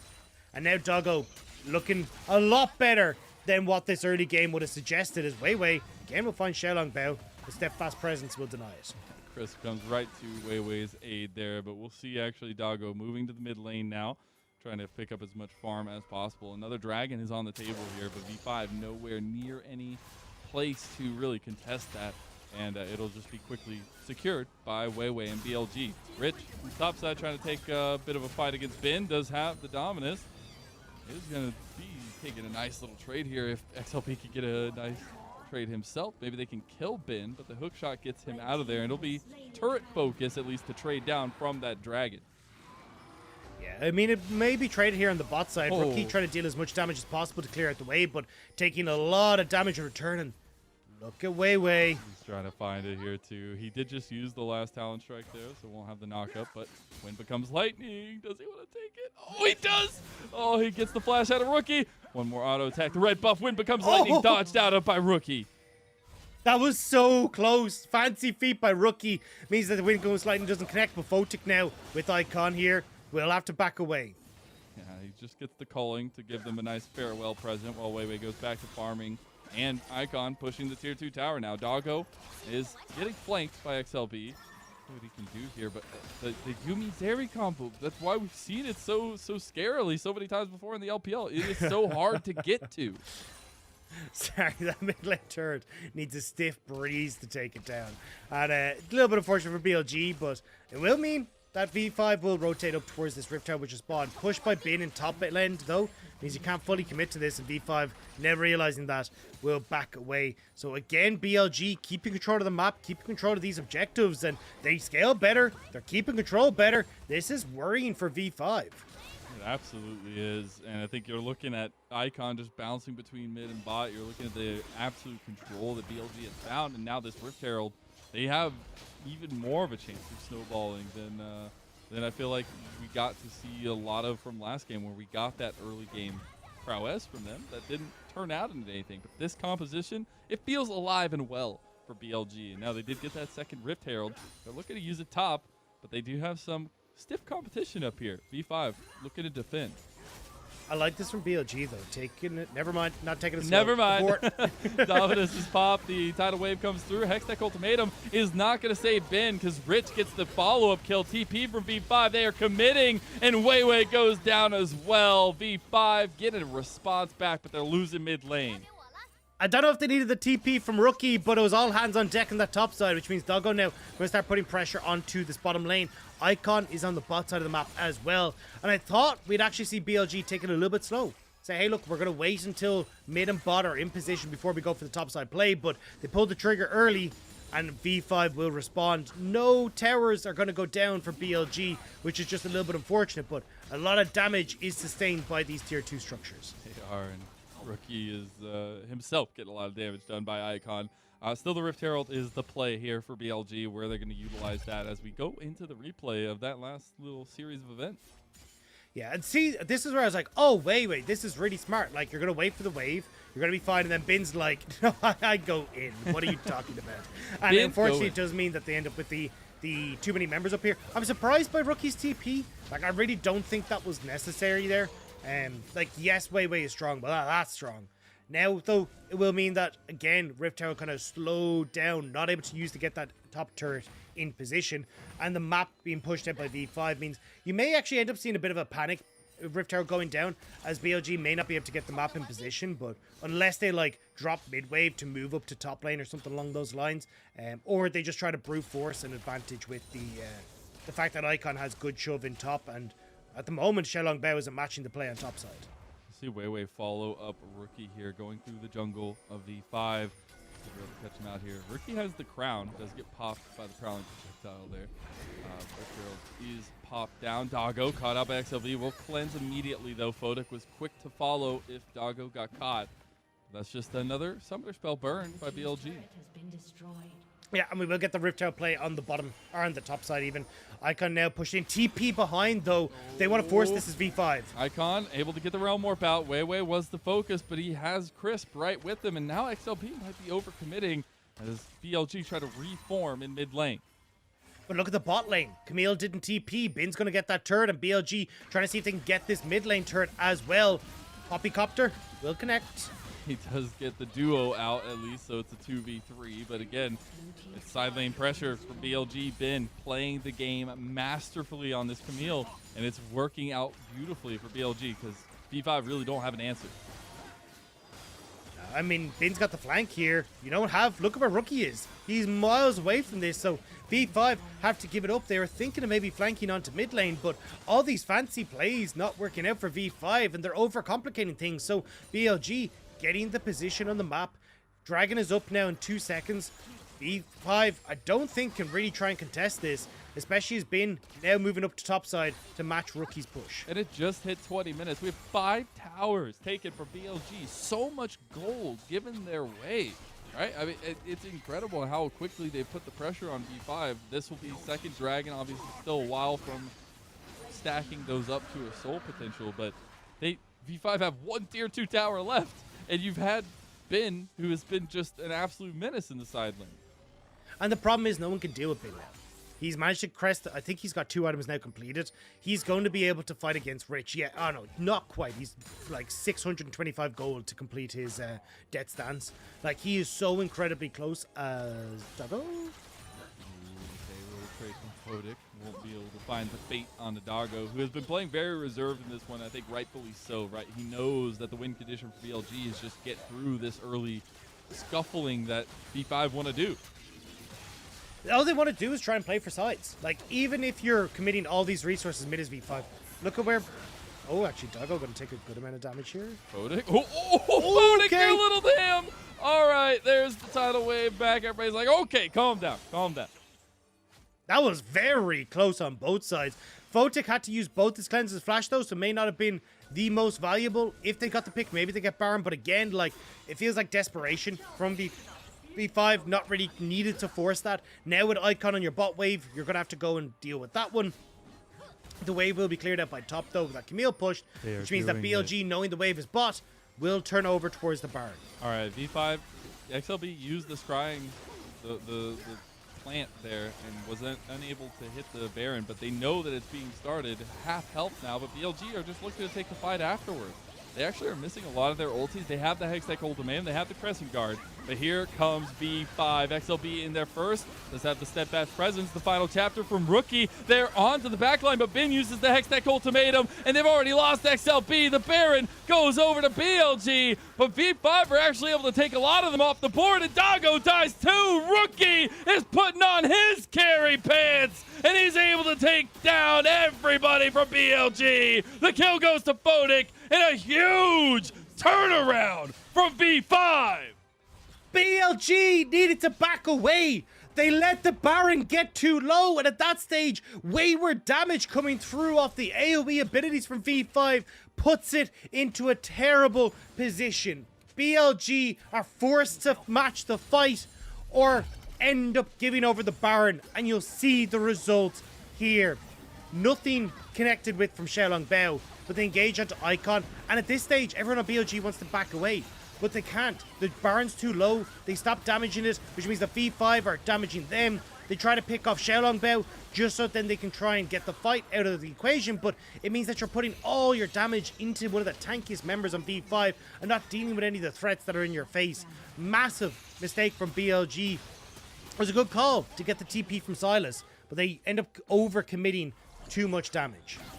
We see XLB keeping up the tempo here. Rookie stealing the Crescent Guard, and Icon caught out, left to dry as Rich pulls way off of the fight. And guess who gets yet another shutdown? It's the man in the mid lane for V5, Rookie. And this is where Rookie and V5 come alive. Impressive stuff to keep finding these TP plays, to keep finding these moments, to bring it back and not end up giving that respect over to BLG to say, hey, look, you have an advantage, but that doesn't matter. We want to show that we're one of the top 4 teams in the league. We want to show that we deserve to move on towards that world championship. And to do that, they have to put BLG back in their spot. They absolutely do. And Rookie is front and center in that, but also got to look at the LPL All-Pro First Team ADC in spring, Fodic, who has had 2 back-to-back incredible games on the Lucian, Dagda. Yeah, it's been absolutely incredible. And the fact that you're able to find these again is so impactful. V5, though, still needs to be threatened. I'm trying to find my stat here from what it was back in spring, because V5 had the most insane win rate when they were behind at the 15-minute mark. I cannot for the life of me find it. It's Well, just you know not what? I happening. got you. You just go ahead. You keep looking, all right? Because I'm going to set up the scape here. Because BLG, they are trying to get some vision game around the Dragon Pit. They know this is a win condition for them. They need to get these neutral objectives for themselves, and they want to get their front and center. They're bringing Doggo in behind, but it's a front-to-back fight they want. And what we've seen from V5 is they're able to find ways in, even with Bin being a huge force here. There's not much they can do. It was a third. They went a third of their games went behind. And Let's this is go. feeling like a third of their games. But they have to try and fight the dragon as they're already setting up. No flash on Doggo leaves him vulnerable. Keep your eyes on Bin, though, to see if you can get a good flank onto Fotik. That is the person that you need to kill as Bin. Oh, the crown is gone from Rookie. Oh, there goes onto the backline. Bin onto Fotik. They can't get the damage follow-up, though, because of that Keeper's verdict onto Weiwei. The final chapter across, though. Rookie has the lightning crash. As the Ultra Shock laser comes out from Doggo. Doggo step it up here. Rookie can go over the wall. As the lightning crash, uses it. Tries to go back in onto Weiwei. Doggo has to get out. He's almost out of mana at this point. And you've got to be really careful. That's already Weiwei down 2. Doggo, you so got to low. find a way to carry. Icon, somebody. Doggo's got 1. Can Doggo clean it up? Doggo's got 2. He's trying to find the miracle play. He's got him. No. Crisp goes down, and a triple kill is not enough. And V5 slammed the door on BLG. They will not allow BLG to take this win. So close to Doggo finding that fight. Health bars blinking, sweat beating on their brows, but V5 will find the fight and deny BLG once more. Oh my god, this is only game 2. It's such a banger. We got a replay here to look at the chaos in that fight. And you nailed it, Mazel. The Hammer Keeper's verdict denying the follow-up for Bin.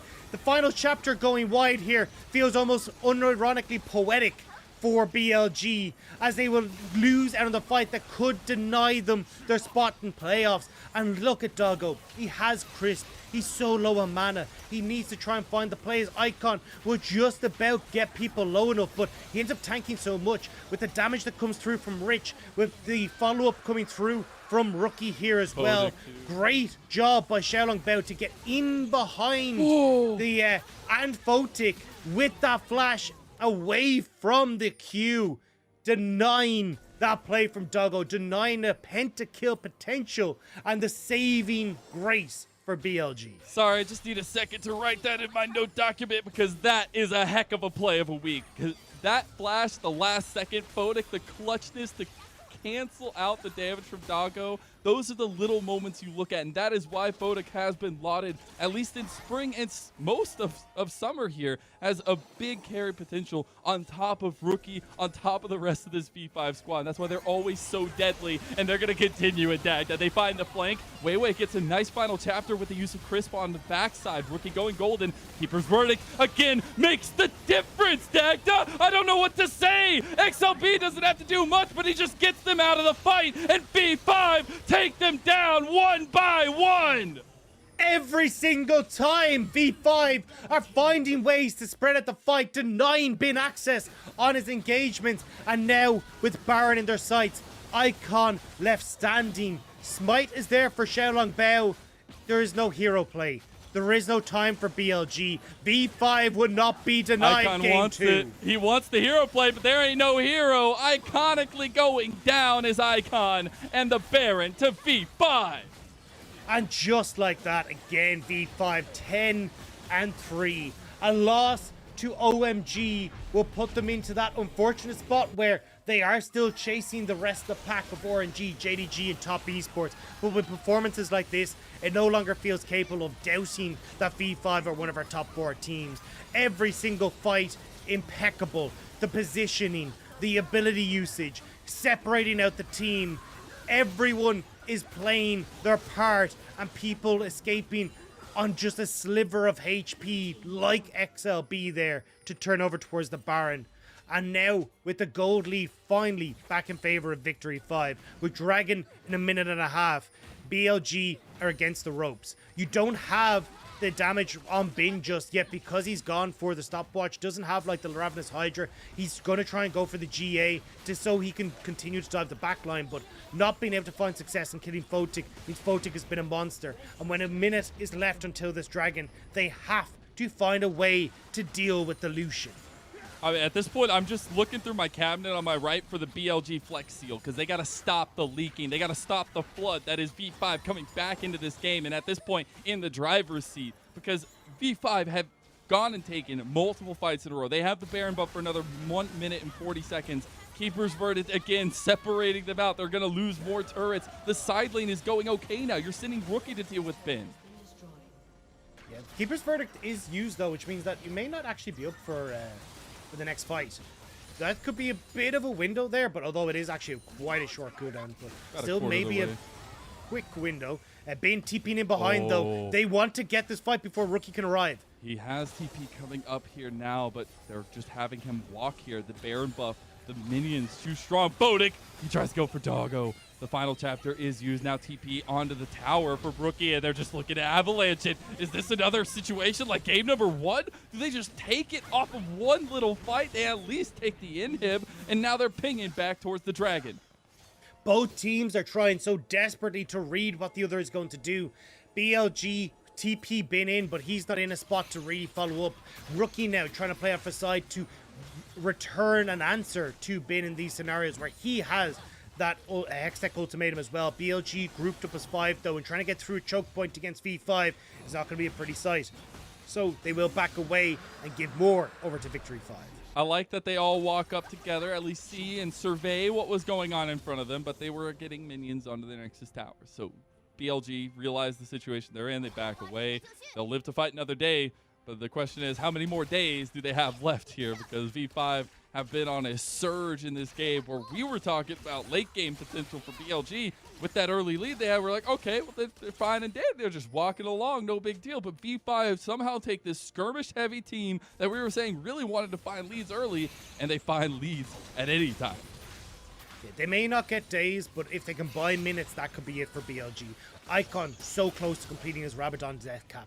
Bin nearly getting that Guardian Angel as well, which could make the difference. Same when you look at Doggo. These 1 or 2 item breakpoints could make the difference. Bin just completing his Guardian Angel there. This is where we could see the difference maker for BLG, but it's so difficult. Baron is up in 2.5 minutes. V5 are unrelenting in pushing these side lanes. Rookie is split push. Kari has picked up his own Rabadon's death cap as well. He is nearly completely full build. The only thing he can do is upgrade to a Magi Soul Stealer. And you need to make sure, again, that you are finding access to the backline as BLG. But vision is everywhere for V5. It is, and pressure is everywhere. Photic is just going forward constantly. He almost gets way down. He has to burn the Crescent Guard back. The culling was traded for that, but Rookie right on the side looking for the flank. A tier 2 tower will fall for V5 and more pressure in the bottom lane. V5 don't want to overextend here. Bin could get the Hextech ultimatum across the wall, and that could be it, but they will just keep the pressure up, knowing that as long as they are letting the minions in the mid lane do the work, they will be totally fine. Keeping BLG in their base means they'll be totally fine, because that means no wards at the Baron, no wards in topside jungle. BLG, if they're fully focused on trying to hold off this mid lane and bot lane push, cannot get access to the map, and that is what V5 are trying to contend with here. Trying to contend, and especially trying to keep up the momentum here. I would say, especially with the item spikes that we're seeing come through, I especially the Lord Dom's now completed 4th item for Doggo. You've got to watch out for the carry potential. But you also got to watch out for Rookie, who is Super Spy Man 5000, and he buys the flank here on the side. He goes golden because Doggo is putting out some real work. But Keeper's Verdict separates Bin from the rest of the fight. Ways down already. Doggo's going forward. He has the AoE. He has the slow of the rich, but he got to be careful because the bubbles will get you all day. XLB, there's Rookie. He wants to find Doggo. He does. The shutdown's coming on through. There's TP coming from Icon. He just TPs to his death. Bin hook shots out, but that's a double kill for Rookie and make that the end of the series. BLG's reinforcements mean nothing to Victory 5. BLG's playoffs are looking slim to none as Victory 5, right and wrong done to them by OMG. They will take the series, they will take the Nexus, and they will continue taking names in the LPL. The redemption, the comeback, the slump has been stopped against BLG, and V5 feel reinvigorated. XLB having a series night and day comparatively, and look at the smiles on their faces, Dag. The PP God getting a little extra love from Rookie. A rough early game from Victory 5 would not be counted as their mid-game is incredible. Doesn't get the handshake at the end. Awkward, man, awkward. Was amazing. But what a performance from V5 in this mid-game.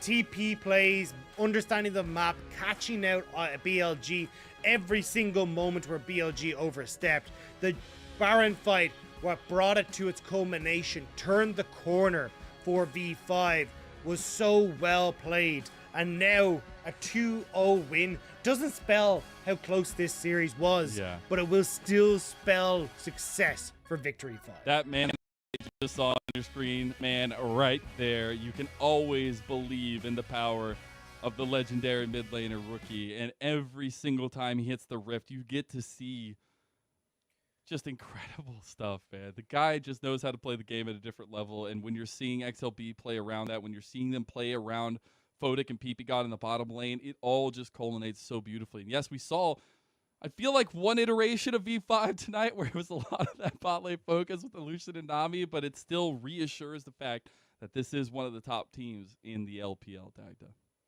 Yeah, but this is heartbreaking in the opposite side for BLG. It is. Now the max that they can hit is 7 and 9. They will go to -7 on score difference. And when you're looking at teams like Anyone's Legend, who are already sitting at 7 and 6, even if they lose their series, they cannot hit the -7. You're still looking at teams like OMG, who are 7-7, LNG 7-7, FPX have the opportunity to hit 8 and 8. TT have a very easy schedule ahead of themselves to hit 8 and 8 as well.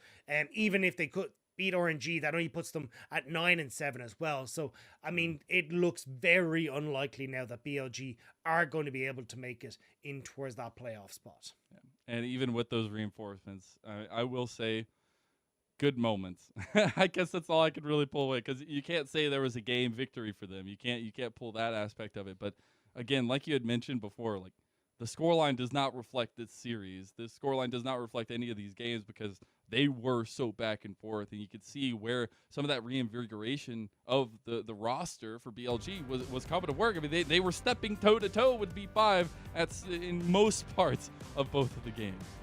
And it's so sad to see that this is the BLG we get at the end of the split. Yeah. Like, this was the BLG that we have wanted to see all split long, the BLG that could have been, but they will not come through. And as chances are in 2023, we won't see this roster either with the way that things have gone. So we'll have to wait and see what happens to the members of this squad as they start to go forward. But for V5, on a more positive note, spectacular stuff. We haven't really seen Lucian Nami taking over in that bot lane, or even having the impact that we've seen from Photic and PP God in this series. Rookie as well, whether it's the Lissandra, whether it's this Silas as well, having an incredible performance. Yeah. And Xiaolong Bao, the Poppy, these keepers' verdicts. Doesn't matter who seems to get it in the LPL, they literally just hit different. Yeah, literally. It's actually crazy how many times, because we were talking, like, XLB was having some interesting pathing in this series. We were wondering what the influence was going to be. As soon as I saw the Poppy lockdown, I was like, this is it. This is XLB. And hey, little do we know he would be huge in terms of separating those fights, but also the fact that we got to see the dual carry performance in both games of Rookie and Photic, right? The true carries of the team. And gotta give a special. I know Rookie will get a lot of praise because I think he deserves it. Obviously, he played this game so cerebrally against Icon, and there was a lot of give and take, but a lot of winning for Rookie. But Photic, man, Photic and PP God showing up huge against Doggo and Crisp. I just have to have a heart shout out to them. Especially the fact that they were able to churn out so much damage with the amount of attention that they got. Yeah. Like, when you look at especially that game one, everyone on BLG was bot lane consistently. Now, V5 tried to return the favor in game number 2, so they definitely got some help. But I still think it was a really good shout from Photic and PP Godden, especially for, I think, a bot lane that had a lot of criticisms leveraged at them and a lot of doubts put their way, especially when we first initially saw this on paper, because Photic coming up from the LDL, we'd seen him fail on top esports back in 2021, where he got replaced by, obviously, Jackie Love, which I think most AD carries would end up getting replaced by Jackie Love, let's be fair, but not having the best of times. Then you see PP God as well, who had some success from V5, but was touted at his major issues that we saw in his laning phase when playing over aggressive. And we still see hints of it on some of these enchanters, but in this series, the Lucian Nami looked fantastic. It allowed them to play that aggressive style. And Photic, his come on leaps and bounds since we first saw him on top esports in the LPL. This guy is an incredible asset to Victory 5, and to see him continuously taking on the mantle as the mainstay carry, being enabled by Rookie and Xiaolongbao and Rich and PP God, like, this is incredible to see him come to become the AD carry that a lot of people were rumoring him to be when he first arrived up from the LDL. Exactly. Again, I had stated in the game, right? First team All Pro last season, really showing up, or last split rather. And to have a little bit of a continuation of greatness, even on a team like V5, I think is always good, because you need that consistency, especially as this was the last day of 12-13 in the LPL. You're looking forward to more focus in the bottom lane. Exactly. I think you're going to have to turn up like this for PP God and Photic, and they absolutely answered the call. Ooh, well, it does sound like we heard have in our ears. MVP, and it will not be Photic, as we were talking about, because it will be the man in the mid lane, Rookie. Absolutely deserved. Again, his cerebral gameplay, always a treat to watch, always a pleasure to watch, but this game against Iconic was iconic.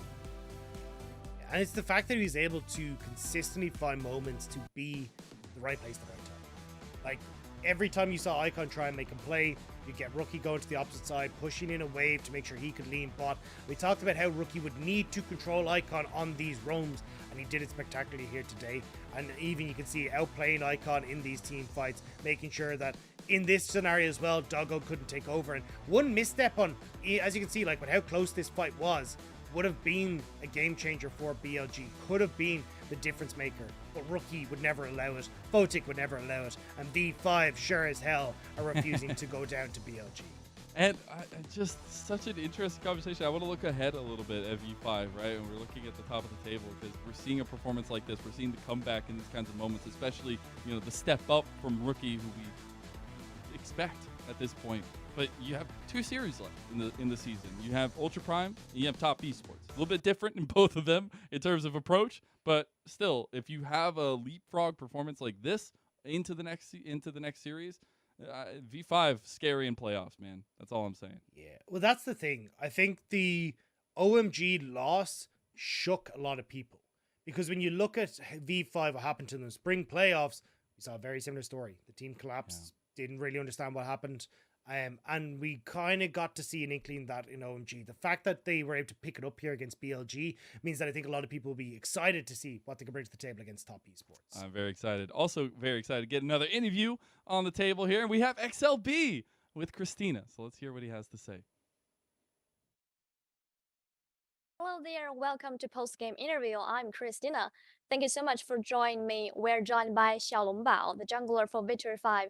First question for you. Congratulations on 2-0 very clean victory. But I know that Victory 5 had made playoffs before today's matchup.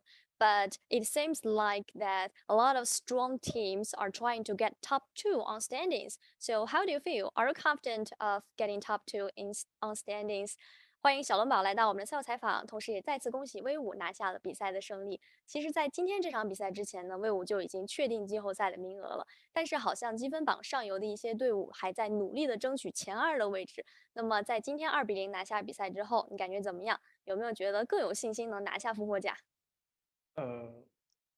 就感觉我们后面如果继续赢下来的话，还是有机会争到一个前2的目标吧。然后我们已经锁定了季后赛名额，正常来说，我们在练一下阵容、其他打法之类的。Actually, we have made playoffs, so we are trying to practice a lot of draft or game plans. And in terms of top two on standings, if we can keep working hard and keep our performance currently, I do think we have better chance of making top two on standings. Second question for you, game one is so back and forth. There was no big golden difference until 30 minutes. So how do you guys manage to manage better than your opponent in those late game team fights？那么今天第一局的时候也是非常的有来有回，双方太焦灼了。但是好像到了30分钟左右之后的那几波团战呢，威武这边是处理的很好。所以你们在最后那几波团战中是如何应对对手，然后拿下了第一局呢？哦，因为我们的那个阵容来说，我们打团是比较厉害嘛，所以我们后期的话看到中线有机会，我们就会强行去开团，就跟他们拼团，因为我们对我们这个套阵容的打团是比较有信心。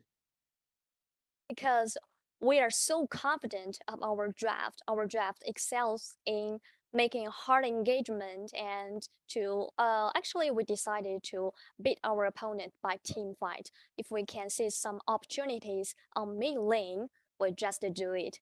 And next question is about game two. BLG seems to change their mentality and their game plan, especially in early game. They perform so aggressively in very early game on all three lanes. So what's your mid game plan to deal with it? 接下来在第二局的时候，BLG 好像改变了状态，在前期的时候呢，进攻就非常的猛烈，而且三线开花。那么你们中期后续是如何应对这个情况的呢？那句话就是我们对我们的打团是比较有信心嘛，所以我们前面的节奏就是没有掌握得很好，但是我们中期到后期我们就争回来了。Although we didn't manage better in early game, but we are confident on our draft, and we're so good at team fight. So final question for you: the summer season will come to an end. How would you evaluate your performance in the summer season, and what's your personal goal? 最后一个问题想问到，目前我们夏季赛常规赛已经接近尾声了嘛？然后你觉得对于自己这几场表现怎么样？有没有什么个人的目标呢？首先就是对自己的发挥还是就是一般吧，就感觉还没到一个完美的状态。然后后面的话我们就继续努力就好了。First of all, I don't think I perform perfectly, and I'm not very satisfied with my own performance. Just perform normally. I think I should keep hard working in forthcoming matchup. Thank you so much for joining me. 再次感谢小龙宝来到我们的赛后采访，也期待威武在后续的比赛中展现出更好的表现。我们的赛后采访到此先告一段落，拜拜。Back to you guys. 谢谢. Thank you so much, Christina. And always a pleasure to hear from XLP with some very interesting responses there, tagged. Obviously, very critical of his own play for this season, but as well some of those other answers, straightforward. Yeah, I just love that. Basically, all he wanted to say was, "Hey, we had hands diff, and we just knew we had hands diff." And Hey, we you hands see diff. these? That's it. But it was a fun day of League of Legends. We didn't get to go all the way to 6, but we did get one more than yesterday, so I think that's a dub. We did start off the day with a very tight matchup, as it was a very, very fun one. IG versus RA. Unfortunately, it did go the distance, so IG losing a little bit of their hopes, but I think I still think that series lived up to the volatility that I wanted. And then our next series, B5, a redemption arc to speak of, and especially a huge late season win over BLG 2-0. Yeah, we highlighted the playoff problems at the start of the day, and unfortunately, a lot of them kind of came to fruition. IG not looking likely, and even less so. Oh, sorry, IG definitely less likely than BLG, but BLG also struggling now in their spots to get up to that playoff contention. So, looking at our standings, you see Ultra Prime, Rare, Adam, and WE are still the only 3 that are locked out of contention. LGD still have a few games left to play, so technically can make it, but we'll see how they get on. Technically. I still think that it's always so fun. We obviously have the they're like not top 6, but 6 teams locked into the summer playoffs, but still 4 spots left, about a week and a half left in the season, 2 weeks left in the season or so. So It's going to be spicy into it, and I think there's a lot of movement potential, especially when you see how close a lot of those teams from 7 to 10 are. But we got to talk about tomorrow, as we'll have Ashin and Ox on the mics, and it'll be Team WE versus EDG, the world champions, trying to make late season runs, and RA back at. Oh no, I read it wrong. I'm so sorry. I had it wrong on my thing. It's LGD TT. My eyes went down one lower. LGD versus TT, and then a banger of all bangers. We thought B5 had a banger today. It is Weibo Gaming versus JDG. Yeah, and that's definitely going to be one that you're going to want to keep your eyes on. Weibo Gaming, and once more try to see if they can eke their way into that top 4 spot, whereas JDG very much hot on the heels of top esports, trying to see if they can once more take that top spot away from them. But yeah, we're going to have a lot to play for still, as we do. LPL is getting close to finishing. And don't say I love this part of the year. It always heats up. Don't say that. Don't say that to me. All right, we got one last check-in to do with you, Dagda, because it is the end of 12-13. We'll be cresting over to 12-14 tomorrow. Do you have any thoughts on the last day of 12-13, or any thoughts or prayers going out? 12-14 is going to be a banger. Like, the fact that you basically, like, you give lane diff to some of the best players in the world. Like, this is the meta that Rookie won the world championship on, that the Shy won the world championship on. We've got our top lane bangers that all just want to start fighting and going head to head. That's going to be so much difference. We're going to have kookiness in the bot lane as well, with a ton of people trying to play around that.